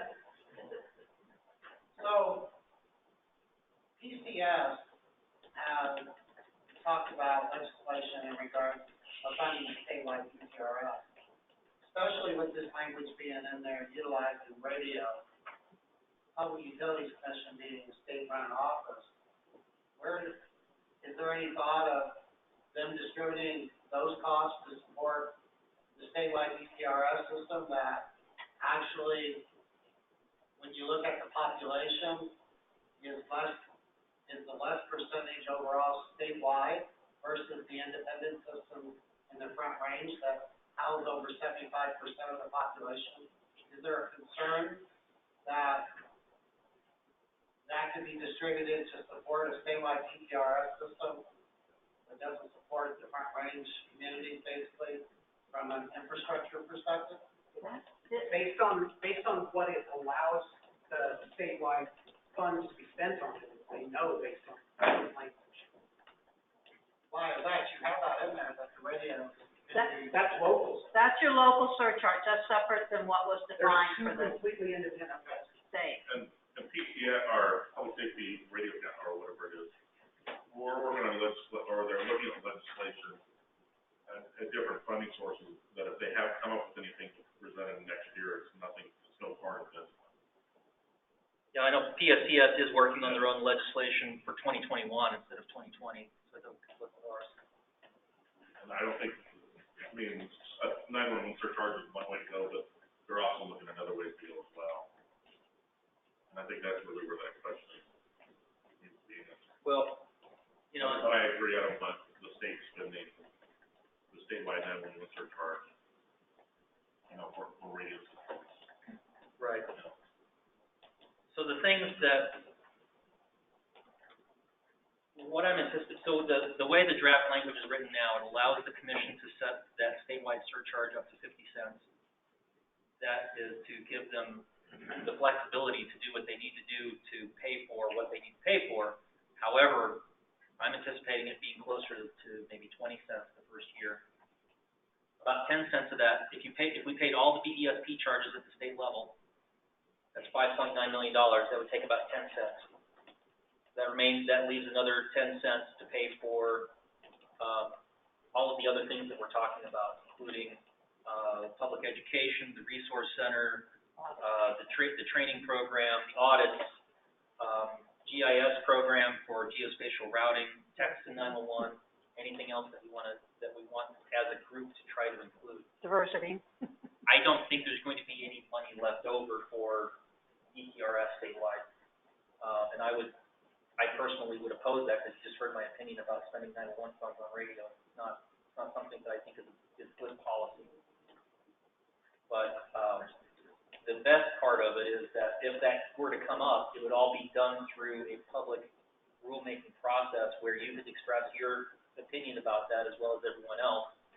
And I'm sure that most everybody in this room, yeah, you want your radios funded, but if it comes down to a decision between radios and 911 equipment is probably going to come first, because we're talking about 911 funds.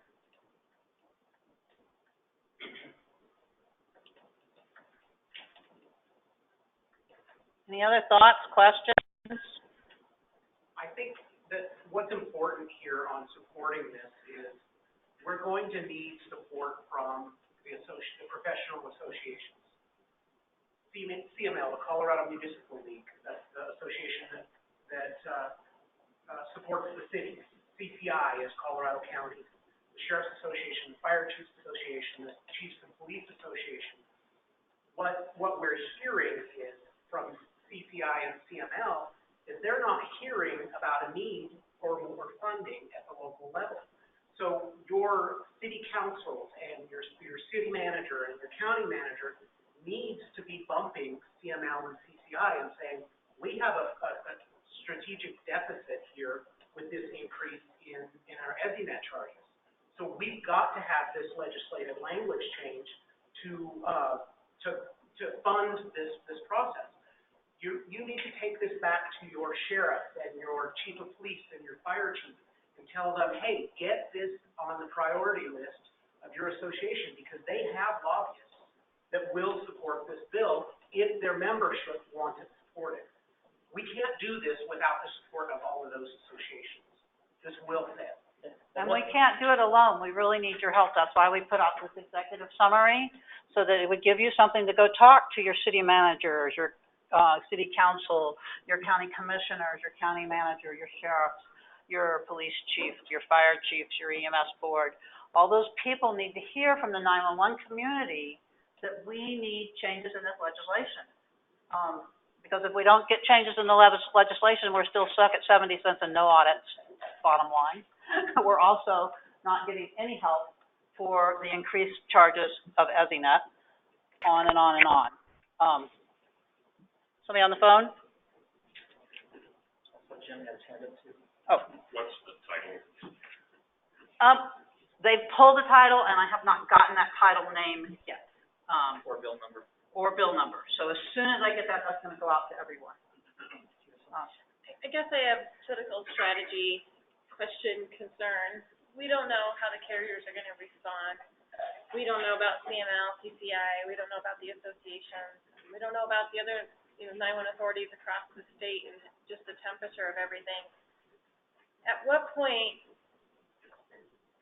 and this is probably more of a decision for our sponsor of this bill, which we only have one right now, we don't have two, we don't have anybody on the Senate side, but I see a real risk of going forward with the bill without solid support, damaging our ability next year to pursue a bill again. So it's just kind of a strategic piece that I'm struggling with as it relates to how much opposition is this bill going to get against 911 in general. I think that there's going to be opposition from the carriers. We know that. CPIA. Thank you. CPIA is the Wireless Carrier Association, and they really do kind of come in with big guns. We do know we're meeting with AARP. We did have a meeting with the president of the Sheriff's Association, and that meeting went pretty positively. He seemed pretty on board, and he was going to talk to his Sheriff's Association. So again, if you're talking to your sheriffs and they're hearing it from more than one place, we are working strategy on trying to get CCI, CML, the EMS, the fire chiefs, the police chiefs. So we're working on those associations from a strategy point of view. It's kind of, I feel like I'm walking a tightrope. I've not done this politically. I do have another meeting with our legislative representative December 3rd. So I feel like I'm kind of on this really tight tightrope. And so I'm thinking that if we do have people in our 911 centers going up to their cities and counties, that we might get a little more push and a little more movement. We do have 2 more meetings set up with 2 more representatives, and I'm working on a 3rd. And we did meet with 3 senators, and then sent them our draft language, because that was one of the big things. Their ask was they wanted to see the draft language before they could either say yay, nay, or indifferent. Yes, we know we're going to have carrier opposition. And I'm not really sure what that's going to look like. I know the prepaid language that we put in here. I remember Kimberly working so hard on that prepaid legislation, and I remember how hard that was to get that passed. So I know that's going to be an uphill climb. So that's kind of our strategy right now, and we have a separate strategy committee, separate from the larger legislative committee, so that it's smaller, so that we can get some boots on the ground. And if we're getting boots on the ground in your area, you will get an email from us, and it will say, please come to represent with us, because your representatives like to see your local people. And so, like I said, if we're hitting up any of your local people, you will get an email from us asking you to please help us and move forward that way. I hope that helps answer some of your questions. And the thing that Yeah, of course, it's now my time to say, or every time we have this meeting, I say, well, we are not the carriers. We are CenturyLink. The views of carriers may not be us. So. Yeah, and it's just based on how carriers have reacted to surcharge increases in other states. That's why we think they will probably. Yeah, I think you're right, but yeah, just I think every carrier is going to be a little bit different. Obviously, we come at this from a different perspective and in a different role than some of the other folks, because we're partnering with you to provide these services and solve for 911, and we appreciate that. That's why we appreciate being a part of the process to draft legislation. So we're a little different. And we appreciate that too. One thing I've been trying to stress to people is, like we said right at the beginning of this meeting today, the tariff process is over. The tariff process is already done. The triple R period is over. So we know that cost increases are coming. And those have to be paid for. They're either going to be paid for out of your local surcharge, or we're going to come up with a way to pay for it at the state level. Right now, until recently, I'm going to put some people on the spot. Aspen Pitkin was the highest surcharge in the state at $2. Well, you don't have that crown anymore. We now have someone at $2.76. That's not approved. It is grand. And that's before the new ESInet charges go into effect. That's based on today's. What's that? That's based on what they're doing today. That's based on what they're doing today, and they're also planning for the cost, the ESInet cost. But my point is that once those ESInet costs hit, a lot of 911 authorities that hadn't thought about increasing their surcharge for a while are probably going to start thinking about it. And my fear is that if we do not get this passed, that's going to force you guys to raise your local surcharges higher than you would otherwise, which is going to force the legislators to look at our local surcharge is a good idea. Because there are a lot of states that don't have local surcharges. They have a statewide surcharge, and they distribute the funds to the local level that way. That is not the Colorado. That is not the way that Colorado has ever done it. And I know that's not the way you guys want to do it. You want to keep your local surcharges. So I see the statewide surcharge as a way of protecting your local surcharges, as ironic as that sounds. Because otherwise, you're going to have to raise your surcharges to $3.50, $4, and that's going to set off a lot of alarms over the legislature. Well, for some counties, Baca County, for instance, has such a small population And they're going from paying about $75 a month for their 911 service to $1,500. Their surcharge increase was absolutely astronomical to be able to cover it with what they collect in surcharges. Right. In addition to that, like I mentioned, there are other things that we don't have any way of paying for right now, like 911 network diversity improvements. We don't have any way of paying for a statewide GIS program, which is essential for next generation 911. So unless we pass this, we're going to have a real bottleneck in our movement towards next gen 911.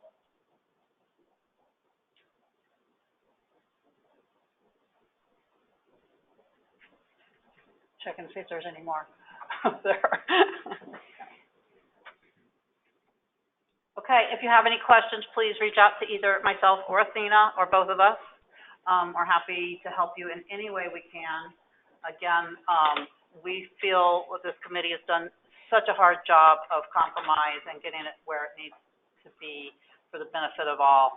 And we're happy to help you talk with anybody that you deem might be a good person to talk to, and we'll go from there. Again, we're kind of at the mercy of the drafter, the legislative drafter, and we're also trying to work very hard on being directly related to that process. Just a question here. Has there been thought about what the contingency plan is for this committee that's put this together and trying to get somebody to support it? That, as we all know, many bills are brought forward and they tend to go sideways in their committees. Has there been thoughts talked about in this group of what happens when some of the elements in this goes sideways? At what point can you back out? What point, where are you left at? What are the options? Has there been talking? During our about those? During our 18 months of conversation, yes, we pointed out several places that we might be able to look at, but our decision at that time was until we're faced with exactly what we need to back down on or back out on, then we would as a group decide the best route from there. We do know that there are points in this legislation that we're probably, once we're in the whole mess of things, that are probably going to have to be tweaked. I would be astonished if it passed as written. I think the chances are there are going to be a lot of amendments back and forth. The committee and the task force and the 911 community as a whole will have to decide, okay, what can we compromise on and what can't we? So just a comment on that, I think that's a real threat, and when I did the prepaid bill, definitely lived that, and the bill was hijacked on the floor. So it had already passed through on one side. I think it went through the House first, and then it was hijacked on the floor of the Senate and had to go back to the House. And so that's a real risk that we have, that when we start talking about a state 911 surcharge, a great idea from a carrier, for example, could be, oh, now we want to do all surcharge remitted to one location, same amount across the state. We know that that's something that's kind of been discussed. So as we get sponsors, as they get lined up, I think some of these deal breakers need to be outlined as this language has consensus or was voted on at the task force, agreed upon. Some of these things, we just draw a line in the sand and we cannot go there. They're deal breakers for the 911 community, deal breakers for the intent, the bill's intent. And it would be good to know that the sponsors agree, because as people come in and oppose the bill, they're going to say, hey, I oppose the bill, but if you would agree to, I'll offer my support. And we don't want a bill sponsor to be like, yeah, okay, what's the harm in that? Well, there's a real harm in that. Right. So, and that's why my December 3rd meeting, I think, is going to be so important, because I do want to meet with the sponsor and outline all of those things that we've discussed and where the points are. The other thing, again, we are bringing some documentation, like the ESInet costs we're bringing.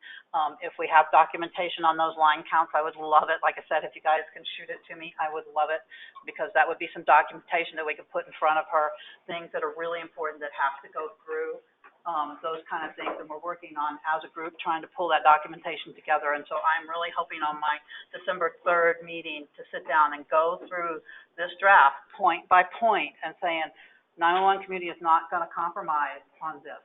So that hasn't been done as of yet? Not as of yet. Okay.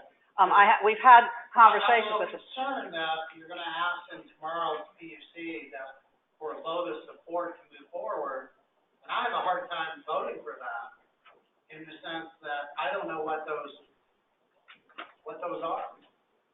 And I think those need to be discussed with the authorities, so that they know what they're voting on in support of, and to know what those outs are, or what those critical elements that's gonna shut this thing down, or stop it from being so hijacked at the end that we're all gonna pay for it at the end if it goes that route.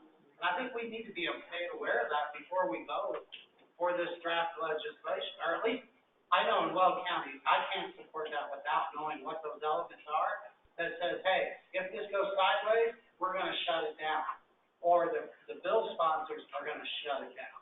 I don't know that, the problem with that, Mike, is I don't know that you'll know that until it gets into the process and you start getting feedback from the Well, opposition. and I get that, but I think that's where the proactiveness of this group in developing this, we need to be talking about that before, and we need to be aware of what those things are, that, the potential.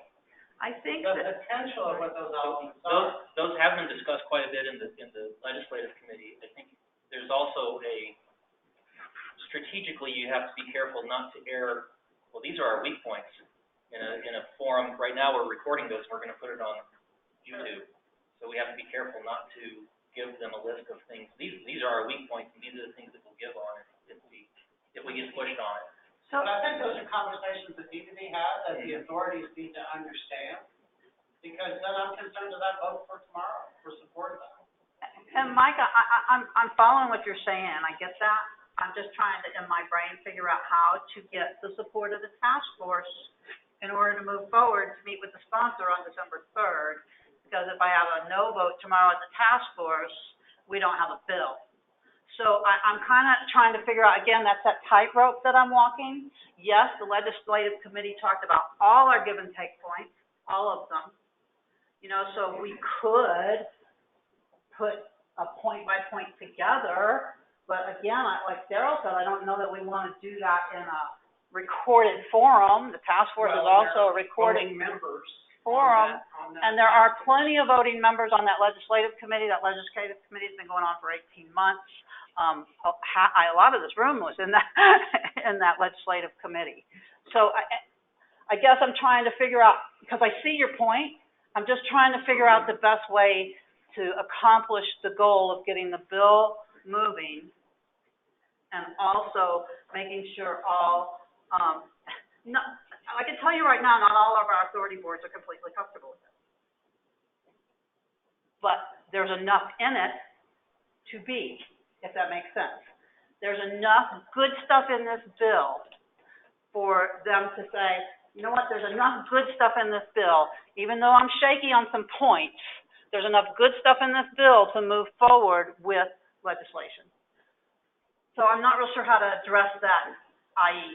tomorrow in 24 hours. Well, I think what we need to do though is keep people updated if language changes, point out as changes, and then let people say, yes, we're against, this is okay, or, we're against it, we can't live with that. But, I mean, I have concerns, because I don't want the state, collecting our 911 surcharge, that's not something we would go for. So if that comes up, we need to send that out to all the users, all the pieces out and say, what you're feeling on this. It will be a very fluid conversation. People Right. will really need to pay attention and respond. And we will be, yeah. Yes. And the committee will be inundating the task force with every change and everything that happens. And I watched that with the prepaid legislation. That same thing went on when the task force was behind the prepaid legislation, and those things were going on. There was all this, emails and things. This is what's happening. This is what's happening. This is what's happening. So I do understand Mike's point, but I think in the forum tomorrow is showing our cards. I think it's exposing where we're willing to give and where we're not willing to give, because there are voting members of the task force that are part of some of the communities outside of the 911 community that may oppose this. And, you know, really what it comes down to too is timing wise. If the legislation is not approved tomorrow by the task force, then we're probably too late for 2020. So we would have to, that'd give us another year to work on it. But in the meantime, we'll have some 911 authorities already paying that higher rate by the end of 2020, when we're ready to try again. So it's, I mean, it's up to the task force. Do we want to try it this year, or do we want to spend more time on it? My hope is that we can try it this year, because otherwise there are going to be some 911 authorities that are really that are facing a fiscal crisis over these increased ESInet charges. And the voting members have had this language for a week and a half, about? Yeah, well, they have 2 weeks. they had the older language, which it's changed somewhat Right. since then, but not drastically. Right. They've had that since the last task force meeting in September. And so I'm hoping that the voting members of the task force have had a chance to kind of wrap their brains around what they think and gone back to their boards and gotten their opinions and that kind of thing.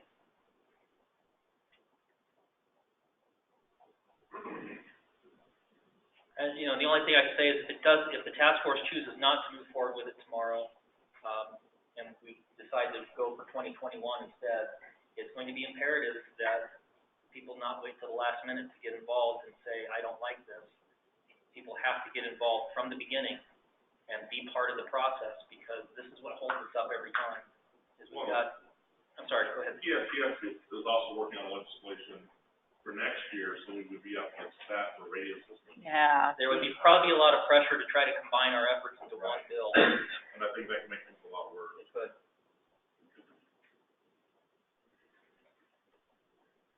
Jim? I would just comment, I think the committee has done a great job. I appreciate all the work and the effort and the compromise that went into this. And thank you for leaving the radios up, Daryl, and I won't work. I knew you would appreciate that, Jim. All right. Well, we look forward to a vote at the task force tomorrow. Thank you. All right, so those are all the formal items that we had on the agenda today besides an open floor. So, for now, what I wanted to do is just open the floor for any item from a 911 authority PSAP perspective that you want to touch base on. If it's a question you want to circle back on that you didn't ask earlier, something that came up, something you want to revisit, I can pull up a map, I can pull up a diagram. But really, I don't want anybody to leave with items that they haven't explored. So the floor is yours if anybody has anything.